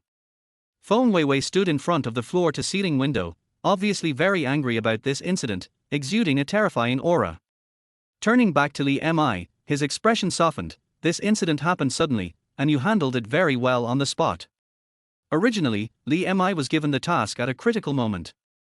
The invitation list and on-site layout for the press conference had already been arranged, and she only needed to accompany Bai Ling to go through the process. Naturally, the sudden situation on the scene was not blamed on her. Instead, it was Li Mi who calmed the director and producer, and provided a reference direction for subsequent solutions. "I've contacted Hong Feng. They are willing to make a date to let Bai Ling and the male lead take a double cover photo. The photographer is Wen Renxiang. It's settled." Li Mi nodded, very sure that Feng Weiwei must have gritted her teeth when she mentioned the 3 words, Wen Renxiang, just now. What happened afterwards had nothing to do with Li Mi. Feng Weiwei just expressed her gratitude and said that she and Bai Ling would treat her to another meal later as a private expression of gratitude. Li Mi did not refuse, but just asked again, "Sister Weiwei, who decided the list of people this time?" Although Wen Renxiang's words were like adding fuel to the fire, we still have to find out the source of the fire. Feng Weiwei pinched the bridge of her nose. "I know what you mean. Fei Fei made the list. She was one of the first to join the company and she has never made any mistakes before. We have to investigate this matter slowly. The Fei Fei she mentioned was an old member of the public relations department, and she had a close relationship with her. Naturally, she didn't believe that her old friend was stabbing her in the back." Seeing that she had her own thoughts, Li Mi stopped asking and finally mentioned Bai Ling again hesitantly. "After getting to know Bai Ling, I found that she has a very simple personality. Wen Renxiang is probably pursuing her one-sidedly. Did Bai Ling have a boyfriend before?" Feng Weiwei knew that the two had gotten along well during their previous collaboration, and she just thought that Li Mi was speaking for Bai Ling. She is just a little girl who has never been in a relationship. How can she be a match for someone like Wen Renxiang? I will keep an eye on this matter. Back at his workstation, Li Mi buried his face in his hands, still thinking about what Feng Weiwei had just said. If Bai Ling had never been in love, then what about the pornographic photo scandal that ruined her reputation in her previous life? In her previous life, Bai Ling also became an instant hit with her debut work.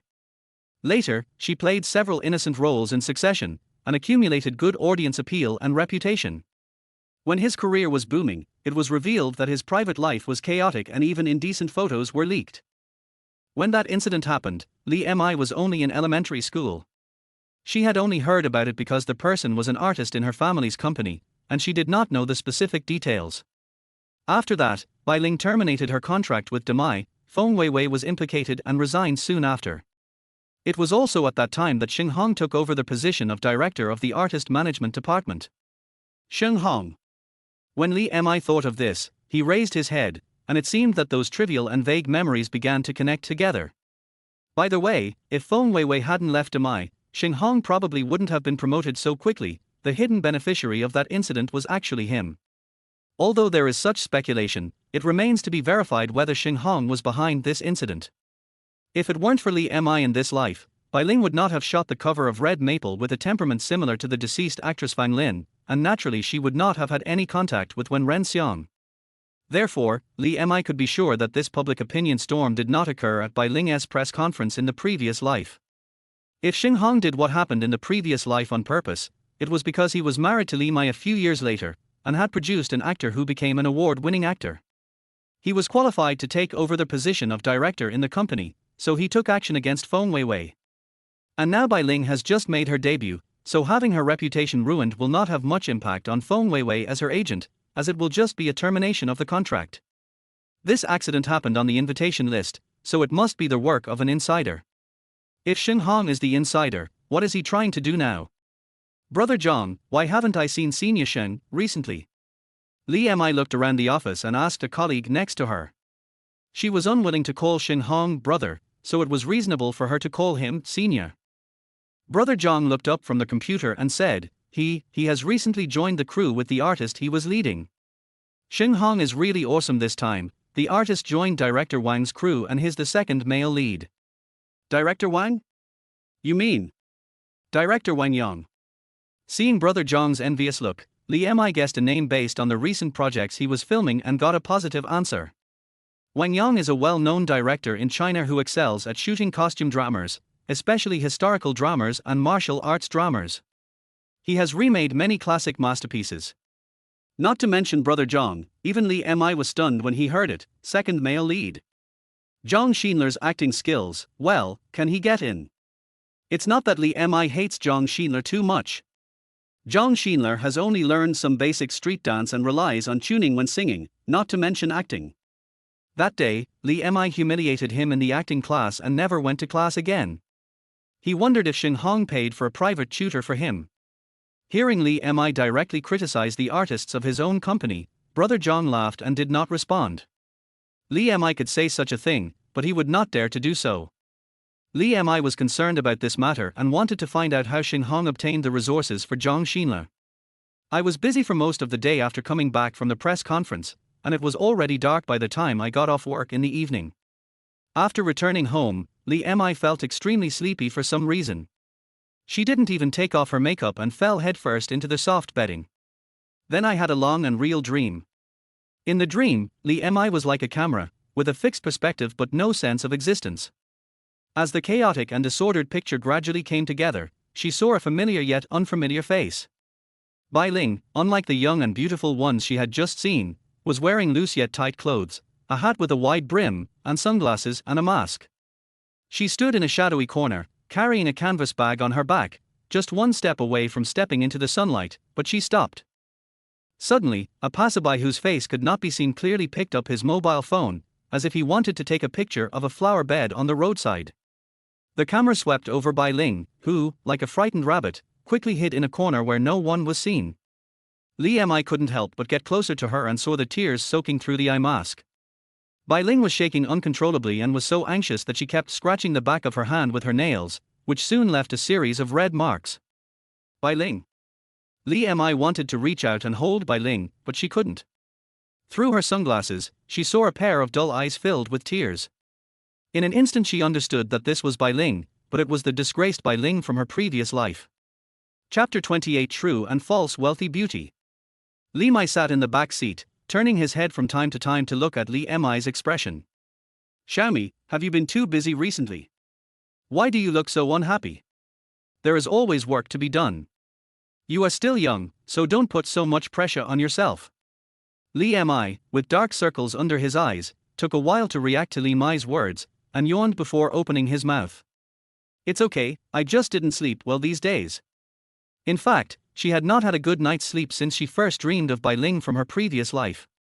For several days in a row, she either had repetitive dreams or slept through the night and felt as sleepy as if she had not slept at all. Li Mi recalled carefully that she was indeed very young when Bai Ling retired from the entertainment industry after the nude photo scandal. She may have seen one or two news reports at most, and she really couldn't remember how Bai Ling's life was afterwards. The scene in the dream might be an illusion caused by worrying about Bai Ling, but the way Bai Ling was panicked and on the verge of collapse after being criticized in the dream was too real. Li Mi therefore followed up with Feng Weiwei about the public opinion after the press conference. Although Bai Ling's debut image was affected to some extent, the general direction was still under control. The car stopped at the entrance of Demai Entertainment. Today was the final of the top 5 to 3 of their Shining Girls competition area. Li Sijuan had promised his daughter early in the morning that he would take time to accompany her to participate in the competition. However, the person who opened the front door and sat in the passenger seat was Sui Yang. Sui Yang looked at the rearview mirror and greeted the two people. Ms. Li Mi, President Li asked me to apologize to you. There is an emergency meeting that needs to be held. I am afraid I can't accompany you to the competition today. Hearing that his father couldn't come to watch the game, Li Mi was inevitably a little disappointed, but he still cheered up. It's okay, there will be the quarterfinals later anyway. So what's the message you came down to bring? No, I'm here to watch the game on behalf of Mr. Li. Sui Yang fastened his seat belt and took out a rather heavy video recorder. I'll record your perfect performance every moment. Oh. Li Mi responded dryly, and then secretly glanced at the video recorder. He felt as if he was going to participate in a kindergarten performance. The three of them arrived at the studio together and went backstage first to change their clothes and prepare. When the other contestants saw Li Mi coming in, most of them just greeted him politely but distantly, and were no longer as enthusiastic as before. Ever since Li Mi's background was exposed last time, his relationship with other contestants has become delicate. Even though the authorities have confirmed that Li Mi's winning of the first place is real and there is no suspicion of capital manipulation, there is still a gap and estrangement between him and the amateurs. On the contrary, the second-place Chechen entertainment artist Tianison maintained a harmonious relationship with most of the contestants after being exposed for vote buying. The small dressing room seems to be divided into a lively area and a deserted area with the wheat as the center. It seemed that Chechen Entertainment had specially sent a makeup artist to Tianison, and the makeup was very complete, with a lot of big brand cosmetics. The program team allows contestants to bring their own stylists and also provides them with several makeup artists, but the number is limited, and it is obviously too busy to take care of the styling of most contestants at the same time. Naturally, the cosmetics used would not be of very good quality, but since I didn't have the money to hire a makeup artist, I could only hold my nose and let others do their job. Shinshin, can you lend me a lipstick? One contestant was really envious of the big-name cosmetics that Tianison brought, and couldn't help asking when she looked at the dead color of her lipstick in the mirror. Of course, you can choose it yourself. Tianison seemed to be waiting for someone to ask this question, and then smiled and said to the other contestants, whatever you want, just take it.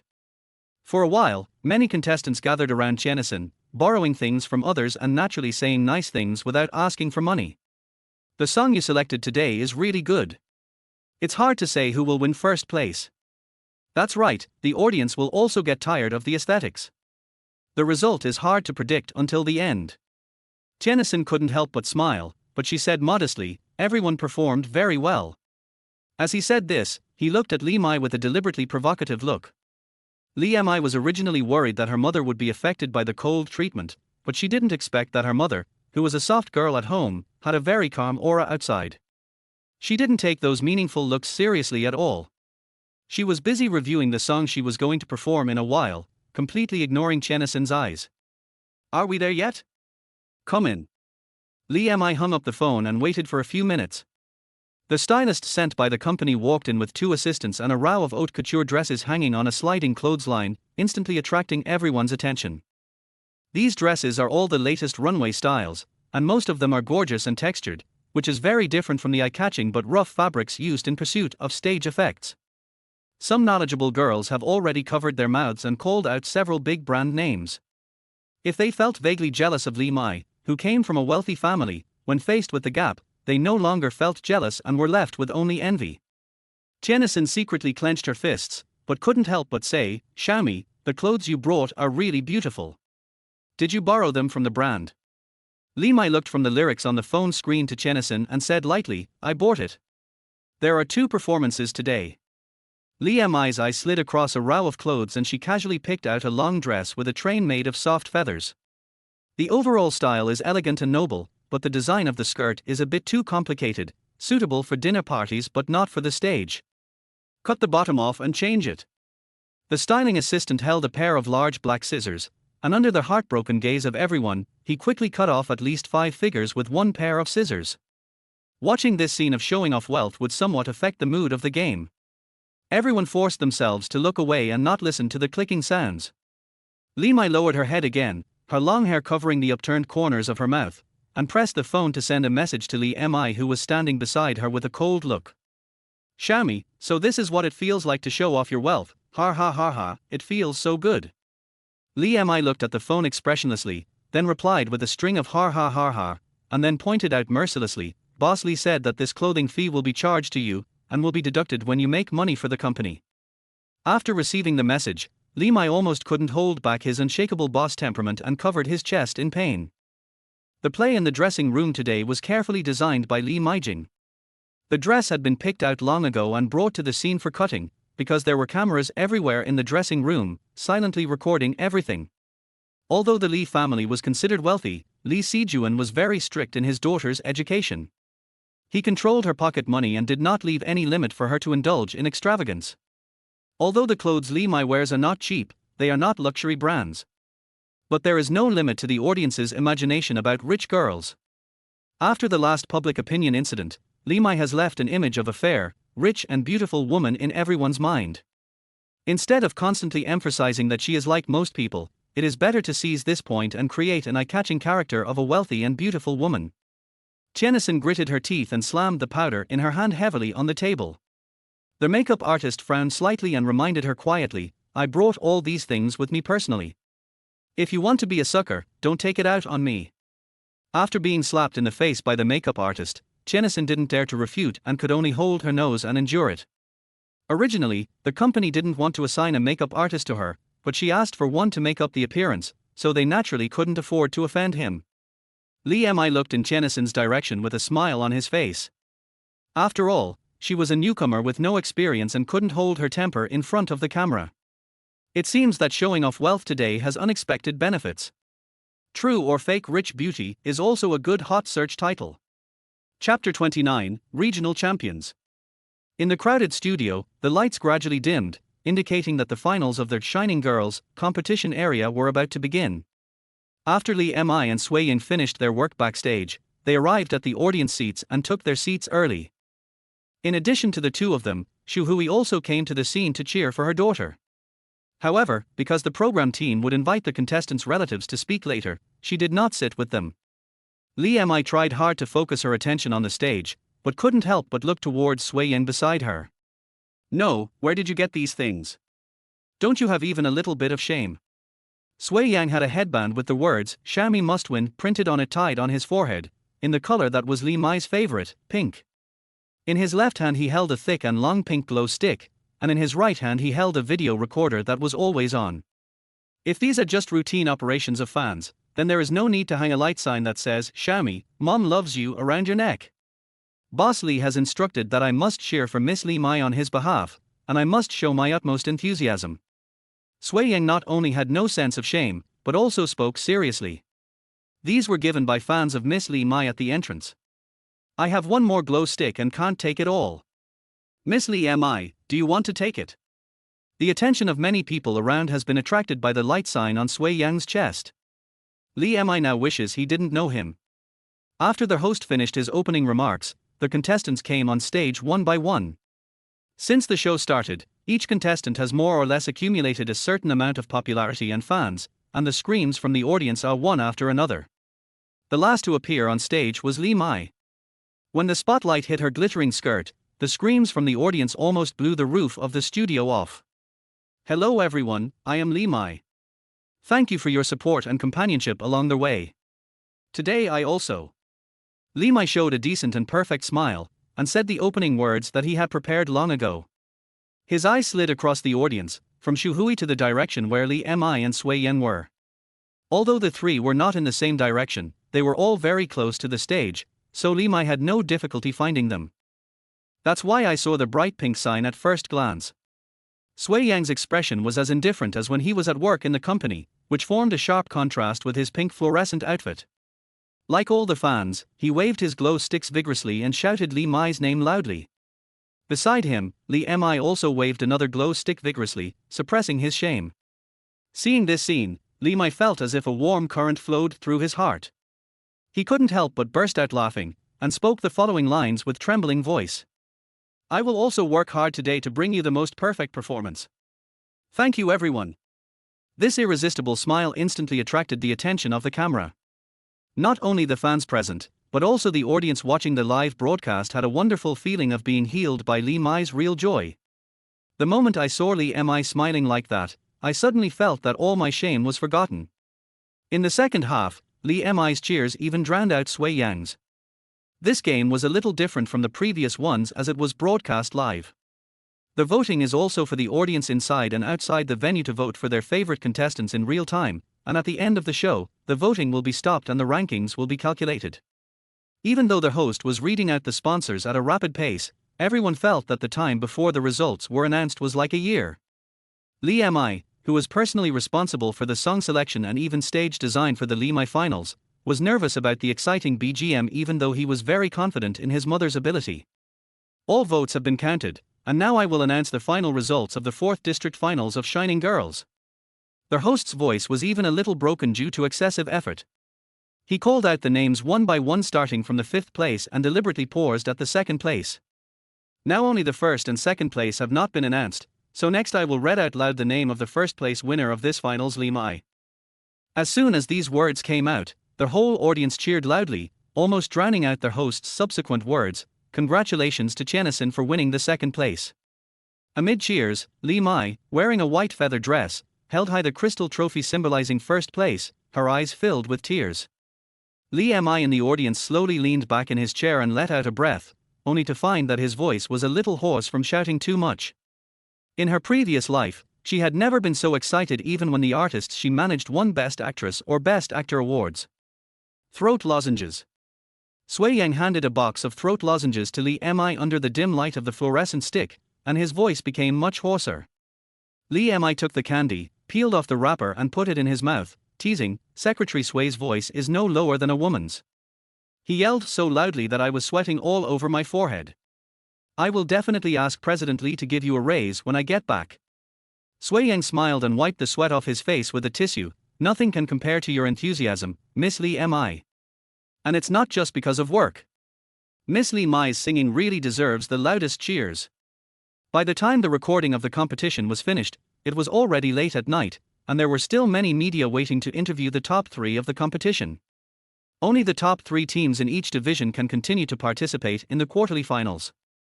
After accepting the post-interview prepared by the program team, Li Mi did not accept any other additional interviews, but quietly got into the nanny car to go home through the employee passage. As soon as he got in the car, Xu Hui hugged him tightly. We played really well today. Li Mi smiled and stayed close to his mother for a while, then looked at Li Mi and Sui Yang sitting in the 3rd row with a smile on his face. Why didn't you bring your support equipment?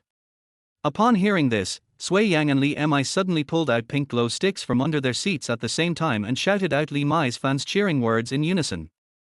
Xiaomi Xiaomai, your song is beautiful and cute. Xiaomai Xiaomai, everyone loves her. The unexpected cheering gave Lei Deli my goosebumps. Hearing the fans' cheers on the stage was naturally touching, but the face-to-face cheering outside the stage was somewhat difficult to accept. Thank you both, that's enough, really enough, put it away. Sui Yang calmly turned off the glow stick and put it away, while Li Mi couldn't stop laughing at his mother's speechless look. It took him a long time to stop, wipe away the tears from laughing, and then talk about business. I have an interview with Star Entertainment scheduled for tomorrow, so I have to go back home early to rest and recharge my batteries. The nanny car drove away safely from the venue, and when passing a residential area, Sui Yang asked the driver to stop. My home is nearby, so I'll get off here. Miss Li Mi, congratulations on winning the championship. Sui Yang took off those pink cheering gears, and her short black hair was a little messy because of the hairband. She was not as formal as usual in the company, and had a more casual air. Facing Sui Yang's serious congratulations, Li Mai took a long time to come back to his senses, and murmured and nodded, "Thank you, go home and rest early, you have worked hard today." Chapter 30 Sharp Interview. Star Entertainment is one of the interview programs with the largest audience in the entertainment industry. The main interviewees are either well-known celebrities or the hottest new stars. Someone listed the guests that Star Entertainment had interviewed and found many stars who were once newcomers but had a very smooth career path after being interviewed. Therefore, it is also jokingly called the weather vane of popularity in the entertainment industry. There are 5 sub-competition areas in this season of Shining Girls. The top 3 can continue to participate in the quarterly finals, but only Li Mai was invited by Star Entertainment for an interview. At least it is enough to prove that Li Mai is the most popular contestant in this season. Li Mi, wearing his staff badge, stood at the stage entrance and helped Li Mai straighten his collar. She also decided on Li Mai's look today. The studio was well heated, and she only wore an off-white knitted dress with a pure white faux fur vest and a pair of light brown boots. Her soft long hair was curled into big side-parted waves, and her makeup was light and elegant, with milk tea-colored lip gloss. Different from the gorgeous Li Mai on the stage, she looks particularly gentle today because of her look. Don't be nervous. We have already simulated the questioning routine of the host of Xingyu, and we have prepared all the questions that can be thought of. Li Mi pinched Li Mai's shoulder and smiled at her. Today is just a temporary appearance. This program of Star Entertainment has maintained a certain popularity even 25 years after Li Mi's arrival. Although the hosts have changed, the style of the program has remained unchanged. Known for his sharp and scathing comments, the host only asks questions that the audience wants to hear, regardless of their status. As a result, there have been famous scenes where guests left the venue in anger. Li Mi took a deep breath, nodded, and after hearing the host's welcome speech, he walked out with a generous and appropriate smile and waved to the audience. "Hello everyone, I am Li Mi, the champion of the 4th division of Shining Girls." The host was wearing an elegant long dress, looked very amiable, and her voice was very gentle. "Hello, Li Mi. Welcome to Star Entertainment. According to our program flow, we will start with a quick question and answer session. Are you ready?" Li Mi nodded. Although Li Mi had conducted a mock question and answer session with her, she was still a little confused. She has watched many episodes of Star Entertainment's programs before. As an audience, it is naturally fun to see celebrities being speechless or angry because of the host's sharp questions, but when you sit in the interviewee's position, your mentality is very different.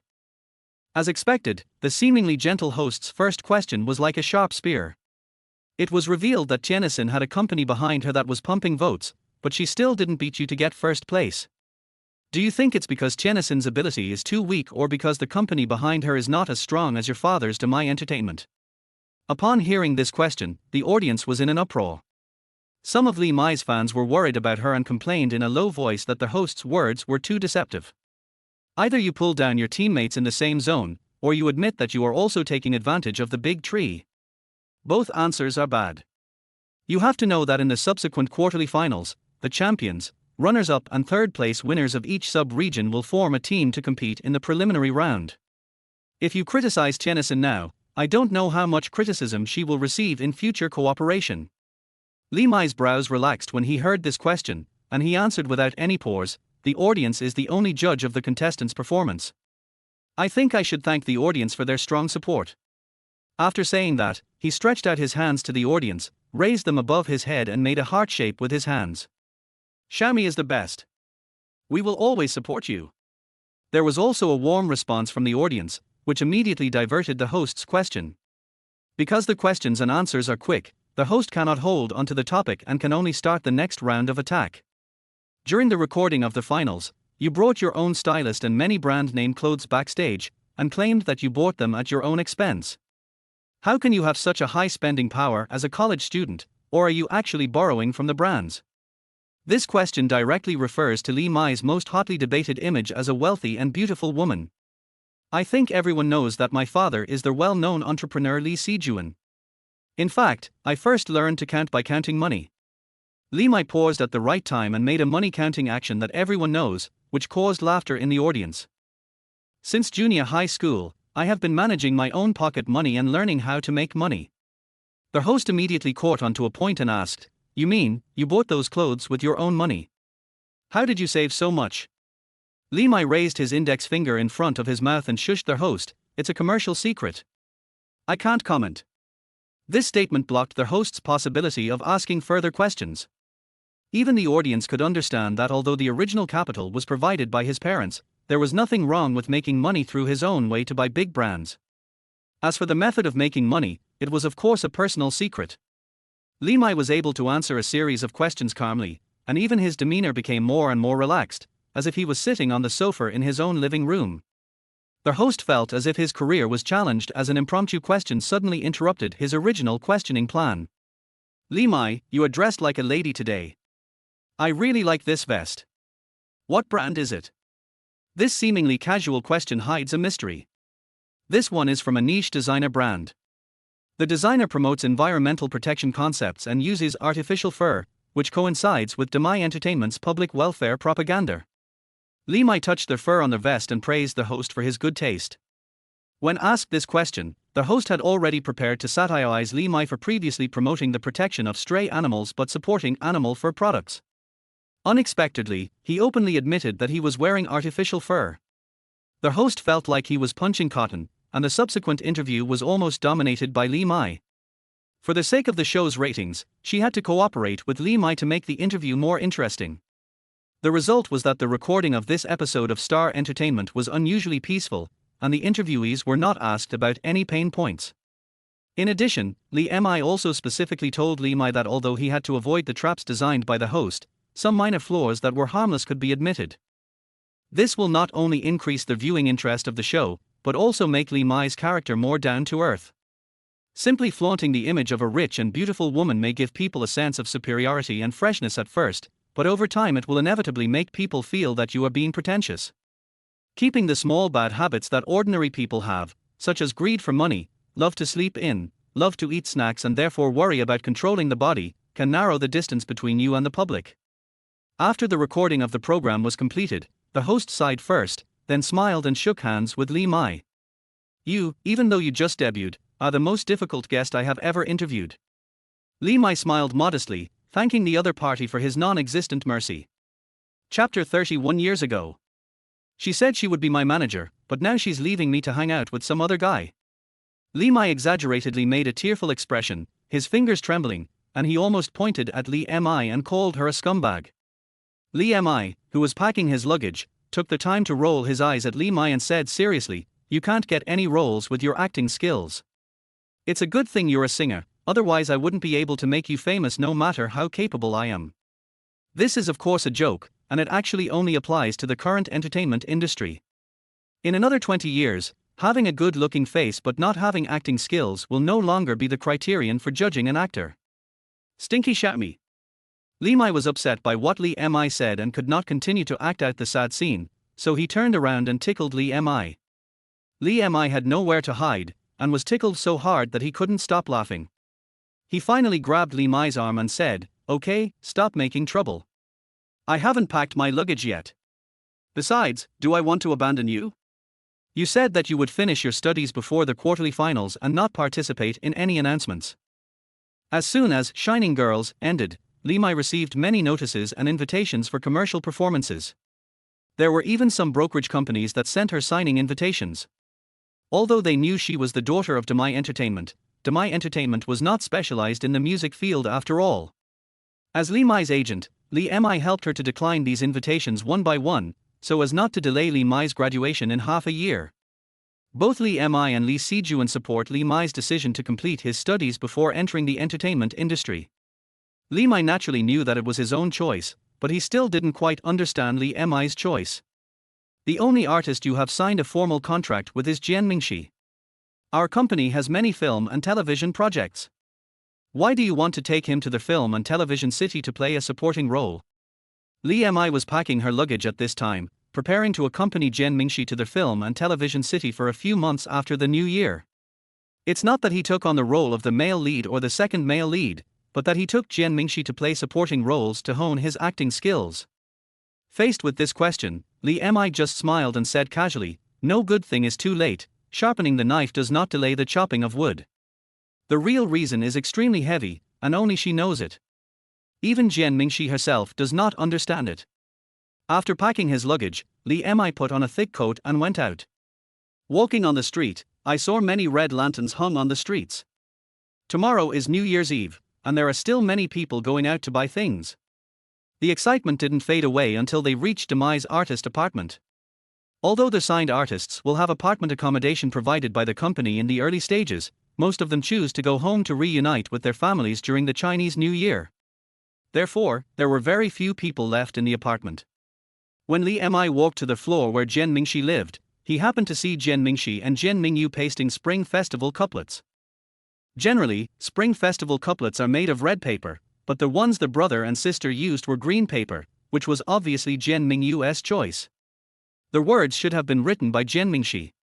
It couldn't be considered calligraphy, but the handwriting was neat and the strokes were clear. The word Fu should have been pasted on the door in the middle, but it turned out to be a simple cut drawn by Jian Mingyu. Do you need my help? Li Mi put the things in his hand on the ground and took the initiative to step forward and lend a hand. Before Jian Mingxi could react, Jian Mingyu had already handed the glue to Li Mi. After entering the room, Jian Mingyu ran into her room and took out the drawing paper she had recently drawn to show Li Mi. But before Li Mi could praise her, her attention was quickly distracted to the building blocks in the corner, and she sat on the ground and played with them by herself. Why are you here today? Jian Mingxi poured a cup of coffee for Li Mi. Have we set off earlier? No, of course I'm here today to wish you a happy new year. Li Mi took out the things in the handbag one by one. She prepared a sleeping set for Jian Mingxi, including pillows, soothing aromatherapy, and a portable speaker with a memory card full of sleep-aiding music. I thought that you have to take care of Mingyu in addition to attending classes during the day, so it is important for you to get a good rest at night, so I gave you some things to help you sleep. In fact, in an interview in his previous life, Jian Mingxi once revealed that he had poor sleep quality and had suffered from insomnia for a long time. Perhaps this gift was too unexpected. Jian Mingxi didn't even say thank you for a moment. He held the soft pillow in his hand and fell silent for a moment. Li Mi didn't care and took out a gift for Mingyu. I saw Mingyu has a doll that she always carries with her, so I bought her a kitten-shaped one. I wonder if she likes it. She is nostalgic. That doll was made for her by my mother before she left home. Jian Mingxi finally spoke, his voice a little hoarse, and he cleared his throat a few times. Thank you. Is that so? That's fine. If she doesn't like it, I've ordered a set of painting supplies. They are out of stock these days, so I'll deliver them in 2 days. Li Mi took out 2 red envelopes from her bag and said, "This is Mingyu's New Year's money, and the other one is my year-end bonus for you." Jian Mingxi took the one from Mingyu, but confiscated the year-end bonus. It's the artists who give their agents their year-end bonuses. How can agents give them to artists? After taking classes at the company for a few months, Jian Mingxi not only rapidly improved his acting skills, but also learned a lot about the many rules of the entertainment industry. Li Mi muttered to himself that it seemed difficult to deceive, but he still stubbornly stuffed the money into his mouth. Generally, after an artist signs a contract, his agent will arrange resources for him. I forced you to take classes for so long, and my basic salary is not high, so this is considered compensation for you. Jian Mingxi wanted to refuse, but Li Mi added, Mingyu will be going to school soon, and the expenses will be very high, so you should keep it.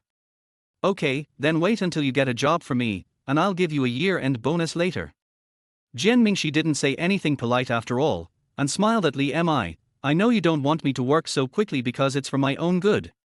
Yes, I'm waiting for you to make a lot of money for me. I don't look down on jobs that only pay a small amount of money.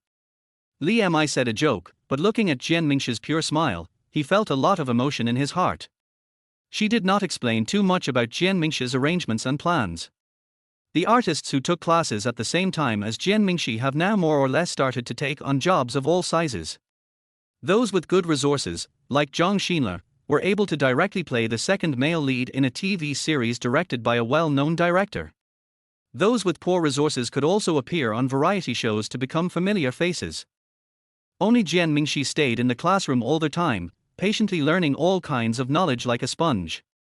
Therefore, there were some rumors in the company, saying that Li Mi only had a crush on Jian Mingxi's face and deliberately kept him like this, and had no intention of letting him debut in front of the screen. However, Jian Mingxi never questioned Li Mi's arrangements. Stay for dinner tonight, I'll cook. Jian Mingshi's words brought Li Mi back to reality. Li Mi smiled and nodded, looking very expectant. Okay. Chapter 32. Check-in at the film and television city. The Li family has almost no contact with relatives, and there is no habit of visiting relatives during the Chinese New Year. They just have a reunion dinner together at home. It's just that this year there are two more people celebrating the New Year than last year. One is Li Mi, who just returned home to find his parents not long ago, and the other is Sui Yang, who claims that both his parents are dead. It seems that uncle thinks highly of Sui Yang. He even invites him to our house during the Chinese New Year.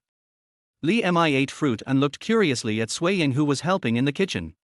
Because there were outsiders present, Li Mi rarely did not lie on the sofa with his arms and legs spread out.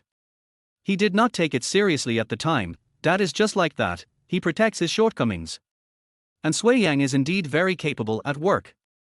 Before Li Mi could ask Li Mi how she knew Sui Yang's ability as a secretary, Li Mi had already strode towards the kitchen. Today is the New Year's Eve dinner, please spare my life, Lady Li Mi. Li Mi extended his hand towards Li Mi.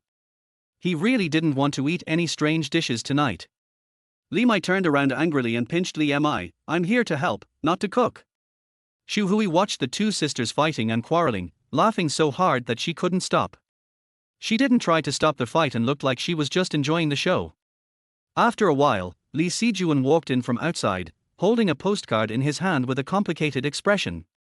Siheng, this brat, didn't even come back for the new year and only knew how to send a postcard. When Li Mi heard that the letter was from her great-uncle whom she had never met, she sat up straight and became nervous, because she was actually a fake with no identity. Perhaps seeing Li Mi's uneasiness, Li Sijuan sat beside her, handed her the postcard, and comforted her. Don't worry, Xiaomi, uncle has sent someone to find your father. Even if he is hiding in the mountains and forests, uncle will definitely find him. Li Mi took the postcard and looked down at the words written on it in pen. Wish my elder brother, elder sister-in-law and Xiaomai a happy new year, and hope they are healthy and well. It was just a simple sentence, without any mention of where he was or when he would return. This made Li Mi feel relieved, but at the same time, seeing his grandparents unable to hide their worry and disappointment, he couldn't help but feel a little bad. Dinner was basically taken care of by Sui Yang. The aunt who was originally in charge of cooking was given a long vacation by Xu Hui to go home for the new year. She wanted to cook the New Year's Eve dinner herself. Li Mi's amazing cooking skills were perfectly inherited from her mother Xu Hui, so Xu Hui's cooking skills can be imagined. Therefore, Sui Yang proposed to cook to thank the Li family for inviting them to spend the new year together, and Li Mi and Li Sijuan agreed with both hands. Looking at the table full of delicious dishes, Li Mi almost floated to the table. Sui Yang is great, his cooking skills are comparable to those of a restaurant chef. I did work as a Western chef for a while before, so I'm not very good at Chinese food. You can try it. If it's not delicious, tell me and I'll go back and make some changes. Sui Yang untied his apron, took the apron that Li Mi had taken off, and hung them together in the kitchen. The five of them only sat on one side of the dining table, making it more lively. After taking a bite of the food with chopsticks, Li Mi realized how modest Sui Yang was when he said not very good at it. It was far better than most restaurants she had eaten at. She also tasted this delicacy yesterday, which was made by Jian Mingshi. Sui Yang is obviously better at cooking complex ingredients and can create dishes with rich flavors. Jian Mingshi estimated that he usually spent too much money on menu, so he naturally wouldn't choose expensive ingredients on weekdays, but the more homely the taste, the more satisfying it made people feel. Thinking of the siblings Jian Mingshi and Mingyu spending the new year at home, Li Mi took out his cell phone, took a picture of the food on the table and sent it to them. We are so lucky today. What delicious food did you eat today? In the artist's apartment, Jian Mingshi was also preparing the New Year's Eve dinner. Although there were only him and Jian Mingyu, according to custom, the New Year's Eve dinner had to be rich and consist of a table full of dishes. After receiving Li Mi's message, Jian Mingshi's mouth curled up slightly, and he also took a photo of the dining table. Also in the photo was Jian Mingyu, who was holding chopsticks with a serious face waiting for the meal to start. Home-cooked food. Did you cook today? At the table, Li Sijuan started drinking and chatting with Sui Yang, while Xu Hui chatted with Li Mi about the gossips of her relatives from her mother's side. Li Mi lowered his head and replied, I don't have that ability. Sui Yang did it. The words Sui Yang appeared on the screen. Jian Mingxi was stunned and subconsciously wanted to ask why Sui Yan would go to their house to celebrate the new year. But after typing their words, he slowly deleted them. It seemed that he had no right to ask about Li Mi's family affairs. Originally, Li Mi also invited Jian Mingxi and Mingyu to the Li family to celebrate the new year, but Mingyu was really shy, so Jian Mingxi finally declined. Mingyu, your brother will take you to school next week. You have to be good and obedient, okay? Jian Mingxi touched Mingyue's head, half squatted down and looked into Mingyue's eyes. He had sent Jian Mingyu to a school that specialized in enrolling autistic children before, but he could not afford the high tuition fees and Mingyu was very resistant to the idea, so the plan was shelved. So he chose some jobs that allowed him to take Mingyu to work with him. Any job would be fine as long as he could take care of his sister. The longer the time, the more dependent Mingyu became on him. This situation did not change until he signed with Demai and met Li Mi. As early as when Jian Mingxi just joined Demai, Li Mi contacted a professional psychologist to conduct a comprehensive examination for Mingyu. Afterwards, I worked with Jian Mingxi to select a suitable school. In order to ensure Mingyu's smooth enrollment, Jian Mingxi would take Mingyu to school after work to familiarize herself with the environment. With the guidance of professional teachers, Mingyu has been able to accept the concept of staying in school, but this time Jian Mingxi is going to the film and television studio with Li Mi to shoot, and it is also the first time that he has been separated from Mingyu for such a long time. Mingyu was still staring at the food on the table, ignoring her brother's words. She was probably a little impatient and even knocked on the bowl with her chopsticks. Eat. Jian Mingxi sat next to her, picked up a piece of her favorite dish with chopsticks, and said nothing more. To him, Mingyu's progress in the past few months had far surpassed that of before, so he couldn't be impatient. About a week after the new year, Li Mingxi accompanied Jian Mingxi to send Mingyu to school. Seeing Jian Mingxi looking at Mingyu's back, Li Mi patted him on the back and said, "Don't worry, my sister promised me that she would come to see Mingyu every week. We can also come back during the break in filming. The film and television city is not far from here." Jian Mingxi nodded, naturally took over Li Mi's suitcase, and took a taxi to the train station together. Oriental Film and Television City is the largest film and television shooting base in the country, with countless film and television projects shot and recorded here every year. As soon as you get off the bus, you can see many people carrying luggage, or chasing their dreams who are heading to the film and television city with great anticipation, or returning home depressed after their dreams were shattered. This place is full of opportunities and miracles, but it also buries countless film and television dreams. To Li Mi, the atmosphere of this crowded place was very familiar. She excitedly stepped on Jian Mingxi's shoulder and said, "This is the starting point of your acting career." Jian Mingxi looked at the dense crowd in front of him, but his eyes were on the spirited Li Mi. His starting point was not this land, but the people around him. Chapter 33, Dreamland. The two checked into a homestay and paid for a month's suite room first. After packing the luggage, Li Mi did not take Jian Mingxi with him immediately, but took him along and started making a phone call. She held a long list in her hand, listing the recent filming projects at the film and television base and the contact information of the crew members. To compile such a list, one needs a lot of connections in the circle. In addition to some projects in which Demai Entertainment participated, there were also projects that were introduced by producer Yuan, whom I met at the investment promotion dinner, as well as those provided by the director and producer of Bai Ling's film. There were even quite a few that Feng Weiwei secured for her using her personal connections, saying that it was to repay her for the favor she had done Bai Ling. Our goal this time is to play a minor role.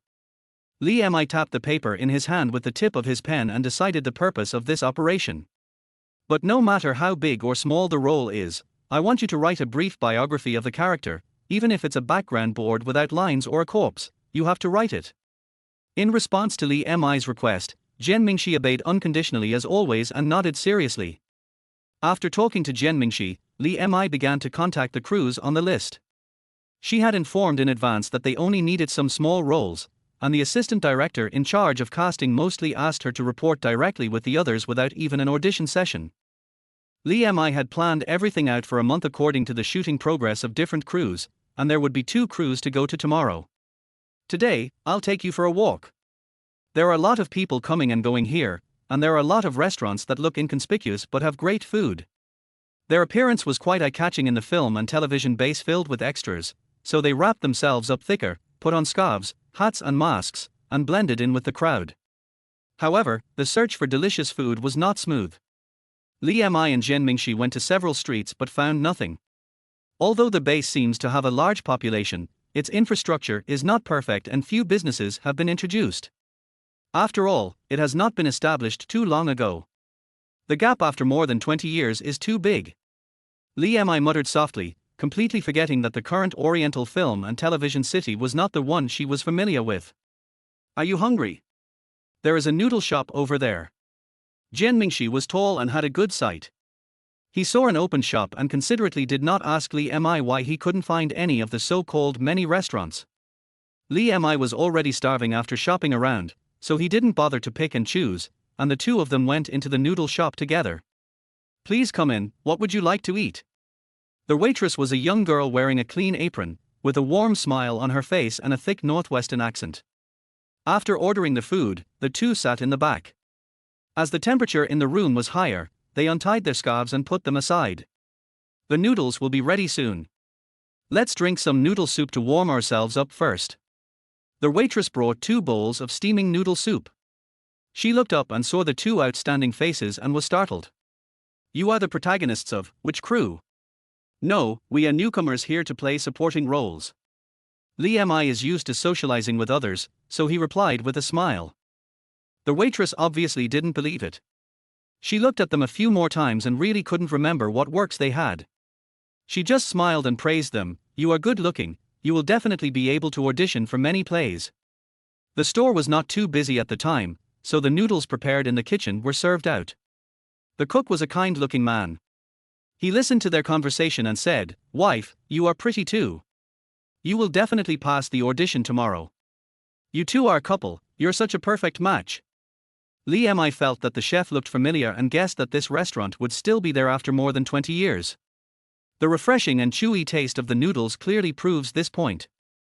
The waitress felt embarrassed that her husband was praising her good looks in front of others, so she sent him back to the kitchen, blushed, sat on an empty stool nearby and started chatting with Li Mi. It turned out that she and her husband came to Oriental Film and Television City last year. The waitress's surname is Chen.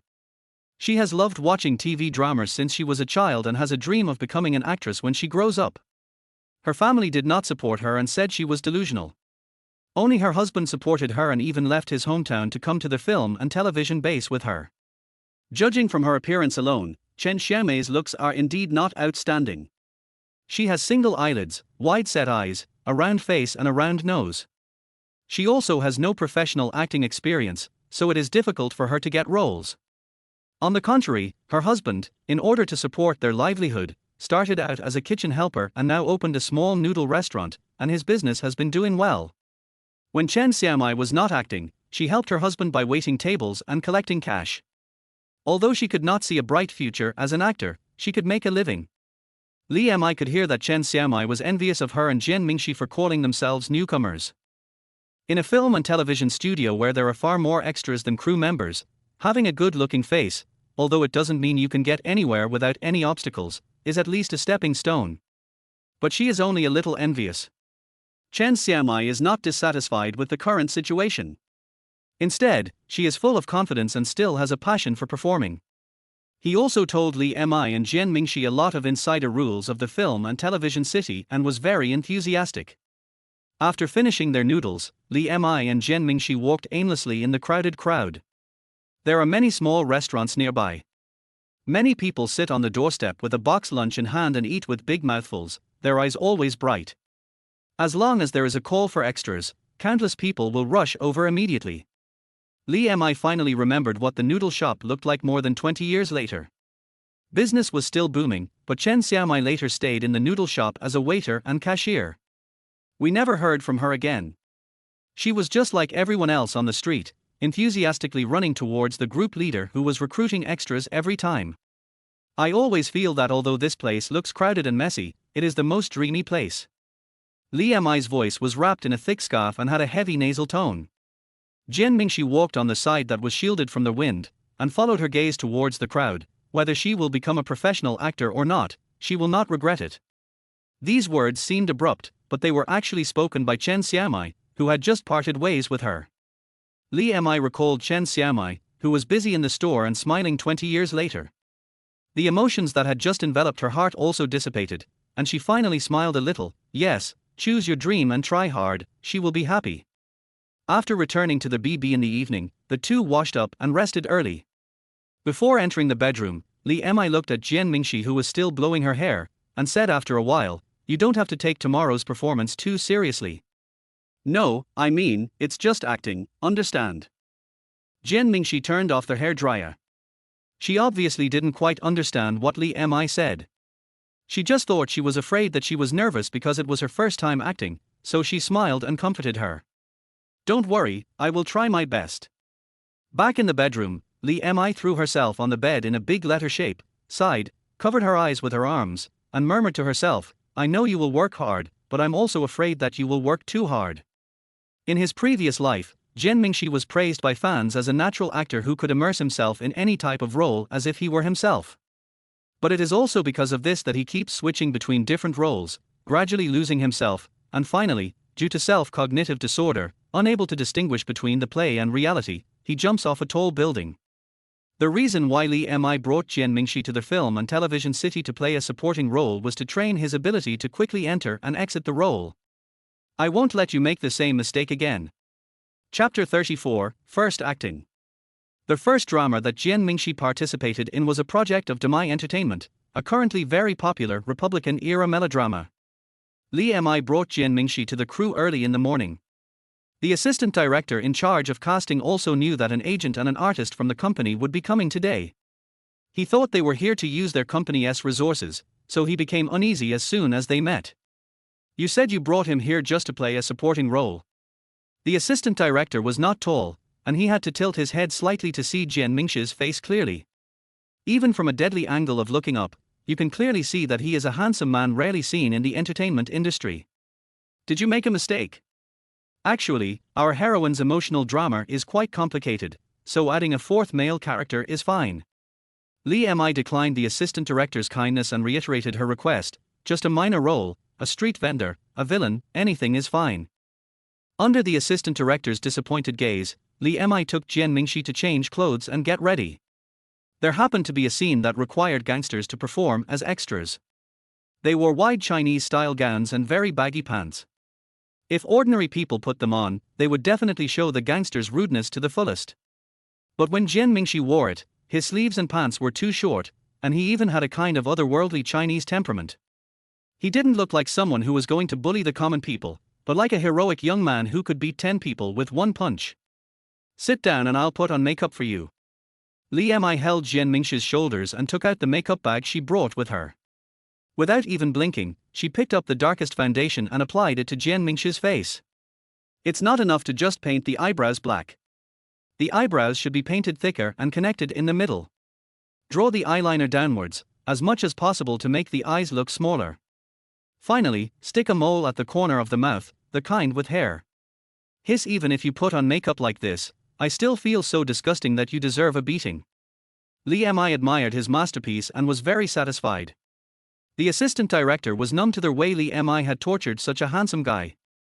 However, looking at Jian Mingxi with long arms and legs, he said tactfully, "Well, the boy's temperament is still a little different from that of a gangster." Just after he finished speaking, Jian Mingxi, who had stretched out his limbs, retracted one leg, and the other leg was hanging sideways in a sloppy manner. His straight back also slumped, his eyelids drooped, and his eyes glanced around vaguely. "Is it disgusting enough now?" Li Mi asked the assistant director while putting his arm around Jian Mingxi's shoulder. In an instant, the assistant director went from being pleased to feeling that he was dirty if he looked at it any longer, and nodded repeatedly, "Enough, enough, it's not only disgusting, it looks like you deserve a beating."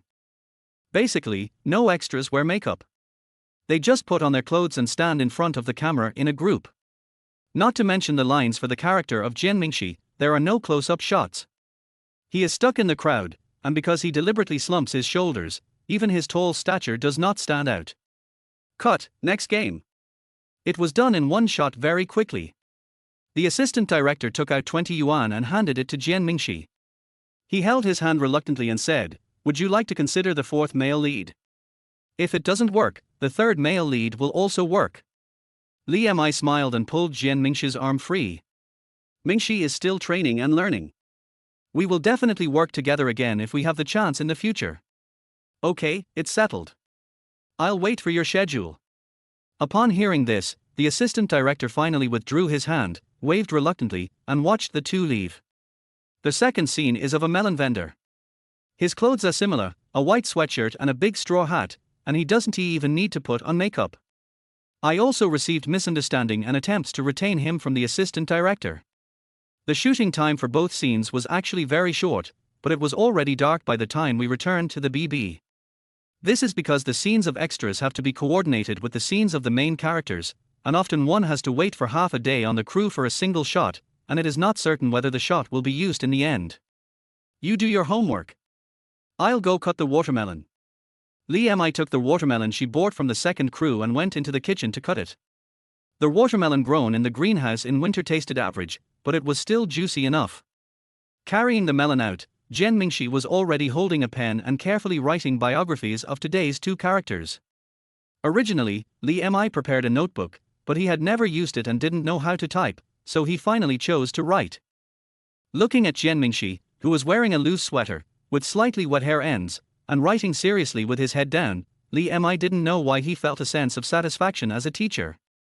I took a bite of the watermelon and thought to myself, hey, this is a good seedling I raised. The future movie star. By the time Li finished showing off half a watermelon in one breath, Jen Mingxi had almost finished writing the two biographies. Eat watermelon. Li pushed the watermelon to Jen Mingxi, picked up their homework and started to read it carefully. One is a street thug who follows the villain and causes trouble all day long, and the other is an ordinary street melon farmer. For these two characters that were not even mentioned in the script, Jen Mingxi also carefully conceived a biography of nearly 1,000 words. The gangster is the only son in 3 generations. He was spoiled by his parents. He has been stealing since he was a child but was protected by his parents. As he grows up, he becomes more and more unruly. He can't find a decent job and hangs out on the streets with villains. The melon farmer is an honest farmer with elderly parents and young children to support. His family is burdened with heavy responsibilities and growing crops alone is not enough to feed his elderly and children, so he opened up some land to grow watermelons and sell them to supplement his family income. After reading the biography, Li took out the video recorder he carried with him. With the crew's consent, she recorded both of Jen Mingxi's scenes, focusing on Jen Mingxi alone. It was difficult to see any details when acting with extras, and it was only with the precise focus of the video recorder that Li discovered that Jen Mingxi's biography might have been brewing when he was on the crew. In the first scene, the gangster was standing almost at the very end of the team. He didn't rush forward during the fight, but slacked off on the side. He was also almost the first one to lie on the ground when the protagonist appeared.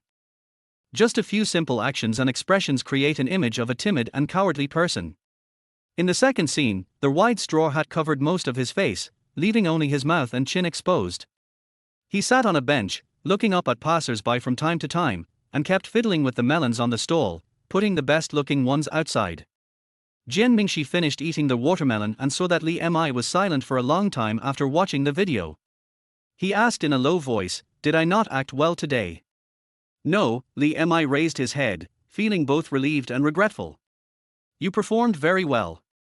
Although there were not many scenes, the character was well established.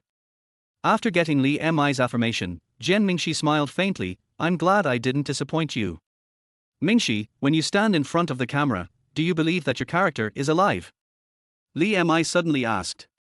Jen Mingxi was stunned for a moment and then nodded, "Yes, I think the characters in the drama are alive." "What about outside the play? Do you still think that they say that reality has life?"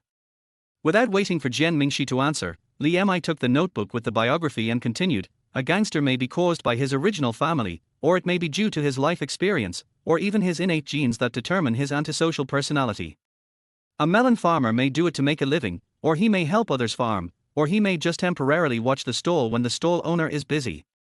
Li looked into Jen Mingxi's eyes and spoke word by word, "No matter what, when the play ends, the actor and the role are no longer related. The role returns to the story, and the actor continues with his life." Chapter 35 Visiting Zhang Xinla. Ka. Take a break and have lunch first. Another group play ended, and the extras went to the dining car in 2s and 3s. With their quick eyes and hands, they could pick out the lunch boxes with more meat and vegetables. Jian Mingxi was tall and had long arms. He took 2 lunch boxes, looked at the dishes, and handed the richer one to Li Mi. After taking the lunch box, Li Mi didn't say anything. He and Jian Mingxi each sat on a small stool and started eating the lunch box. To be honest, although the crew's lunch boxes have a single menu, the portions are quite large. As for whether they taste good or not, it all depends on whether the crew has sufficient funds. Everyone has worked hard today. Sister Yu Meng will treat everyone to a drink. A stagehand pushed over a food cart filled with drinks and fresh cut fruits. These were treats paid for by the heroine in the play herself. Everyone was very understanding and said thank you to Sister Yu Meng in unison before going to get their drinks and fruits. Li Mi and Jian Mingxi did not move. The heroine Yu Meng asked her assistant to pick out 2 portions and bring them over. She also asked someone to move a small table and bring over the stir-fried dishes she had ordered. I don't know what you two like, so just order whatever you want. If you don't like it, change it. I ordered a lot of food, and I can't finish it by myself. Let's eat together.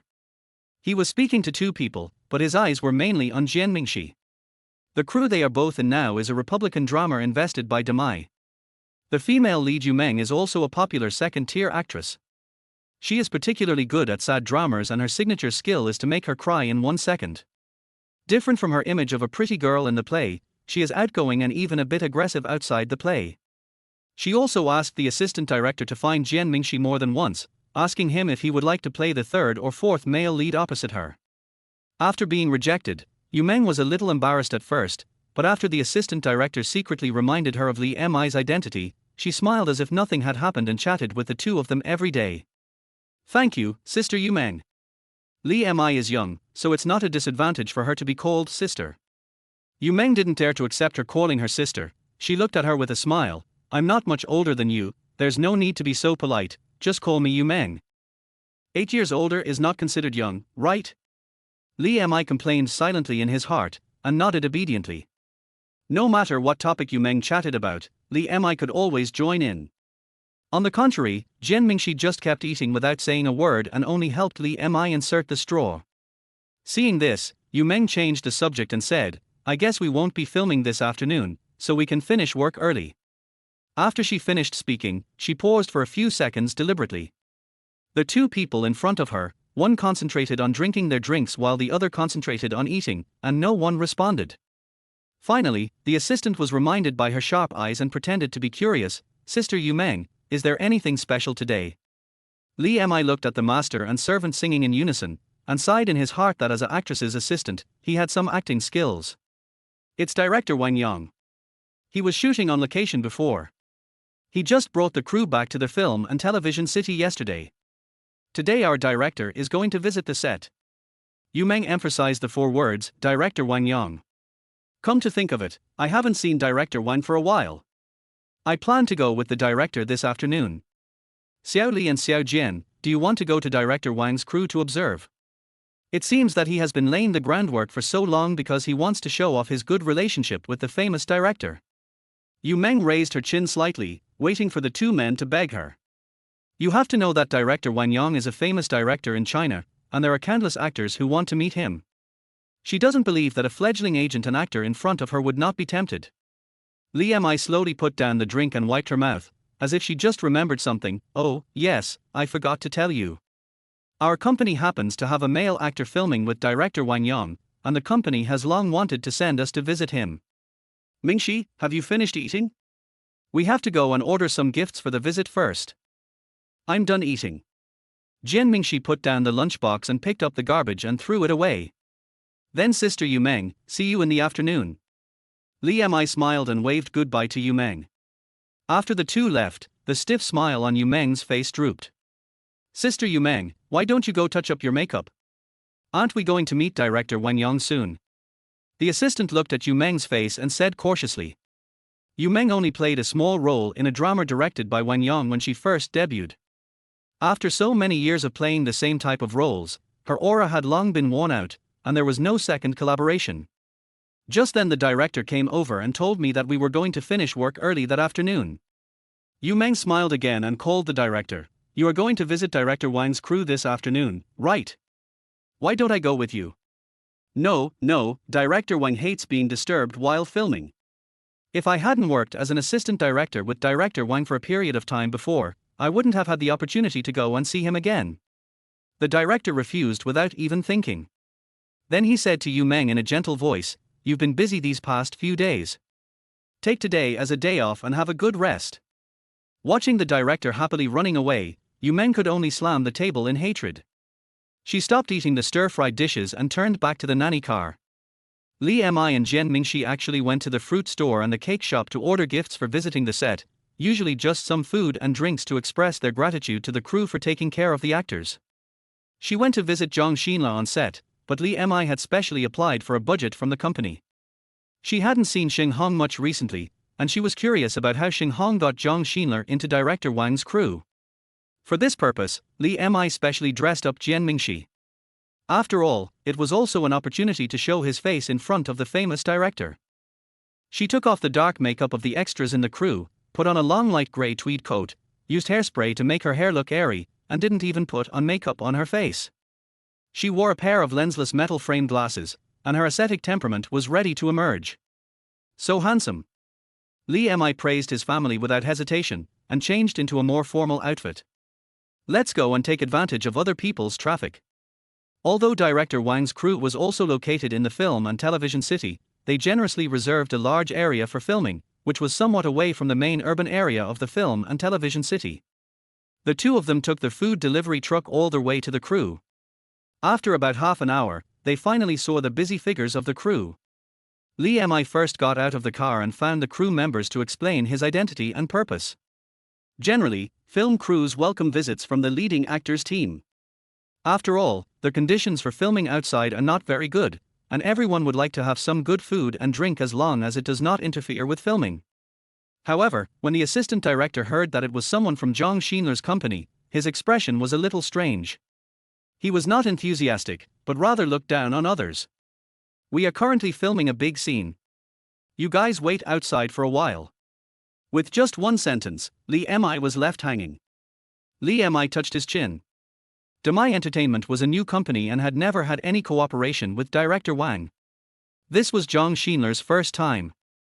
Naturally, there was no grudge between them before, so the problem could only be with Zhang Xinla.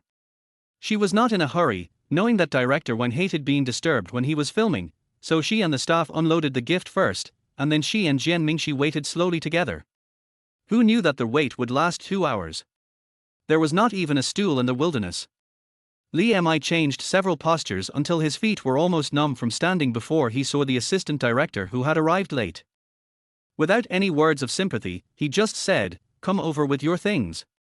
Chapter 36. Please take a look. Everyone is tired and hungry, come and have something to eat. The assistant director raised his voice and pointed to the table full of food. "This is a gift from our male second team." Different from the gifts that Yu Meng from another crew brought to the set just now, everyone, whether actors or staff, reacted indifferently. Only a few extras probably took a few gifts with the idea that they would be wasting it. Even though Li Mi disliked Shenghong and Zhang Xinla in her heart, in public, the two of them represented the face of Demai Entertainment, and the current situation was not what she wanted to see. Li Mi glanced at Jian Mingxi. After spending these days together, the two of them had become more and more in sync with each other, and they could understand each other's thoughts with just a glance. They each took some food and shared it. Li Mi is good at talking sweetly. No matter what kind of job they do, she always calls them teachers sweetly. "Our actors at Demai are very grateful to you for your care. You have worked hard. Eat something and take a rest." As for Jian Mingxi, as long as he softened his expression, none of the fruit cakes he handed to women would be returned. Even those who shouted that they wanted to lose weight and keep in shape would accept them with a smile. The two of them ran around the field delivering things, and the awkward atmosphere at the beginning was slightly eased. Li Mi took out a more abundant portion that he had specially prepared and handed it to the assistant director who brought them into the crew. "Brother, you should eat something too. This is Xinla's first time acting, so I'm sure it's troublesome for you guys. As the saying goes, you shouldn't hit a smiling person, and the other party was a delicate girl." The assistant director didn't refuse. He accepted the food and chatted with Li Mi while eating. "Girls, I didn't mean to be cold to you just now. I'm just busy with the show lately. Even though Li Mi knew in his heart that there would have been no time in the previous 2 hours to take them to the crew, he just smiled and said he understood and it was okay. Seeing that Li Mi really had no emotion, the assistant director started talking, and Li Mi also understood why the crew was so dissatisfied as soon as they heard that it was Zhang Xinler's team. This play is very tight. I mean, your actors are really responsible for most of it. Then the assistant director complained to Li Mi about Zhang Xinler's glorious deeds in the crew. Because this is a costume martial arts drama, fighting scenes are definitely the top priority. The character played by Zhang Xinler is a nobleman who is born half disabled. He basically acts in a wooden wheelchair, and his martial arts scenes are relatively less than those of other leading actors. The weapon of the character he plays is a fan, which looks good and cool when he wields it on camera, but if he doesn't practice hard, the picture will be terrible. It's not an exaggeration to say that our director's requirements for martial arts scenes are very strict. All the other actors have studied hard with martial arts instructors in advance. Take Zhang Xinler for example. He can throw a fan in the face in every scene. He has been practicing with the crew for so long but has not improved. Li Mi twitched her lips when she heard this. Although she didn't have high expectations for Zhang Xinler's acting skills, she didn't expect it to be so embarrassing. You said the play was bad. We are hardworking and diligent in practice. The problem is that we are lazy. Our heroine failed in the fight scene and continued to film after getting hit a few times. Your actors are so good. They asked for leave 3 times in 1 month. The first part of the sentence can be said to indicate that Zhang Xinler lacks talent, but the second part of the sentence simply means that he has poor artistic ethics and fails to even demonstrate basic professionalism. Li Mi took a deep breath and managed to stabilize her tone. This is indeed his problem. Don't worry, I'll go talk to him in a bit. Isn't Zhang Xinler's agent also with him on the set? Isn't he paying attention to him on the set? Agent? The assistant director paused, as if thinking for a long time before remembering. You mean the man named Sheng, right? He did stay for a few days when he first joined the crew, but later he left because he had something else to do. These days, it's been Zhang Xinler and his assistant. But there aren't many agents who stay with actors during their performances. Shenghong has not shown up in the company recently. The reason for his leave was to accompany Zhang Xinler to film a movie. How could he not be with the crew? Li Mi suppressed his doubts and listened to the assistant director's complaints for a long time before asking if Zhang Xinler was still filming. At first, Li Mi planned to bring Jian Mingxi to director Wang to make himself familiar to him, but now he has completely given up the idea. With Zhang Xinler's behavior in the crew, it's good enough that he doesn't get negative points. He's probably still with the director, listening to him talk about the play. The assistant director pointed to a separate room not far away and asked curiously in a low voice, I heard that the resources for the second male lead were personally connected by his agent. Could it be that your company invested in it? To put it another way, it means that you, Demai, have used money to provide resources to Zhang Xinler, otherwise how could director Wang be willing to let such a scumbag play the second male lead? Li Mi could only smile and said that the company would not control the agent's personal resources and behavior, and she was not too sure about it. You rest here for a while and wait for me. I have to go see Zhang Xinler. Li Mi said to Jian Mingxi. Jian Mingxi stood up and said, I'll go with you. He was more emotionally sensitive than the average person and he obviously noticed that the crew was not very friendly to people with the label Zhang Xinler, so he naturally didn't feel comfortable letting Li Mi go alone. Li Mi didn't force it, and the two of them walked side by side to the director's lounge. Through the door, you can hear the director's hoarse voice cursing from inside. Is your brain just a decoration? You are playing a sentimental young man, not a eunuch with kidney deficiency. If the person being scolded was not an actor from his own company, Li Mi would have laughed. Hearing the knock on the door, Wang Yang stopped scolding Zhang Xinler. Zhang Xinler was sitting opposite him with the script in his hand and his head lowered. He was scolded like a quail and no longer showed his arrogance in the company. Come in. Hello, Director Wang. We are from Demai Entertainment. We are here to visit the set today and brought some food for our crew members. Li Mi was all smiles, while Jian Mingxi was holding a fruit cake and a glass of tea. When Zhang Xinler heard the familiar voices, he looked up and was surprised to see the two people. Then, probably because he was embarrassed to be seen by them, he turned his head to the side and didn't even bother to help introduce them. When Wang Yang heard about their origins, he didn't look happy either. He just asked them to put their things down and didn't prepare to talk to them, not even saying politely. Li Mi was not surprised. He just told Zhang Xinler to wait for him outside until he finished work, and then wanted to leave with Jian Mingxi. Before I left, I heard Wang Yang say indifferently, "Your company has only been in business for a few years, I think you should stop doing the film and television business, don't ruin everything." Li Mi can understand that capable people have tempers, but she will never allow anyone to slander to my entertainment. She closed the door that had been opened and turned back, still smiling. "Director Wang, to be honest, we were not expecting that our company's new actors could work with you. We are deeply honored. But since you chose Zhang Xinler to play the second male lead for other reasons, it's not good to generalize, right?" After hearing about Zhang Xinler's performance in the crew today, Li Mi has basically concluded that Director Wang, who has such high standards, did not kick Zhang Xinler out of the crew, probably because of some other reasons. Director Wang probably didn't expect that a young girl could say such words, and he was so stubborn. "Oh? Since you say I'm generalizing, then let me see if you have any actors in Demai who can act." Li Mi reached out and patted Jian Mingxi on the back, pushing him a small step forward. "What a coincidence. I just happened to bring one today. Can you take a look at it?" Chapter 37, Slap in the Face. On the wooden wheelchair, Jian Mingxi was hunched over, his right hand tightly grasping the armrest. His breathing became increasingly disordered, and he started gasping for breath and ended up coughing non-stop, with his waist becoming more and more bent. But no matter how violently his upper body was shaking, his legs, covered with a thin blanket, showed no reaction, as if they were severed. "Who's outside?" Suddenly he half turned his head towards the door, and at the same time, he put two fingers together and pressed the acupoints on his neck to stop coughing, while his other hand was already on the hidden weapon mechanism on the armrest. He seemed to have heard a familiar voice, his cold eyes relaxed, and his hands went from being tense to being draped over the armrest. Meow, I'm fine." Jian Mingxi's voice became gentle and warm.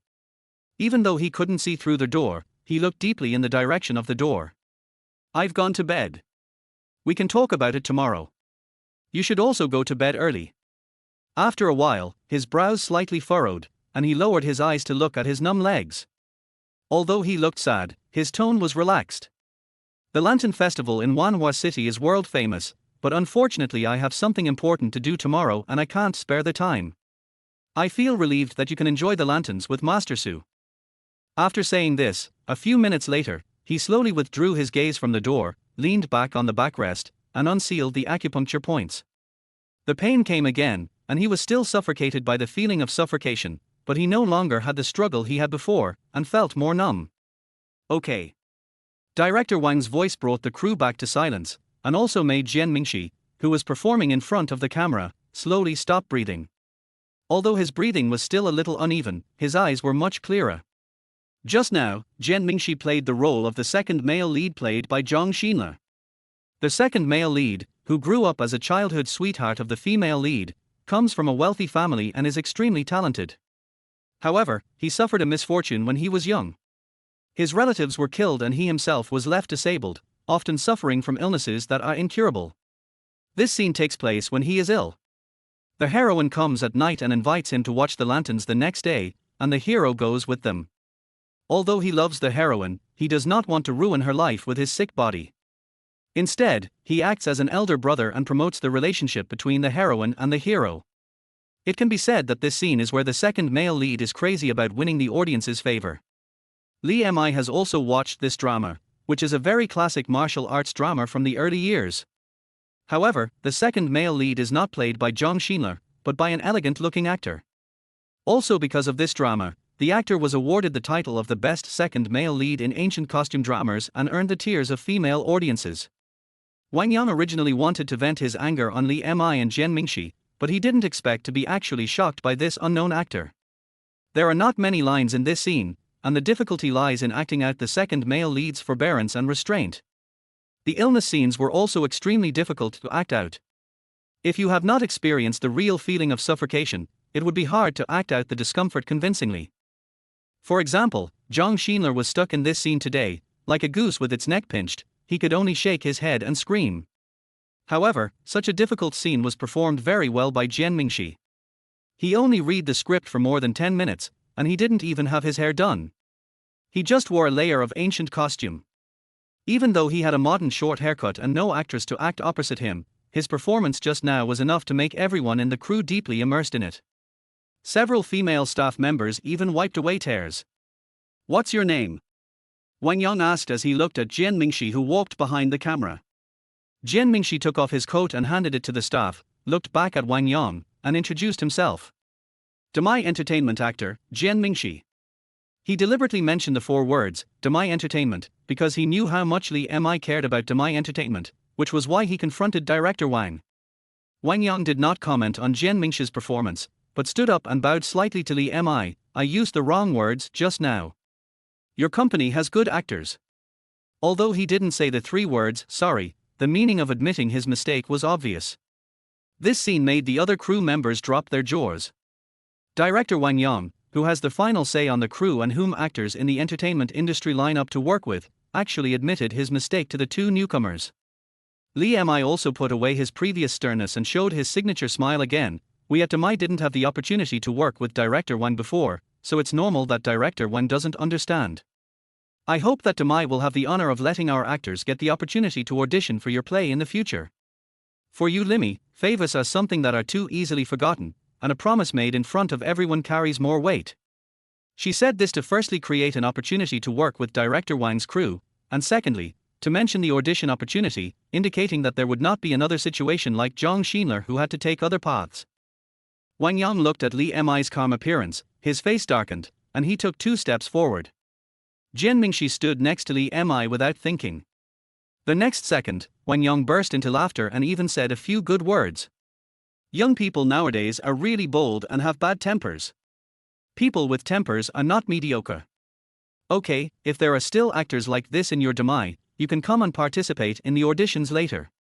He pointed at Jian Mingxi specifically, obviously very satisfied with Jian Mingxi's performance just now. Then he turned to Zhang Xinle, who looked stiff, and said, "I've got the demonstration. You'll know how to shoot it later, right?"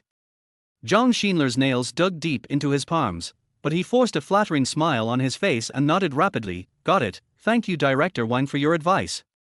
He never mentioned Jian Mingxi, who demonstrated himself. Even though Wang Yang didn't have a good impression of Zhang Xinle, he had to deduct negative points from her now. She was so narrow-minded, how could she have a wide range of acting skills? The crew's entire schedule was tightly arranged. With Jian Mingxi and Li Mi's little interlude as a break, they soon got busy again. Li Mi naturally took Jian Mingxi away. She had already seen Zhang Xinler's look, and she estimated that he would not tell her where Shenghong was, so it would be better for her to investigate it herself. When they left, the assistant director who brought them into the crew took special care to escort them out. "Beauty, let's exchange contact information, shall we? You're a broker, knowing more people means more options. Before we last saw each other, the nose was not a nose and the eyes were not eyes." Li Mi took out her cell phone and exchanged numbers with him, still sincerely thanking him for leading the way and seeing him off today. On their way back, there were only 2 of them, and Li Mi did not suppress her nature. She laughed so hard that even the driver couldn't help but look back to see what she was laughing at so happily. "It feels so good to get slapped in the face, Tilder." Li Mi patted Jian Mingxi on the shoulder and said, "Well done, Xiao Jian. You can have an extra midnight snack tonight. By the way, your performance of being out of breath just now was very realistic. Even I was subconsciously worried for you." Jian Mingxi looked at the smiling Li Mi, and his brows relaxed a little. "The acting teacher taught me." Then he deliberately changed the subject and discussed supper with Li Mi. His sweat had already soaked his underwear under the thick clothes. In fact, he could portray the feeling of suffocation so vividly, not because of the acting class, but because he had experienced it, so it was real. However, such a topic was obviously not suitable for Li Mi, who was now very happy. He said nothing, but just turned his head to look at Li Mi and muttered about the dishes he would order later. Chapter 38, Old Friends Anew. Wang Yang, the night-staying maniac, finished work early today. I copied a videotape of the scene, sat in the lounge, cut out a few minutes of footage, and sent it to an email address. After sending the message, he immediately picked up his phone and dialed the number. "Hello, what are you doing? Stop drinking and check the email I just sent you." There was a vague complaint from the other end of the line, followed by a series of clanging sounds, as if some bottles and jars were being bumped. Wang Yang knew that the other party had stood up, so he hung up the phone and looked at his watch. After about 10 minutes, he began to count down, 5, 4, 3. Before I finished counting, my cell phone rang. Wang Yang didn't answer the call immediately. He took a sip of strong tea before calmly pressing the answer button. On the other end of the phone, Zhu Wenjun held the phone, his eyes still fixed on the frail figure in the video that was playing repeatedly on the computer. Lao Wang, is this someone from your crew? No matter who it is, just tell me whether you like him or not. The male lead of your movie has not been decided yet, right? Wang Yang said calmly. Zhu Wenjun did not respond to Wang Yang immediately, but played the video again and then sighed. He and Wang Yang were from the same school and both came from independent backgrounds, but they took completely different paths. Wang Yang likes to shoot large-scale scenes with swords and sabers, and has attracted a lot of audiences in both dramas and movies. Especially at this time when martial arts adaptations are popular, he has earned both fame and fortune. However, what Zhu Wenjun likes is too niche. He does not film love in his art films, but focuses on niche groups in society and neglected folk culture. Several films that were released in theaters had dismal box office performance, and those that wanted to participate in film festivals were also stuck in the dilemma of no one investing. He now holds in his hands an original script that he wrote and has been polishing for several years. But apart from the script, the leading actor and the investor had nothing. He watched the clip of Jian Mingxi in Wang Yang's video and was moved. This was exactly the temperament of the male protagonist he expected. However, as soon as I look at the actor's face and acting skills, I know that the salary will not be cheap and I can't afford it. Don't tease me. I don't have the money to pay for it. Do you think this is a famous actor? Wang Yang spat out tea leaves, held the phone and looked more serious. How do you know this face? Besides, you don't have money, but others do. Zhu Wenjun thought about it carefully. Although he was poor, he still knew some good actors in the circle. He had never seen this face before. After hearing what Wang Yang said, he was even more moved. Brother, please speak slowly. After a few days, Li Mi was still hanging out with Jian Mingxi in the crew. In total, they have been in the film and television city for more than a month. The weather has warmed up a lot, and the two of them didn't bring any spring clothes. Li Mi was thinking about giving Jian Mingxi a holiday so that he could go back to change clothes and see the little girl Jian Mingyu. The sound of a text message suddenly rang on her cell phone. She lowered her head, clicked on the message, took a look at the content, and her originally relaxed back immediately straightened up. After a while, Jian Mingxi got up from the ground and finished playing the corpse. Before I had time to change my clothes, I saw Li Mi holding her phone with a complicated expression. I walked up to her and asked softly, "What's wrong? Please sit down, I'll help you remove your makeup first." Li Mi took out her makeup bag and used a makeup remover towel to wipe off the paint scars on his face. Then he skillfully took out a bottle of makeup remover, rubbed it in his palm to warm it up and emulsified it before slowly applying it on Jian Mingxi's face, rubbing off the makeup bit by bit. Wearing makeup for too long can damage the skin, and sometimes people are busy rushing to work, so Li Mi has gotten used to helping Jian Mingxi remove his makeup as soon as he finishes work. At first, he just taught him how to remove his makeup by himself, but Jian Mingxi's intelligence was obviously not reflected in removing makeup. His rough method made Li Mi frightened, so he decided to do it all himself. Looking at Jian Mingxi in front of him, who was closing his eyes obediently, the makeup remover removed the makeup on his face, slowly revealing a clean and handsome face. Li Mi didn't notice at all, and his eyes softened unconsciously. Mingxi, if there is something that will bring absolute benefits now, but may also bury hidden dangers, would you choose to do it? Jian Mingxi, with his eyes closed, could only feel the soft touch on his face, but he nodded without hesitation. Growing up, I didn't have a lot of opportunities, so I know I have to take advantage of every opportunity one get. It's like signing a contract with you. After saying that, he took the wet tissue and wiped the dirt off his face bit by bit.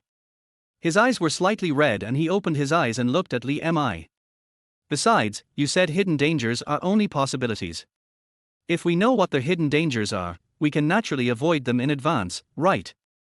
Li Mi was stunned for a moment, then laughed and rubbed Jian Mingxi's hair with her clean hands. Yes, you have always been so determined and brave. Thank you, I know the answer now.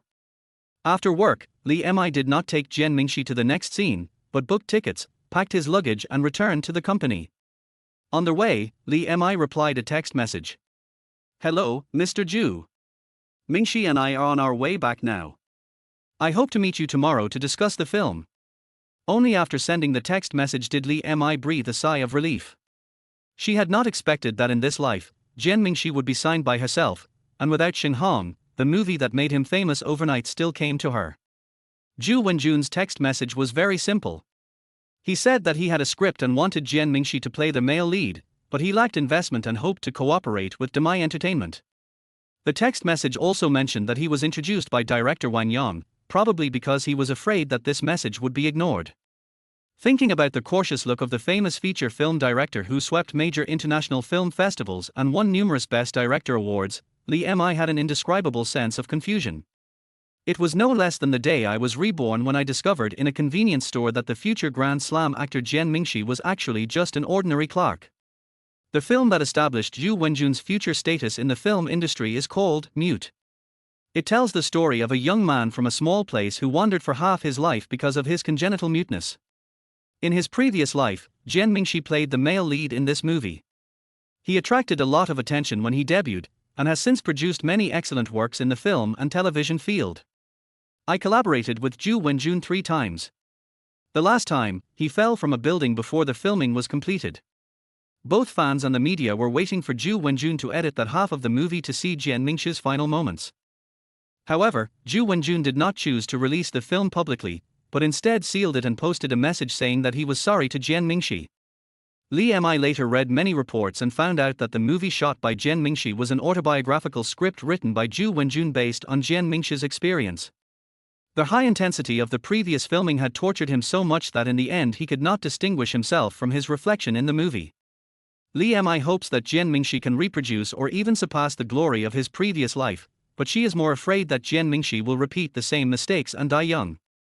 She turned her head to look at Jian Mingxi, who was sleeping leaning against the back of the chair, and reached out to pull up the thin blanket covering him. Chapter 39, A Touch of Old Familiarity. As soon as Li Mi and Jian Mingxi arrived at the station, they received a message from the company's front desk. Inform Li Mi that Zhu Wenjun, with whom she had an appointment to meet today, has arrived early. Li Mi looked at the time. There were still about 2 hours until the agreed time. She didn't expect Zhu Wenjun to arrive so early. I got in the car sent by the company and went directly to the company with my luggage to meet the people first. Please leave my luggage at the front desk for me. Li Mi thanked the driver, took out some money and said he would buy the driver some water.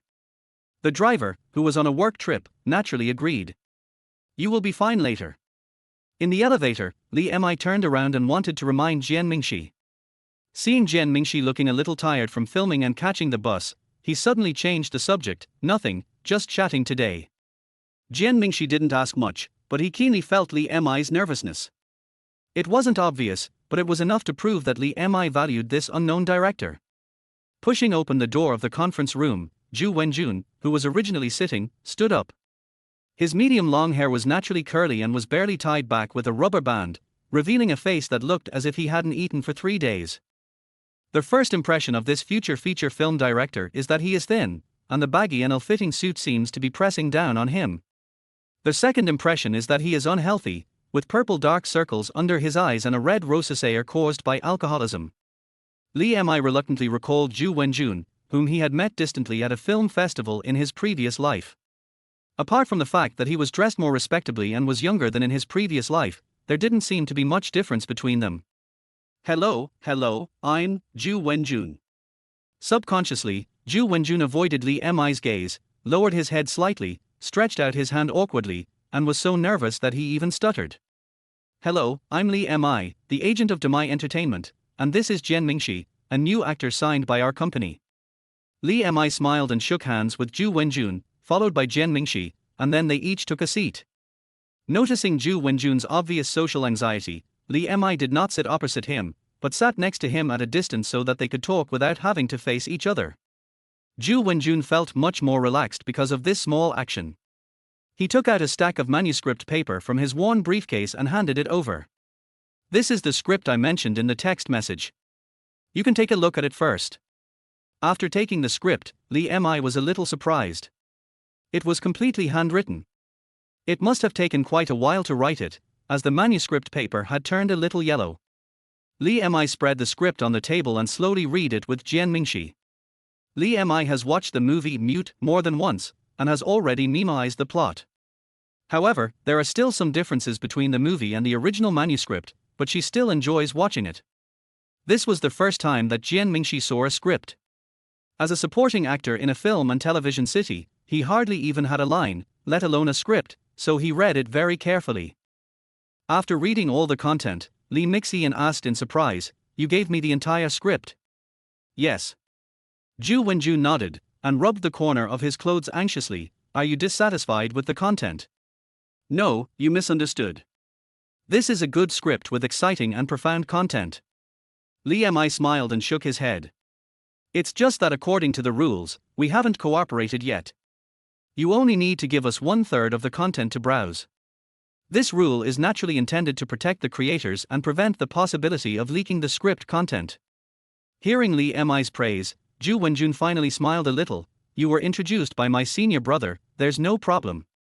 Li Mi and Zhu Wenjun chatted briefly, but Jian Mingxi's eyes were still fixed on the script, and he even flipped through it a second time.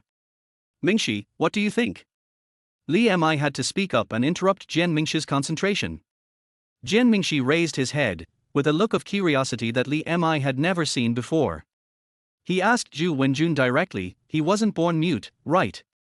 As soon as these words came out, Li Mi and Zhu Wenjun were both stunned. Yes, you figured it out. My script shouldn't be so obvious." Zhu Wenjun put his social phobia aside and sat down next to Jian Mingxi. "How did you figure it out?" Watching Jian Mingxi and Zhu Wenjun discussing the contents of the script as if they had met too late, Li Mi did not get a chance to say anything for a while. Finally, he shook his head and smiled silently, then stood up and poured a glass of water for each of them. In fact, in the released film, the plot has been telling the audience through fragmented information that the protagonist was born with muteness. Congenital physical illness seems to represent more of a misfortune of fate. Only by repeatedly watching this film and through the clues in it can the audience discover that his muteness is not congenital, but has another metaphor. Even Li Mi discovered this only after reading a post by a well-known film critic. However, Jian Mingxi only read the script briefly and discovered the biggest metaphor of the movie. Zhu Wenjun and Jian Mingxi talked about almost all the important information about the protagonist before they felt a little thirsty, so they picked up the water on the table and took a big sip. It was this action that reminded the two of them that there was another person in the meeting room. "I'm sorry, I forgot the important things when I started chatting." Zhu Wenjun apologized first, holding the paper cup with even more shame. "Thank you for the water." "It's okay. Isn't it the greatest joy for a movie that the leading actor and the director hit it off right away?" Li Mi smiled and revealed this little thing. Zhu Wenjun heard the hidden meaning and looked up in surprise. "You mean, you are willing to invest in my script?" Li Mi blinked and looked innocent. "You two hit it off right away. I can't break you up, can I?" It was just a witty remark, but it also showed the willingness to cooperate. Jian Mingxi refuted Li Mi for a rare moment. "There are no Mandarin ducks." Although the three of them reached a consensus quickly, the specific project cooperation still needs to go through the company's internal approval. After Li Mi sent Zhu Wenjun away, he gave Jian Mingxi a holiday and returned to his workstation to draft a project application, which he submitted to Feng Weiwei for review. After submitting it, he stood up and wanted to go to his boss's office through the back door to ask Feng Weiwei to review it in advance, but he ran into Shenghong, who was coming out of the office. "Xiaomi, long time no see." Shenghong took the initiative to greet him, seeming quite pleased with himself. "I heard that you went to visit Xinle on set for me. I was thinking about when to treat you to dinner. Why did you come back so suddenly?" Li Mi curled her lips. "It's been a long time. Visiting the set is the company's task, forget about having dinner. Speaking of suddenness, I'm also surprised to see you here. Shouldn't you stay with Zhang Xinle on the set during your 1-month leave?" Shenghong's smile did not fade, but he did not answer this question. "I thought you hated me, but I didn't expect you to care so much about my movements. I have something else to do. I will definitely treat you to a meal another day." Watching Shenghong walk around her and leave, Li Mi pushed open the door of Feng Weiwei's office. Feng Weiwei seemed to be in a good mood after just finishing her conversation with Shenghong. I just saw your approval. Tell me briefly about the situation. There's no rush for that, Sister Weiwei. What did Senior Xing say to you? You seem very happy. Tell me about it and it will make me happy. Feng Weiwei glanced at the unruly Li Mi, but she didn't hide it and said bluntly, it's a good thing. Shenghong has made a lot of connections this month and brought a lot of resources to the company. He just contacted some of them.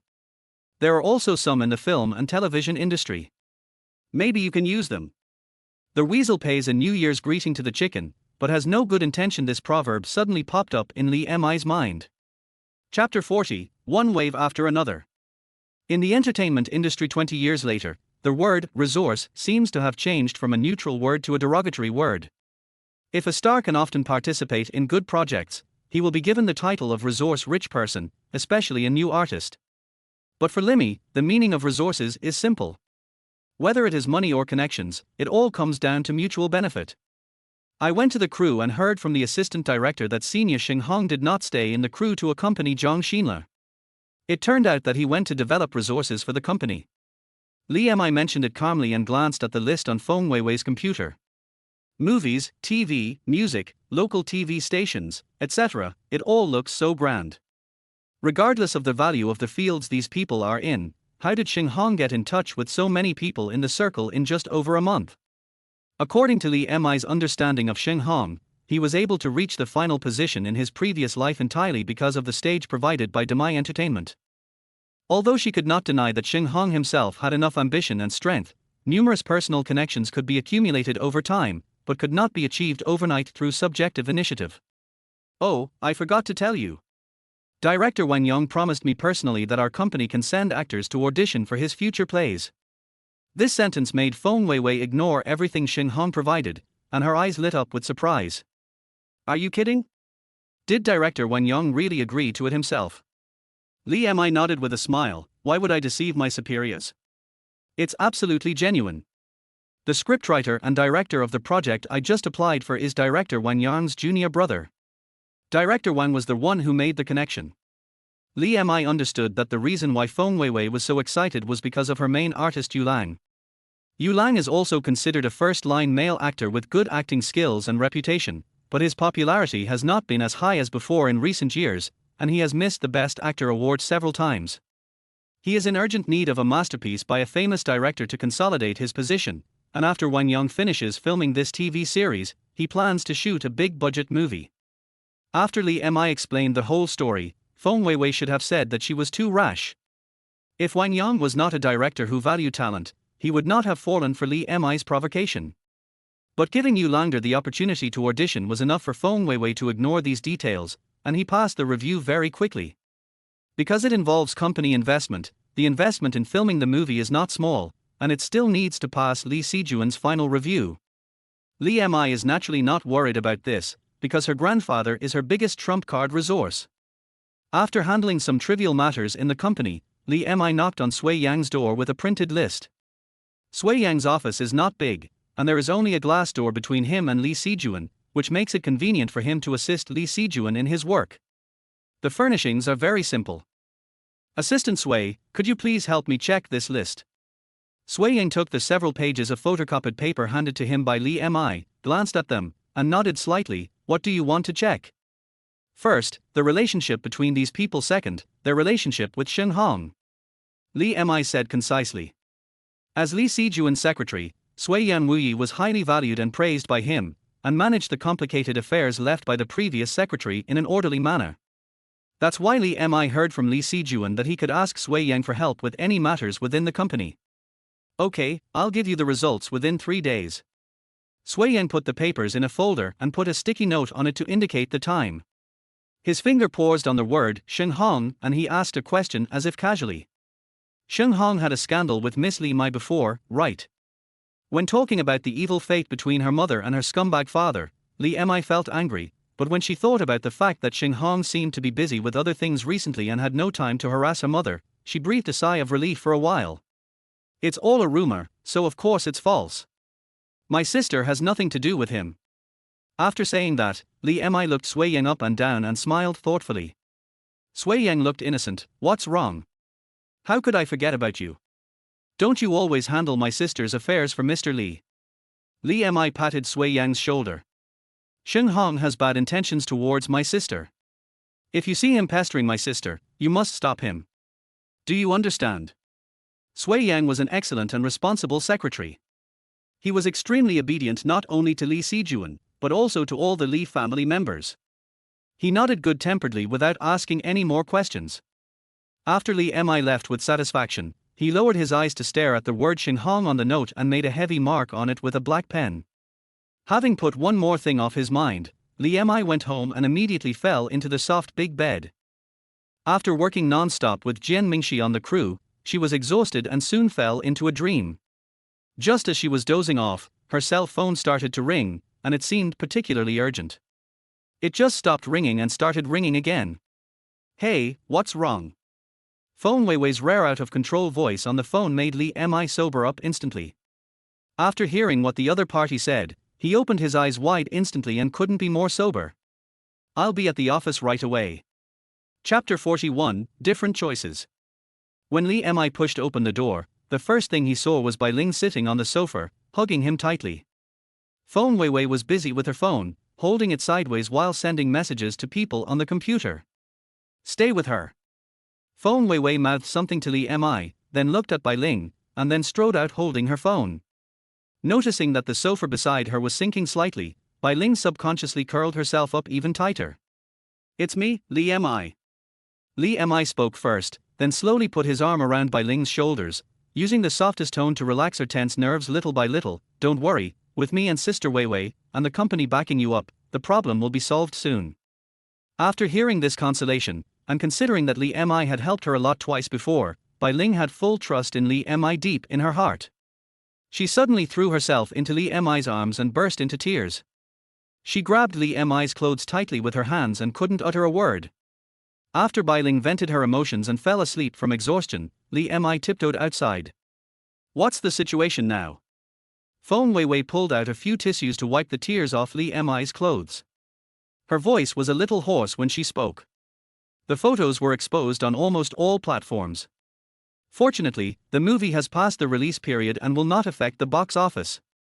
I have contacted people to delete the post. I don't know the source yet. Since they didn't come to us at the beginning, their purpose was not for money.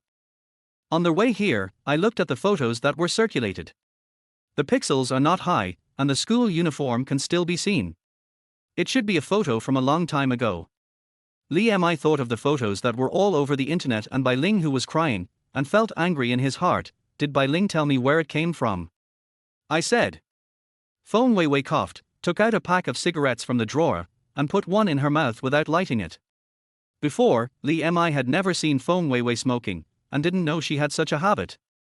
The person who took the photo was her stepfather.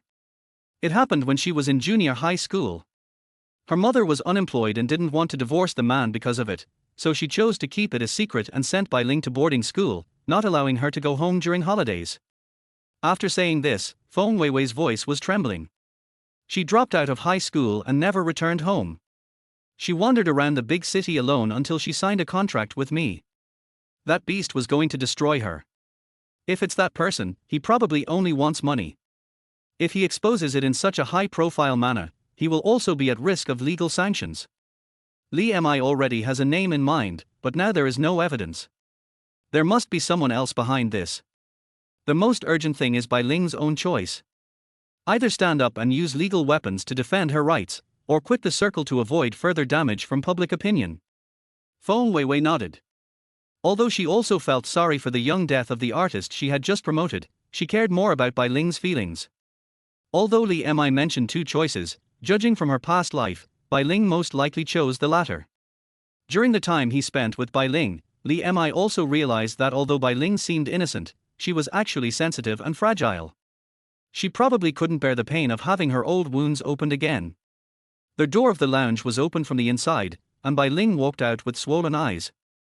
Looking at the two people who care about her the most, Bai Ling took a deep breath and said, "Sue him."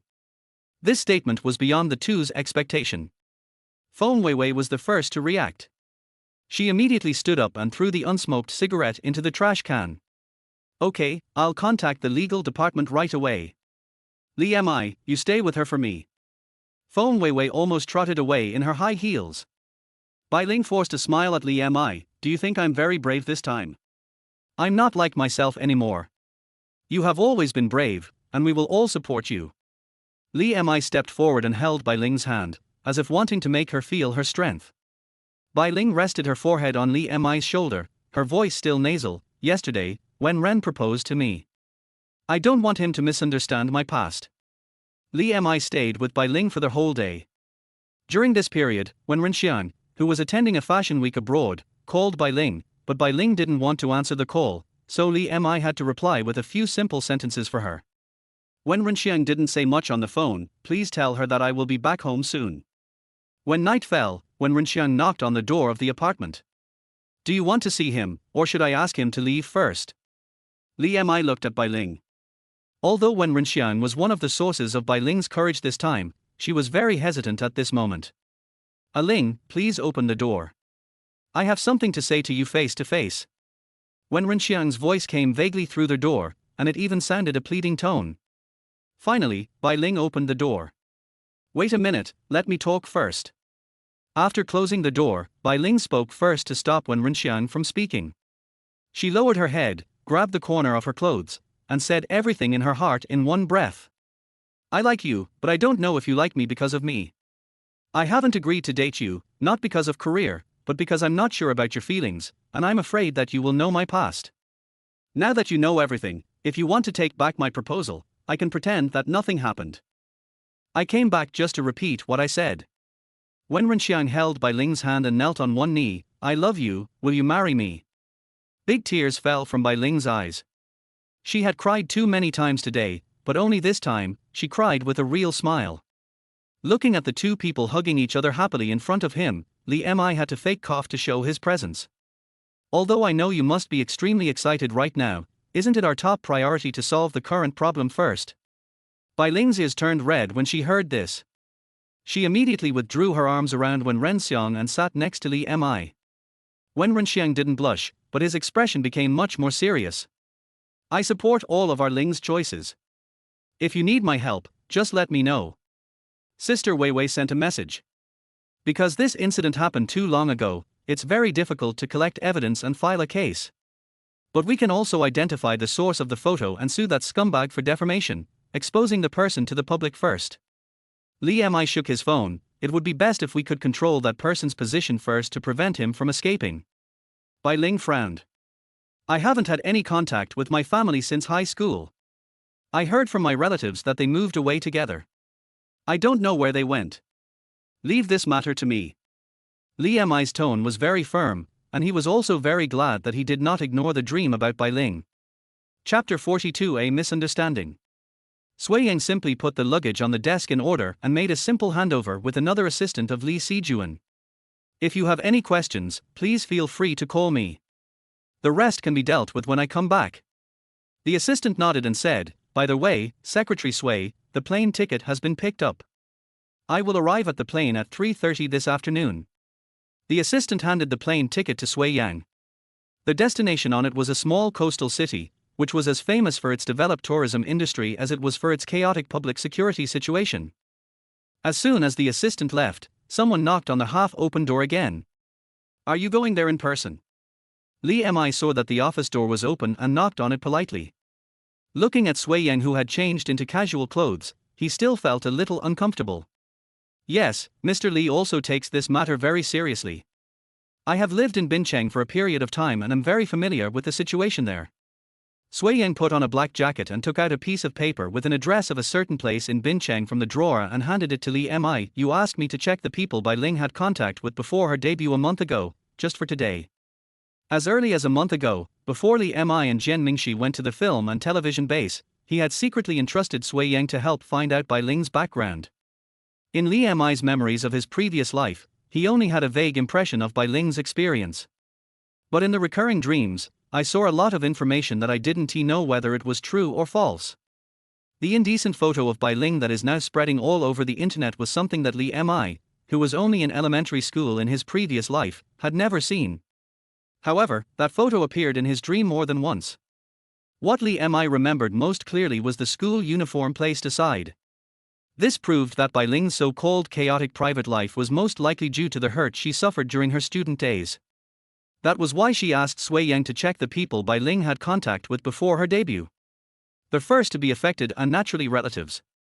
It was not until this life, when the nude photo scandal broke out several years earlier and Li Mi saw the photo with her own eyes, that she realized that her dream was not just a dream.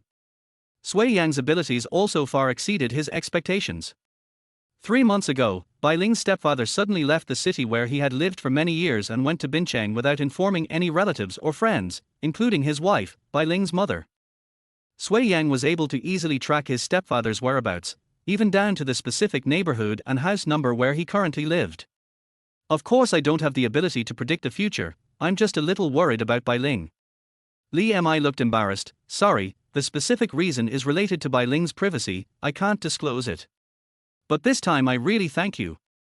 As always, Sui Yang always complied with the Li family and did not ask any more questions.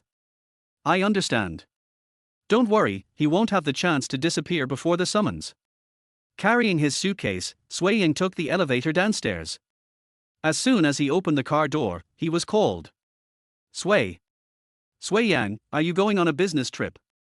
Li Mi came running over with 2 tickets in his hand. I wanted to invite you to watch a musical. When will you be back? The moment he saw Li Mi, Sui Yang's originally cold eyes softened. He took out one of the tickets and looked at the time. Next Saturday, I should be able to catch it. Is it related to your graduation thesis? Recently, Li Mi has been busy with her graduation thesis and has been spending all day in the library. After Sui Yang learned about this, he helped her look up a lot of professional information and also got to know a little about her thesis topic. Our thesis? Oh, yes, it is related to the thesis. You helped me look up so much information before, I want to look at it with you and listen to your opinions. Li Mi was stunned at first, then nodded in agreement, his eyes wandering. If you are busy, forget it, I can find someone else. Wait until I come back. Sui Yang interrupted Li Mi. At this moment, a gust of wind blew in his direction. He leaned to the side of Li Mi and could see Li Mi's long eyelashes when he lowered his head. Don't bother 2 people with one thing, right? Li Mi felt his approaching breath and subconsciously lowered her head, humming vaguely. After Sui Yang's car drove away, he patted his bangs, held the remaining ticket in his hand, and walked towards the gate with a smile. Xiaomi, long time no see. In the hall, Shenghong sat on the sofa, put down the magazine in his hand, walked to Li Mi, and his eyes fell on the musical ticket in her hand. Is this the show you said you were looking forward to? I've been so busy recently that I didn't notice that the tickets have already started selling. I wonder if I'll have the honor to go to see it with you. After the regional finals, Li Mi stayed almost entirely at school. Apart from receiving a celebratory bouquet of flowers from Shenghong, the two never met again.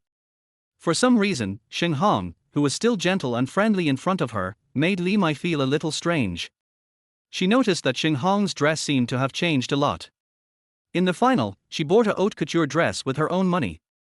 Li Mi took the opportunity to provide Li Mi with relevant fashion information to prevent her image as a beautiful woman from being unstable. Therefore, Li Mi could tell at a glance that although Shenghong's dressing style had not changed much, he was wearing almost all big brands from head to toe, and the watch on his right wrist was even more expensive. Brother Shenghong, I'm sorry, I've made an appointment with someone else to watch it together. Li Mi declined Shenghong's invitation with a slightly apologetic look. Being busy at work is a good thing. Aren't you always pursuing a successful career? It's a good thing, but I will have less time to spend with you. Shenghong glanced at his watch seemingly unintentionally, but the dial was facing Li Mi's direction. I have a social event later. It doesn't matter, I may not be free recently, but this is the second time Xiaomai has rejected me. Is it because you are with your sister this time too?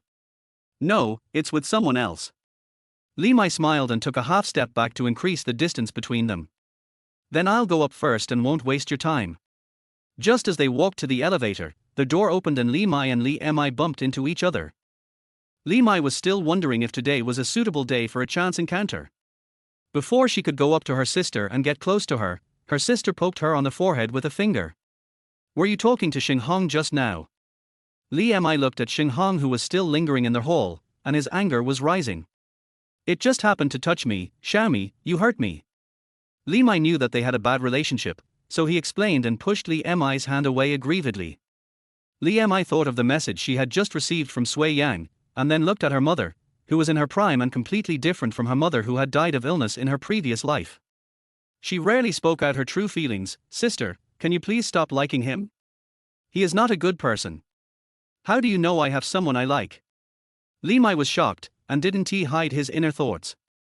He covered his mouth belatedly, and tried to defend himself anxiously. I just have a little affection for him, not love. Besides, how can Sui Yin not be a good person? He is considerate and graceful, and he has helped me a lot. Wait. Li Mi paused with a strange expression on his face. Who did you just say you like? Sui Yang, who else could it be? Li Mi said with an ouch and patted Li Mi. It's a good impression, not love. What about him? Li Mi held Li Mi's head and turned her towards Shenghong. Li Mi's eyes widened. Brother Shenghong? I have always regarded him as my brother. What are you making such wild guesses, little girl? Although this sentence has a bit of a bad girl connotation, Li Mi's mouth corners can't help but rise. It turned out that what I had been worrying about did not happen at all. My mother did not fall in love with my scumbag father. So I no longer had to worry about making her sad when I took action against him. Honey, could you please give me a cup of coffee, piping hot? Li Mi walked to the front desk and took the coffee of perfect temperature from the receptionist with a smile. Under Li Mi's puzzled eyes, Li Mi walked towards Shenghong with the coffee in his hand.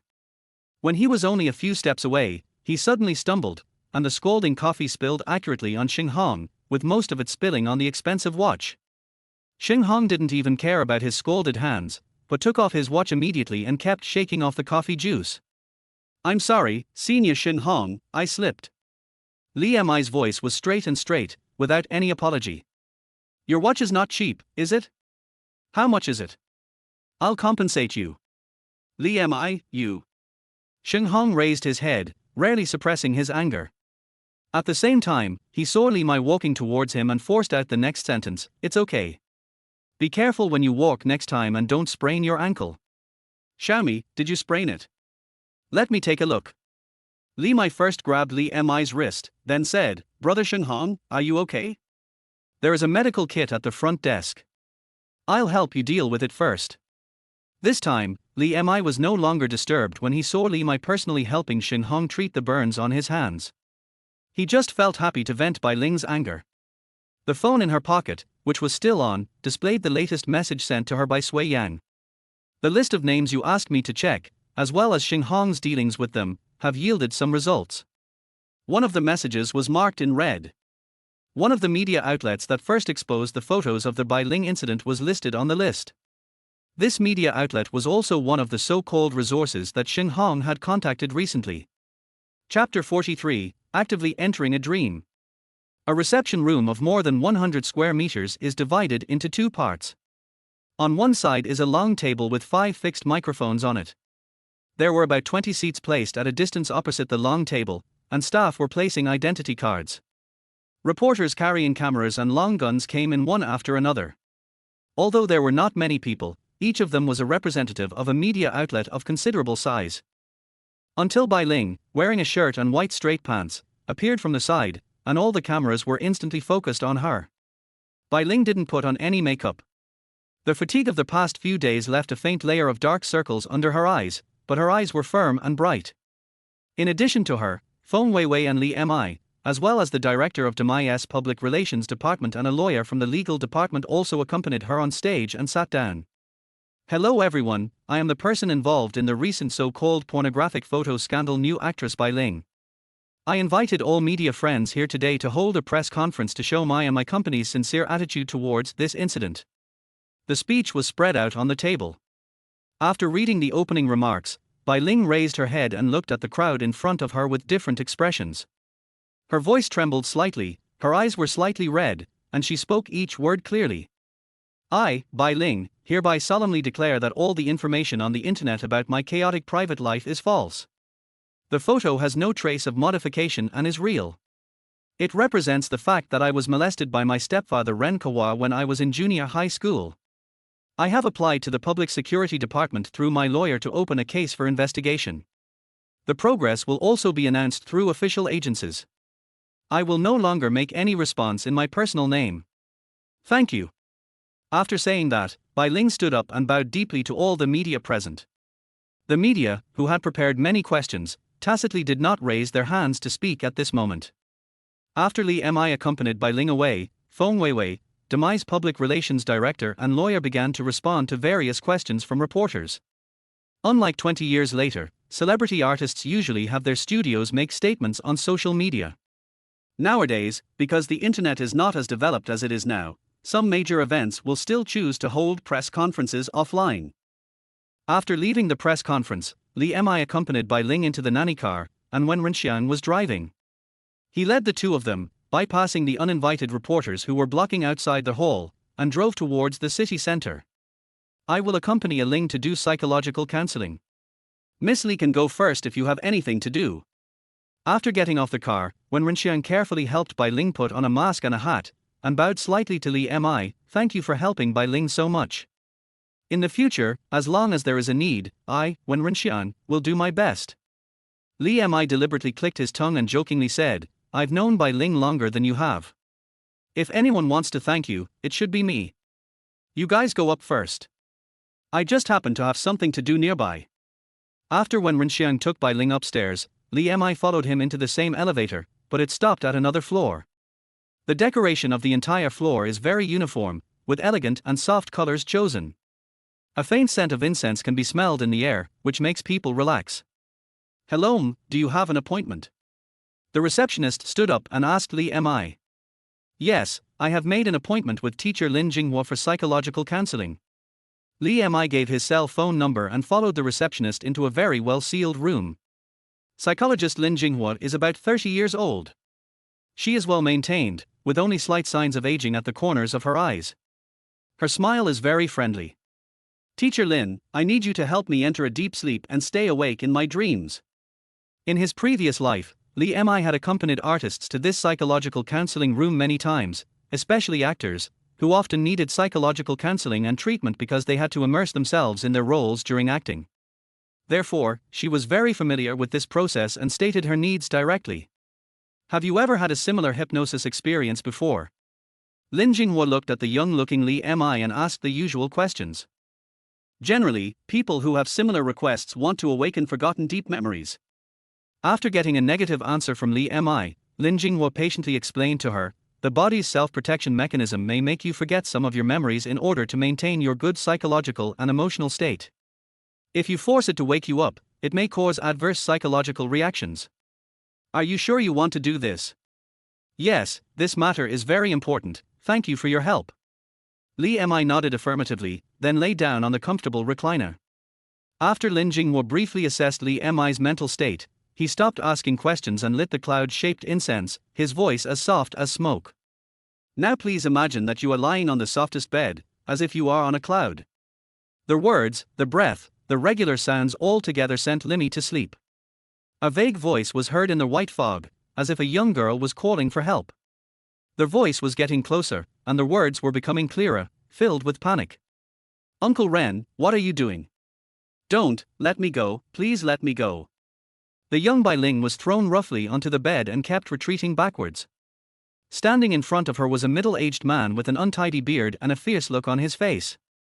Don't be afraid, Bai Ling uncle is just having fun with you. Sure, it would be bad if mom heard it. When Li Mi saw this scene, she had a strong physical discomfort reaction even in her dream.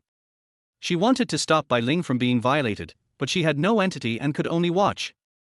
At the same time, he kept in mind the purpose of his trip and did not dare to miss any details. Ren Kahua was originally a maintenance worker in the factory. Due to a maintenance accident, he injured his penis and could no longer have sex, so he divorced his wife and later married Bai Ling's mother, who had a daughter.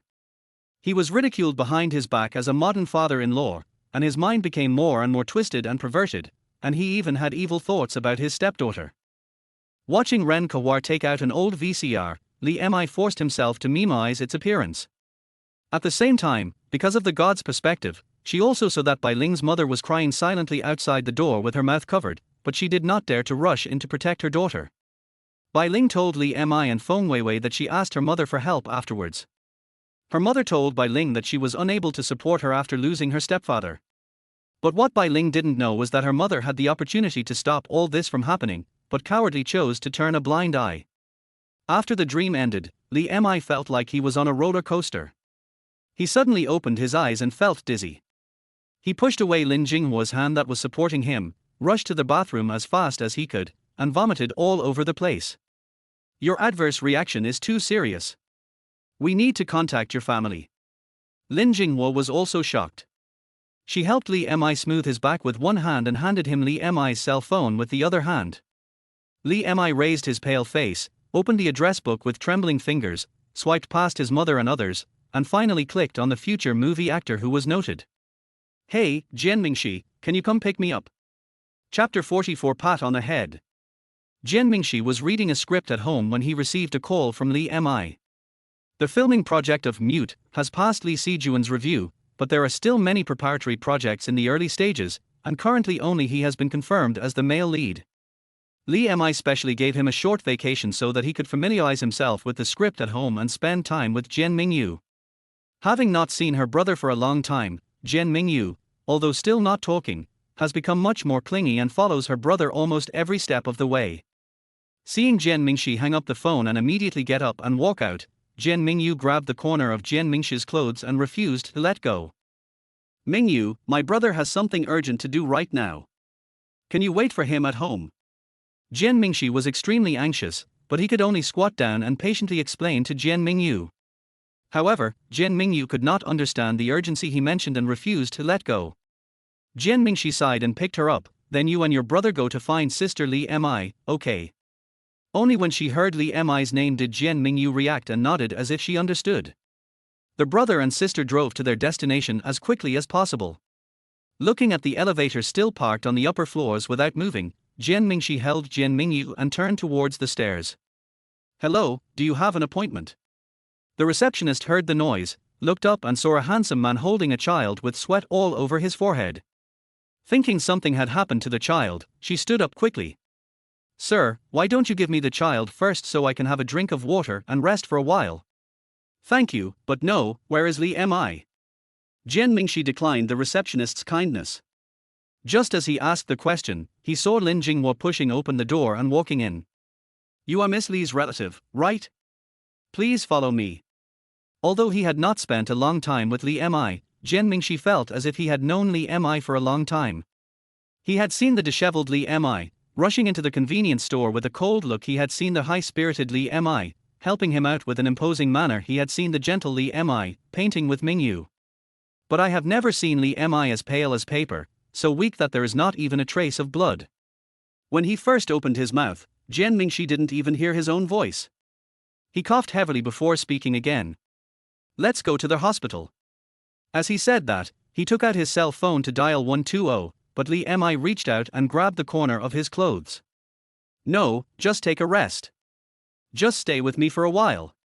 From the first time she dreamed of Bai Ling, her previous life, Li Mi vaguely realized that the real dream also consumed her energy. She was depressed for several days because of the dreams during that period. This time, in order to find crucial evidence, I took the initiative to accept hypnosis and fell asleep. Now when I wake up, I still feel a needle-like pain in my head. Subconsciously, Li Mi felt that even if he went to the hospital, they wouldn't be able to find anything. This special ability was probably like his own rebirth, which was beyond science. It's still early for Miss Li Mi's appointment. You should take a rest first. Although Lin Jinghua is a professional psychologist, he can draw inferences from other cases and realize that what Li Mi needs is just rest, so he left space for the three of them. As soon as Jian Mingyu saw Li Mi, she shrank away from her brother, lay down beside the recliner, and stared at Li Mi with wide eyes. Li Mi drank half a cup of warm water from Jian Mingxi's hand and felt a lot better. He reached out and touched Jian Mingyu's hair. Mingyu, sister is fine, she just had a nightmare. Li Mi tried her best to explain to Mingyu in words that she could understand, and then she grabbed Mingyu's little hand and rubbed it against her face. Feel it, sister is fine. In Jian Mingyu's world, there are few ways to express emotions, and even fewer ways to be correct for others. She felt the soft and slightly cool touch of her palm, stood on tiptoe, stretched out her hand and touched Li Mi's hair like Li Mi did. This simple action made Li Mi and Jian Mingxi stunned. After this unusual reaction, Jian Mingyu acted as if nothing had happened and went to find paper and pen on the table to write and draw. Did you see it just now? Mingyu took the initiative to touch my head. Li Mi lowered her voice, fearing that she would scream out in surprise. The next second, Jian Mingxi also placed his warm palm on Li Mi's head and rubbed it clumsily and gently. See, it's like this. Perhaps the feeling of dizziness had not disappeared yet. Li Mi looked up and saw Jian Mingxi's smiling mouth through his fingers, as if he had taken a sip of strong liquor. She was awakened by the ringing of her cell phone. She lowered her head and searched around for her phone. Finally, Jian Mingxi handed her the phone from the table next to her. Hello. I'm still outside. Okay, I'll contact Sui Yang to resolve this matter. Don't worry. After hanging up the phone, Li Mi rubbed his throbbing forehead and sighed in his heart that it was fortunate that his suffering was not in vain. What's wrong? Jian Mingxi asked softly when he saw her expression changing several times. In Bai Ling's case, the police said there was no second person in the photo, and since it happened so long ago, there is not enough evidence, so they will not file a case. Li Mi explained, but he did not seem anxious. Sui Yang is still keeping an eye on Ren Kawar in Bincheng. As long as he keeps an eye on him, there is still room for this matter. This matter was actually within Li Mi's expectations. Whether it was filing an investigation or subsequent prosecution, evidence was always the most important. This is also the reason why Li Mi wants to hypnotize people into dreams. Fortunately, hard work pays off. I'll buy a ticket to Bincheng now. You and Mingyu can go home first. Li Mi supported himself and got off the ground. He staggered for a while, put one hand on Jian Mingxi's arm, and then took it back as if he had received an electric shock. It's okay. I just didn't stand firmly. Looking at Li Mi's current appearance, how could Jian Mingxi feel at ease letting her go to another place alone, so he just said that he would accompany her. Li Mi thought about her current physical condition and decided not to refuse, so she had to call Li Mi again and ask her to help take care of Mingyu. During the time when Li Mi and Jian Mingxi went to the film and television base, Li Mi went to the school to visit Mingyu every other day. Perhaps because she and Li Mi looked similar, Mingyu was not averse to her. Li Mi got out of the car, walked forward a few steps in her high heels, greeted Mingyu with a smile, and then glanced at Li Mi with pretended anger. You didn't tell me about such a big incident involving your company's artists. I only found out about it after watching the press conference. If you had told me, I could have helped spread the news and expressed my support. Li Mi was not afraid of Li Mi's sour face, and stuffed Mingyu into her arms. In an emergency, we have to take the necessary measures. You don't need to say anything yet.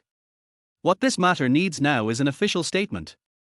I'm going to Bincheng soon, please help me take care of Mingyu. Thinking of the seriousness of the matter, Li Mi didn't say anything more. He took Mingyu and rubbed her, then teased, I'll help you take care of her, as if Mingyu is your own sister. There is a free car. We'll go first. Thank you, dear sister Tilder. Li Mi ignored these words, quickly went up to kiss Li Mi, then pulled Jian Mingxi into the taxi. Chapter 45, Facing. As soon as he got off the plane, Li Mi felt the moist air blowing towards him. The city is located by the sea. Although it is not summer yet, the temperature is much hotter and humider than Li Mi's hometown. After taking off their coats, Li Mi and Jian Mingxi hailed a taxi and headed towards the location Sui Yang had sent. The taxi stopped in front of a small hotel with an old sign. It was obviously converted from a residential building, and there was no reception desk on the first floor. The person is in the room. What do you want to ask him? Sui Yang walked down from upstairs, wearing a colorful shirt and a pair of over-the-knee beach pants. He wore sunglasses and had a rare ruffian air. Sui Yang was followed by a few young men who looked big and strong. They were dressed in a very street-style manner and gave off an aura of someone who was not to be messed with. Clothes make the man. Only by creating momentum can Ren Kawar be scared. Feeling that the two people's gazes had lingered on him for too long, Sui Yang took off his sunglasses, unwrapped the chocolate bar wrapped in a cigarette-shaped outer layer, and ate it all up with a few crunches. Li Mi said, oh, and glanced at the dimly lit corridor. I need to talk to him alone about some issues. Is there any surveillance here? Don't worry, we've checked everything. There's no surveillance. The store has also arranged everything. Sui Yang led the two upstairs and stopped outside the room where Ren Kawar was. But I'm a little worried about you being alone. How about I go in with you? I'll go. As soon as Sui Yang finished speaking, Jian Mingxi took a step forward. Although he spoke in a negotiating tone, his eyes were very persistent. You can go. Sui Yang glanced at Jian Mingxi and grinned. Ren Kawar is a sickly person. There are no sharp objects in the house. It's safe for the two of you to go. Li Mi didn't care much about who entered the room with her. She pushed open the door and Jian Mingxi entered the room before her. The house was just as Sui Yang said. It was decorated by them. There was only a simple single bed and a toilet. There was nothing else. The windows were all sealed. As soon as the two entered, Ren Kawar, who was curled up on the bed, cast a horrified look at them. I have said everything I can say, what else do you want to do? Li Mi was a little surprised by Ren Kawar's extreme reaction. He looked him over and saw that he looked a little sick, but had no external injuries. I don't know what Sui Yang did to him that made him react so strongly when he saw people. According to Sui Yang, Ren Kawar admitted that someone contacted him and gave him a large sum of money to provide Bai Ling's indecent photos. However, Ren Kawar knew nothing about the other party's identity. He only had a bank account information and a public telephone booth number. As for what he did to Bai Ling, Ren Kawar also knew that this incident was enough to put him in jail, so he insisted that he only took photos and did nothing else. Li Mi stood expressionlessly beside the bed, looking down at Ren Kawar. We have already got the videotape, we are just informing you to wait for the interrogation. Videotape. Ren Kawar was stunned at first, then he became furious and cursed. Damn old whore, I knew that the dead woman still loves the little bitch she gave birth to. When Ren Kawar molested Bai Ling, he recorded the video. Bai Ling had fainted at that time and had no idea about the existence of the videotape. Therefore, Li Mi just lied to him and he gave away another person who knew the truth. Ren Kawar cursed more and more vigorously, and the more he cursed, the more unbearable it became. Jian Mingxi looked at him spitting everywhere, and his saliva almost flew onto Li Mi's face. With a sullen face, he reached out and held his jaw. His jaw was clamped by fingers. Ren Kawar felt a sharp pain and could not utter a word. I already have the answer you want. Let's go out. Li Mi put his hand on Jian Mingxi's arm and led him out of the room. Sui Yang leaned against the wall of the corridor with his arms folded. Before he could finish yawning, he saw two people walking out, one holding the other. Is that all the questions? Well, I'm going to Bai Ling's hometown now. Please continue to guard here. The police should be here to summon us soon. Sui Yang nodded. Okay, I'm here, don't worry, he can't run away. Immediately afterwards, Li Mi called Bai Ling again and explained the whole story. On the other end of the phone, after a long silence, Li Mi heard a heavy sigh. I'll go with you. It's time for me to meet her. The two returned to Demai first. After knowing that Li Mi was going to meet Bai Ling's mother next, Jian Mingxi no longer insisted on following her. He listened to Li Mi and stayed to continue studying the script. Better be careful. Call me if anything happens. I see. You're becoming more and more like an old woman. Li Mi teased and waved at Jian Mingxi. Please tell Mingyu about this for me and come back to paint with her. Due to the recent attention Bai Ling has received, Li Mi finally chose to take the highway in a private car. In addition to Li Mi, when Renxiang also followed Bai Ling closely. On the way, Bai Ling hardly spoke. The closer she got to her hometown, the more nervous she became. When Renxiang kept talking to her, even telling her many embarrassing stories from his childhood, just to ease Bai Ling's emotions. The old, rusty iron gate was right in front of her. Bai Ling's breathing became more rapid as she looked at the gate that she had tried to forget but often appeared in her dreams. Li Mi turned his head to glance at Bai Ling and said, how about you wait for me outside? I'll go talk to her. No, Xiaomi, you have helped me a lot. This time I should face it myself.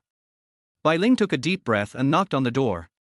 After a long time, there was no sound from inside the door, but the neighbors I met on their way here said that Bai's mother was at home and had hardly gone out during this period of time. When she knocked on the door for the third time, Bai Ling raised her voice, Mom, it's me, open the door. After a few more minutes, the door finally opened, only a crack, revealing a pair of timid and turbid eyes. Jiajia, is that you, Jiajia? Bai's mother called Bai Ling's nickname, her eyes instantly reddened. She wanted to reach out and touch her daughter who had changed so much, but Bai Ling dodged her. I didn't come back today to reminisce about the past with you. Bai Ling took a step back. When Renxiang held her hand at the right time, giving her more courage. I have something. Please give it to me. Bai Ma was at a loss as to what to do. She kept asking them to come in. Come in, have you eaten yet? I'll make you your favorite braised fish, okay? Auntie, we're here today because we want you to take out the videotape. Li Mi interrupted Bai Ma and didn't give her any way out. It's the illegal videotape shot by Ren Kawar. You know it, right? With just 2 sentences, the hope on Bai Ma's face instantly disappeared. She lowered her head and didn't dare to look at Bai Ling at all. After Bai Ling left home, she regretted it, but she could no longer contact her daughter. It was not until she saw Bai Ling's entertainment news on TV that she learned that her daughter had become a movie star. She was afraid that Ren Kawa would find out that her daughter had become successful now and would use the past to force her to pay money, so she hid the videotape. However, she didn't know that Ren Kawa still had the developed photos in his hands. However, she couldn't explain any of this to Bai Ling.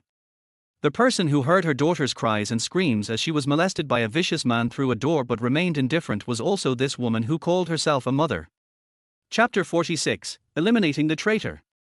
With the videotape, the police quickly opened a formal investigation.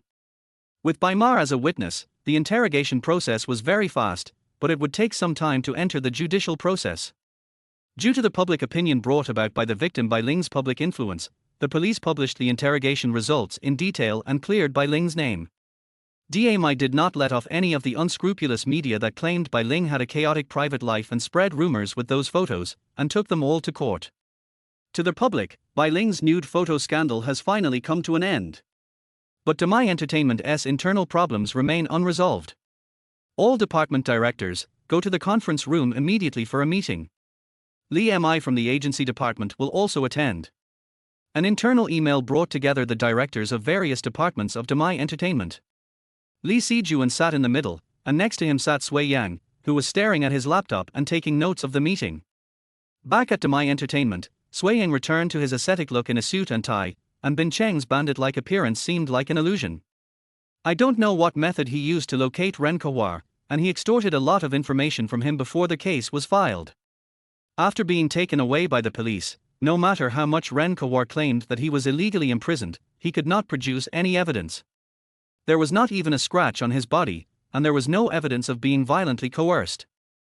I asked everyone to come here today because of one thing.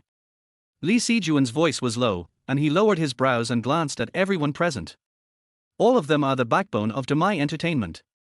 Some are old employees who transferred with him from the original physical industry, and some are industry talents that he took great pains to poach from other companies.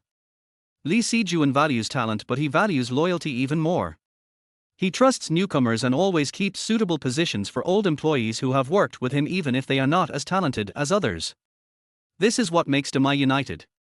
Because of this, new employees mostly saw Li Sijuan's kind side, but only old employees knew that he was always cruel to betrayers. I believe everyone is aware of the malicious rumors spread about our artist Bai Ling a few days ago. Here is a recording from the suspect Ren Kawa's confession. Please listen to it. After saying that, Sui Yang immediately clicked play, and the audio was clearly transmitted to everyone's ears through the speakers in the conference room. I've never met that person.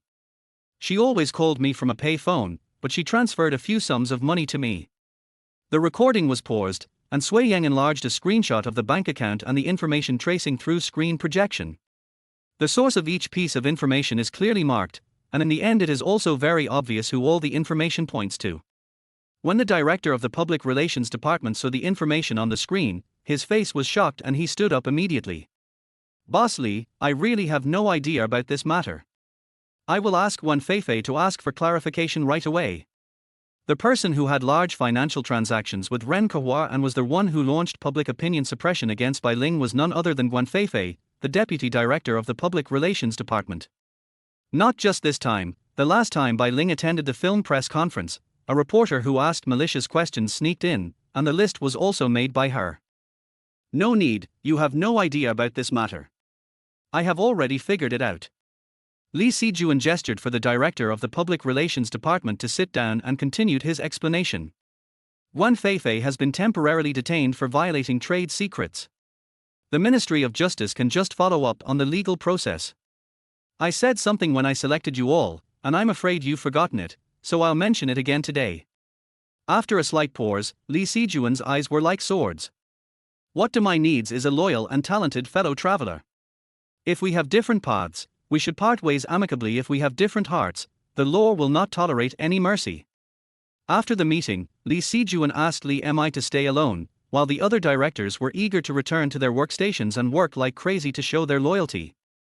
When only herself and her grandfather were left, Li Mi couldn't help but say, "Boss Li, Guan Feifei secretly embezzled public funds before for emergency purposes. Why would she sell out the company for money this time? It's more likely that she was coerced by someone to do this." "I understand what you mean, but there is no other evidence now, right?" Li Sijuan looked at Li Mi and said slowly, "Do you have anyone you suspect?" Even though Li Mi knew that Shenghong was the mastermind behind all this, the fact that Shenghong was familiar with the media that broke the news about Bai Ling was not enough to prove it. The greatest betrayal that Limi suffered in her previous life came from one of her closest blood relatives, so she no longer acted on her emotions, but always wanted to kill the enemy with one blow and speak with facts. Seeing that Li Mi fell silent, Li Sijuan did not continue to question her, but rubbed Li Mi's head with his broad palm. "Xiaomi, the greatest meaning of family is support and companionship without any reason. Uncle hopes that you can trust him, just like you trust your sister Li Mi. Do you think all this was done by Shenghong from the agency?" Li Mi looked up in surprise when she heard that. She had been investigating Shenghong in secret, but Shenghong was too cunning, and so far she only had judgments but no substantial evidence. Li Sijuan used his actions to tell Li Mi that the power of family support does not require any evidence. "Leave this matter to Uncle. There is one more thing that Uncle needs you to do." After returning to his workstation, Li Mi opened the email sent from the internet, which contained the contact information of the chief planner of the Shining Girls program team and the cooperation contract signed with Demai Entertainment. After seeing the contract, Li Mi understood why Shenghong took action in advance and dug up Bai Ling's past. The level of the contestants in this season of Shining Girls is very good, especially those who survived to the summer finals. As one of the benefits of the program, the top 3 contestants will be given priority opportunities to sign with an agency. Demai Entertainment had previously been striving to become one of the candidates for selection by the contestants' agency. The Bai Ling incident happened when Demai was contacting their Shining Girls production team. However, now that the Bai Ling incident has been successfully resolved, Demai's protection of its artists has also earned others a lot of positive affirmation about Demai Entertainment's corporate image. Shining Girls changed its previous wait-and-see attitude and quickly decided on a cooperation project with Demai Entertainment. As one of the cooperating brokerage companies, Demai Entertainment needed an agent or music producer to participate in the recording of the program as a guest, and this task fell on Li Mi. "Let Shenghong leave Demai by himself. Is it okay for me to leave this matter to you?" Li Sijuan loosened his tie slightly. Sui Yang handed over a cup of strong tea, smiled and nodded. "Don't worry, a week is enough for him to turn to the manipulator behind him." Since hiring Sui Yang as secretary, Li Sijuan felt that the company's affairs had been much smoother. In addition, he sympathized with Sui Yang's life experience as both his parents had passed away, and he valued this young and promising secretary more and more. "You've been on business trips recently and have worked hard. Go to the finance department to report your performance bonus for this month and receive an extra month's pay." Faced with the generous bonus, Sui Yang refused and asked for a day off instead. "Boss Li, can I take a day off on Saturday?" Due to the nature of his work, Sui Yang's vacation time is not fixed at 2 days off a week, but depends on Li Sijuan's schedule. He also has social events this Saturday. Li Sijuan thought that he had been keeping an eye on people in Bincheng and it was time for him to take a break, so he agreed to his request for leave on Saturday, giving him an extra day on the weekend and still paying him his bonus. Chapter 47 On and Off Stage. In the smoking room, Shenghong held his cell phone and lowered his voice, facing the door so he could see clearly if anyone was coming. "Yunyun, is President Xi still angry with me?" A charming female voice was heard on the other end of the line, comforting him softly. "Dad loves me the most. With me saying a few good words for you, he will soon calm down. And even though you didn't contribute anything to this matter, you've worked hard. I will find a way to get you to switch to Chechen Entertainment as soon as possible." Hearing the girl's repeated assurances, Shenghong breathed a sigh of relief. At the same time, he did not forget to play the victim and said many sweet words to coax her. Finally, he hung up the phone with a complicated expression. The matter of Bai Ling was originally a good move for him to attack Feng Weiwei's promotion to director. However, after getting involved with Chechen Entertainment, he was forced to disclose the matter first in order to block the cooperation between Demai and Shining Girls. Ren Kawar is also a useless, sickly person. He keeps saying that all the evidence has been destroyed, but he was still caught by someone. This time, the one who ruined his plans is Li Mi again. Sometimes Shenghong felt that Li Mi was sent by God to go against him. Ever since Li Mi appeared, nothing has gone smoothly, whether it is his relationship with Li Mi or the company's business. Li Mi. If you are unkind, don't blame me for being unjust. Recently, the deputy director of the agency department was transferred due to family affairs, and everyone is guessing who will be the deputy director's position. In terms of qualifications, Shenghong has been employed for a long time, and the artist signed by him, Zhang Xinle, has also achieved good results. But from the perspective of the company, although Li Mi's artists have no works yet, he has helped the company deal with many crises. What's more, the latter is also a relative of Mr. Li. After all, people are driven by profit. After the news about the deputy director's departure was leaked, Shenghong could clearly feel that the people in the agency department were deliberately trying to curry favor with Li Mi and distance themselves from him. Even other departments have been blocking his work recently, and even the resources that should belong to him are being slowly compressed. After realizing that even Li Mi was avoiding him, Shenghong could no longer stay in Demai Entertainment and wanted to switch to Chechen Entertainment as soon as possible.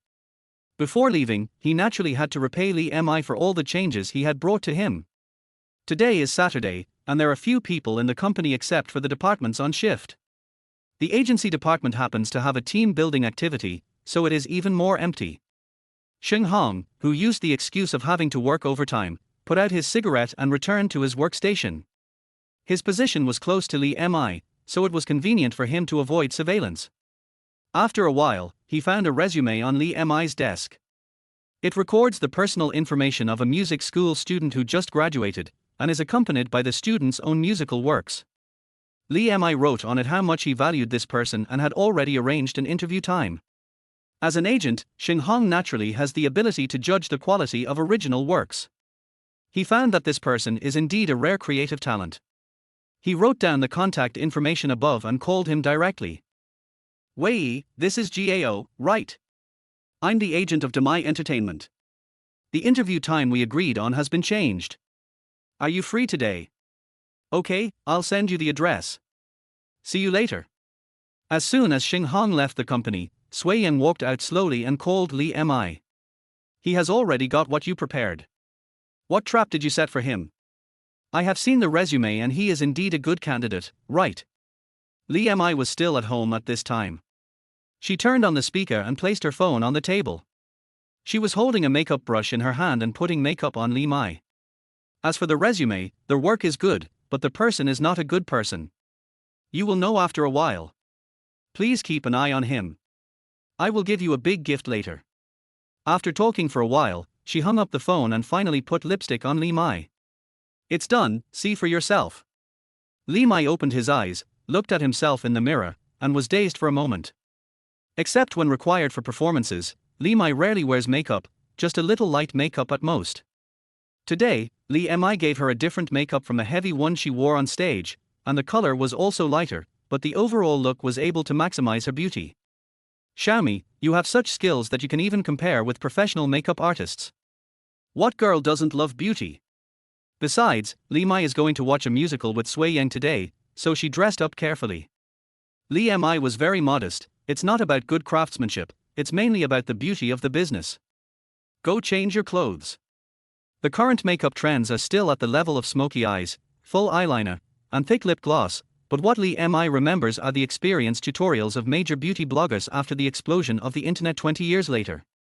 With atmospheric blush, distinct sunflower eyelashes, mom-like lips, etc., it is no problem to create a beauty with bare hands, not to mention that your mother already has an excellent foundation.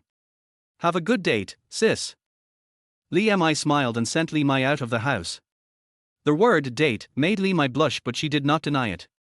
After Li Mi got in the car, Li Mi went back to their house and changed out of his home clothes as quickly as possible, grabbed a hooded sweatshirt, put on a mask, and followed him out the door. Although her mother said she had no interest in her scumbag father, Li Mi was still worried about her mother's taste in choosing men because of past experience. Even though Sui Yang has behaved well so far, she couldn't feel comfortable sending her mother into the arms of someone else. Jian Mingxi was waiting at the door of the theater. He dressed low-key today, but his temperament was still outstanding, which attracted some attention, so he had to stand in an inconspicuous corner. The moment the dejected Li Mi appeared, even though he covered his face tightly, Jian Mingxi still recognized him at the first sight. He just smiled, and before he could call out Li Mi's name, Li Mi pounced on him and covered his mouth. Don't call my name, let's go in first, quickly. Jian Mingxi was called by Li Mi in the name of appreciating an excellent performance. Obviously, she did not understand Li Mi's cautiousness at the moment, but she followed her into the venue obediently and even lowered her voice after sitting down. I haven't even started filming yet, do I have to keep a low profile like this on a daily basis? That's not the reason. After looking around and finding the target diagonally across from him 3 rows in front of him, Li Mi leaned back in his chair with confidence. Your job is to enjoy the show, and my job is to keep an eye on them. Following the direction of Li Mi's finger, Jian Mingxi saw Sui Yang and Li Mi talking and laughing. The show hasn't started yet, and many people are chatting with their companions. Secretary Sui, are you here to see them? Jian Mingxi's good mood, which had originally been caused by Li Mi's invitation, unconsciously became a little depressed. As the opening was approaching, a lady with a rivet shoulder bag on her back was rushing to her seat on Li Mi's side. When she passed by Li Mi, the rivet bag almost hit Li Mi in the face. Be careful. Sui Yang quickly reached out and hugged Li Mi's face, pressing it towards the backrest. Jian Mingxi, who was immersed in the feeling of "it turns out that we didn't make an appointment on purpose, but was just brought here as a tool to cover up," heard Li Mi utter a swear word for the first time. Take your hands away from me. As a mama's girl, Li Mi wanted so badly to rush forward and snatch her shy mother back. Chapter 48 She and She, He and He. The plot on the stage was full of ups and downs, and Li Mi's eyes below the stage were unpredictable. Thinking of how her mother had been bedridden in her previous life and had quarreled with her scumbag father, Li Mi wanted the current young Li Mi to raise the banner of singleness. However, this idea can only linger in her mind. For her, the biggest wish after rebirth is that her mother can be happy. After the musical ended, Li Mi and Sui Yang left the theater chatting and laughing. They did not rush home, but walked along the street. Li Mi and Jian Mingxi followed closely behind, keeping a distance that was neither too far nor too close. Thanks to his many years of experience as a manager helping artists avoid paparazzi, Li Mi was able to play the role of a paparazzi with ease. Mingxi, what do you think of Sui Yang? Li Mi was so confused that he could only complain to his teammates. But she didn't notice that Jian Mingxi looked particularly depressed at this moment. Are you asking him as a secretary, or as something else? I'm not his uncle, so I don't care whether he's a good secretary or not. Li Mi also felt that her question was a bit irrelevant, so she changed the question. If you were a girl, would you choose Sui Yang as your boyfriend? Crack. There was a crisp sound, which almost exposed the two of them. Li Mi saw Li Mi and Sui Yang looking over, so he turned around and hugged Jian Mingxi, raising his head slightly so that their faces were almost touching each other. Just looking from the back, it looks like a couple kissing. Jian Mingxi's pupils contracted and trembled violently, but his subconscious action was not to push away, but to hold Li Mi's waist. Hey, don't disturb others, why don't we go get some midnight snack? Li Mi immediately withdrew his gaze, feeling a little embarrassed as he had other thoughts in his mind. Sui Yang looked at her a few more times and raised his eyebrows slightly. Okay, I'll take you home after dinner. Hearing the two people behind him getting into the car, Li Mi breathed a sigh of relief and let go of Jian Mingxi's neck, only to find that someone was holding her waist tightly. Hey, let go. Thank you for cooperating with me. I wasn't discovered by them. After several seconds, Jian Mingxi finally let go of her hand and lowered her head slightly, with her bangs covering her eyes. It's okay. I don't know where they went after getting in the car. Forget it, let's go home first. Li Mi stretched and stood on the street waiting for a taxi. The theater was located in a remote area and it took a while for a car to arrive. Finally one came and the window rolled down, and it was Li Mi who smiled and waved at them.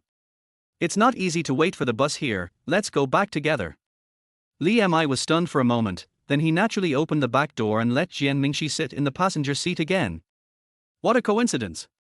Today I said I would bring Mingxi to watch the musical and learn from it, but my seat was far away so I didn't see you and Sui Yang. Oh tilde, Li Mai said meaningfully, winked at Li Mi, but said nothing. Li Mi thought that Li Mai had caught her following her and was quite embarrassed. Where's Sui Yang? Didn't you guys come out together? We were originally planning to have a midnight snack together, but right after the car left, he received a message saying he had to go back to the company to handle an urgent matter, so he asked the driver to come back and pick you two up. After hearing what Li Mai said, Li Mi thought of how he and Jian Mingxi had just acted together. He felt so ashamed that he fell back on the backrest and closed his eyes, pretending to be dead. First, Jian Mingxi was sent to the apartment, and finally the two sisters went home together. As soon as he got off the car, Li Mai sent Sui Yang a message saying that he had arrived home, and reminded him not to stay up late to work overtime and to go home and rest early. It's just our first date, and you're so concerned about me. Li Mi looked at her mother's sweet smile and couldn't help but teasing her. You'll suffer if you date like this. You have to take the initiative and be distant. Do you understand? You little girl, you want to teach me how to fall in love? Tell me the truth first, what's going on between you and Jian Mingxi? After receiving Sui Yang's reply, Li Mi put away her phone and turned to question Li Mi like an older sister. Li Mi was originally worried that Li Mi would know that she was following her, but she didn't expect Li Mi's imagination to go so far as to leave her speechless. I told you to take him to study. He has a movie coming up soon. I don't believe you. Li Mi poked Li Mi's forehead. Do you know that our company has a rule that employees in the artist team cannot have a relationship with the artist that is more than a colleague? I know. Li Mi rubbed his forehead. To put it simply, this rule is to prevent employees, especially the management team, from acting on impulse and mixing personal feelings into the artists, which will do more harm than good. You should worry about your Sui Yang first. The two sisters were arguing with each other and were walking home fighting. Xu Hui, who had been waiting at the door after hearing the noise, looked at them with a smile. Downstairs at Demai's staff dormitory, Jian Mingxi did not go upstairs immediately after getting off the car, but sat downstairs for a long time. I opened the text message on my phone and it was from my former landlady. Xiao Jian, your father comes every few days to ask about your whereabouts. It's hard for me to rent out this house. Your family affairs can't affect my business, right? Ever since Jian Mingxi and Li Mi signed the contract to move, they have cut off contact with Jian Wenqiang. Naturally, Jian Wenqiang was unwilling to give up because he couldn't get the money, so he went to cause trouble for the landlord every now and then. He knew his son's temper very well and definitely didn't want to cause trouble for others because of himself. It didn't matter that the landlord didn't know Jian Mingxi's address, as long as he could contact Jian Mingxi to complain. It was an old-fashioned cell phone with a slight crack on the screen, which was just cracked by Jian Mingxi's bare hands outside the theater. He pinched his nose and sent a message back to the landlady. I'm sorry, I'll contact him as soon as possible to deal with this matter. As soon as the message was sent, Jian Mingxi turned off the screen and stared at the bushes opposite with sharp eyes. The apartment has good greenery, with lush vegetation, but it does block the view at night. Who? Come out. There was a rustling sound. Jian Mingxi's nerves were tense and his fists hidden in his sleeves were clenched. Look at how alert your phone is. You really have the potential to be a star. It was Sui Yang who walked out of the bushes. The sweat on his forehead had not yet dried, and his originally neat collar was loose. He sat down next to Jian Mingxi without any courtesy. Why don't you go upstairs to sleep in the middle of the night and watch the moon here? Jian Mingxi slowly unclenched his fist, but did not completely relax his guard, not as good as Secretary Sui's high spirits for a night run. Feeling Jian Mingxi's faint hostility and rejection, Sui Yang laughed softly. Hey, brother, is there any misunderstanding between us? No. Jian Mingxi didn't want to chat with him, nor did he care why Sui Yang appeared here in such a mess, so he stood up and prepared to go upstairs. Li Mi doesn't like me. She is just worried about her sister Li Mi.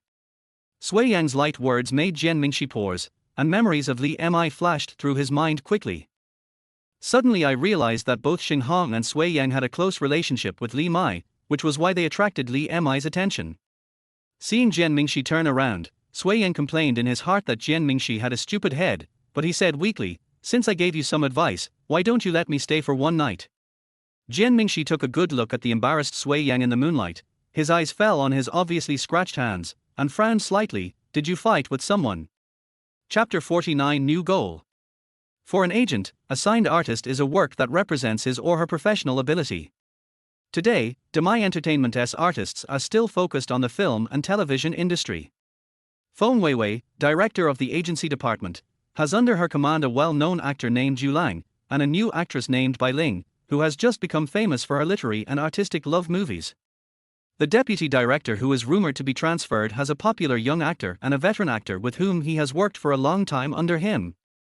In addition, Zhang Xinle, who was signed by Shenghong, took advantage of the momentum of the drama directed by Wang Yang, which had just been completed, and hooked up with a female actress in the same group who had good exposure.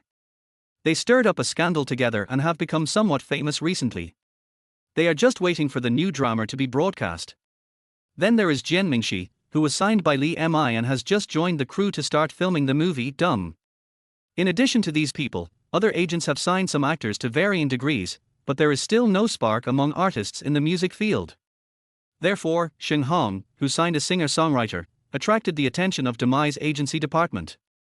The works of the singers he signed were leaked on the company's internet. Although they were a bit immature, they were properly packaged and the finished products were eye-catching. Just when everyone was speculating that Shenghong wanted to take this opportunity to strive for the position of deputy director, he handed in his resignation letter in a high-profile manner and jumped to Chichen Entertainment with his two artists. Chichen Entertainment even paid a high termination fee for Zhang Xinle. Why did you suddenly change jobs without any warning? It's still Chichen Entertainment. There were rumors about Mr. Li's daughter participating in the competition. Was it Chichen's doing? That's right. He even wants to take the artists with him. I never thought he was this kind of person. Early in the morning, there was a lot of discussion in the company about the news of Shenghong's job change. For the entertainment industry, the flow of personnel is actually normal, but Chichen Entertainment had unpleasant experiences with Demai before. The driving force behind the Bai Ling incident has not yet been determined. At this critical moment, Shenghong took his artists to jump ship, which can be said to be a betrayal. Suddenly all the discussion stopped and everyone's eyes were focused on the glass door that opened automatically. Shenghong strode to his workstation as usual, greeting people around him with a smile, and didn't care even if he received hostile or disdainful looks. He slowly and methodically put away the things on his workstation, then took off his work badge from around his neck and placed it on the table, then stopped when he passed by Li Mi's position. After all, Miss Li has called me a senior. Before I leave, I will teach Miss Li a lesson. What does it mean to fight back in kind? Li Mi raised the coffee cup and waved it in front of the people. He understood what Shenghong meant, that he was talking about the newly signed singer-songwriter whose information was stolen from Li Mi. Guess whether I had hot or iced coffee today. This sentence successfully caused Shenghong's burns, which had long since healed, to ache again. He lowered his head and looked at Li Mi with disdain, picked up his belongings again, and left the office without looking back. See you later, we'll be rivals, Miss Li. Shenghong's departure made other people in the agency department think that the position of deputy director would definitely fall to Li Mi. Unexpectedly, the deputy director said that the situation had changed and there would be no job transfer for the time being. Li Mi was not surprised at all. The news of selecting a deputy director was originally spread just to force Shenghong to publicly switch to Chichen. Without Shenghong hanging around in front of Li Mi every day, Li Mi finally breathed a sigh of relief. As for Chi Qian, to Da Mi, he was nothing more than a grindstone that would break sooner or later. Looking at the schedule on the table, Li Mi has been busy with the final draft of her graduation thesis recently. She will devote herself to practicing for the finals of Shining Girls as soon as she graduates. After preparation and auditioning of the main actors, the crew of Dumb has entered the script reading stage. The filming has not yet officially started, so Li Mi does not have to worry for the time being. The third item is the next signing target that Li Mi has already targeted, and also Tan Xiaoya, one of the finalists of Shining Girls. In her previous life, Tan Xiaoya debuted as the third place in the finals of Shining Girls, released countless albums, and occupied a place in the Chinese music scene. Because of her high-pitched voice and lung capacity far exceeding that of ordinary people, she is known as the Queen of Iron Lungs. Her songs are on the list of must-order songs in KTV. They are classic songs that can liven up the atmosphere even though they are not easy to sing. At the finals, she publicly announced her relationship, thanked her childhood sweetheart, and said that all the songs she sang were written by her boyfriend. Her boyfriend also appeared in her subsequent albums, which included many famous songs and won professional music awards. For a time, the talented man and beautiful woman became a pair of musical lovers, and received numerous praises from the industry. The singer who just graduated from the music college and was signed by Shenghong is Tan Xiaoya's boyfriend Jiao Juanqing. Li Mi's target from the beginning to the end was only this iron lung singing queen. When night fell, Li Mi changed into a dress suitable for going to the bar and walked into a lively music bar. Unlike other bars, the stage of this bar occupies the best position and the musical instruments are very complete. As soon as you enter the bar, you can hear music with a light and soothing rhythm. "Hello, has the seat closest to the stage been reserved?" Li Mi asked a waiter while hugging him. The waiter apologized, "I'm sorry, Xiaoya has a performance today and the seats are fully booked." Li Mi was not surprised. Tan Xiaoya was a resident singer in this bar before her debut. After she participated in the Shining Girls competition and won the championship, many fans and listeners came to the bar after hearing the news. Just as he was about to find an empty seat to sit down, someone suddenly blocked Li Mi's way. "There is another spot, but the view is a bit off. Is that okay?" A man wearing a black shirt, with a tall and strong figure and a crew cut almost touching his scalp, walked up to Li Mi and pointed to the right side of the stage. Li Mi has seen countless men, but few of them could leave her with such an aggressive first impression as the man in front of her, like a black panther waiting to hunt at night. "I forgot to introduce myself. My last name is Xing, and I'm the owner of this bar." Boss Xing didn't seem to notice Li Mi's serious vigilance. He smiled, revealing a mouthful of white teeth, and seemed to have a much softer temperament. "Ms. Li may not remember, but we met once at the previous investment promotion conference." After taking the business card handed over by Boss Xing, Li Mi recalled in his mind that he seemed to have seen the person in front of him at the previous investment promotion dinner. "It's Boss Xing. You have a good memory." Li Mi smiled and handed out his business card. "That seat should be reserved by you as the boss, right? I can sit next to you. No need to trouble you." "No trouble. That place was originally reserved for a friend in case of emergency." Boss Xing made an inviting gesture. "How about making friends with Miss Li?" Li Mi blinked and didn't refuse. "Then I'd better obey your command."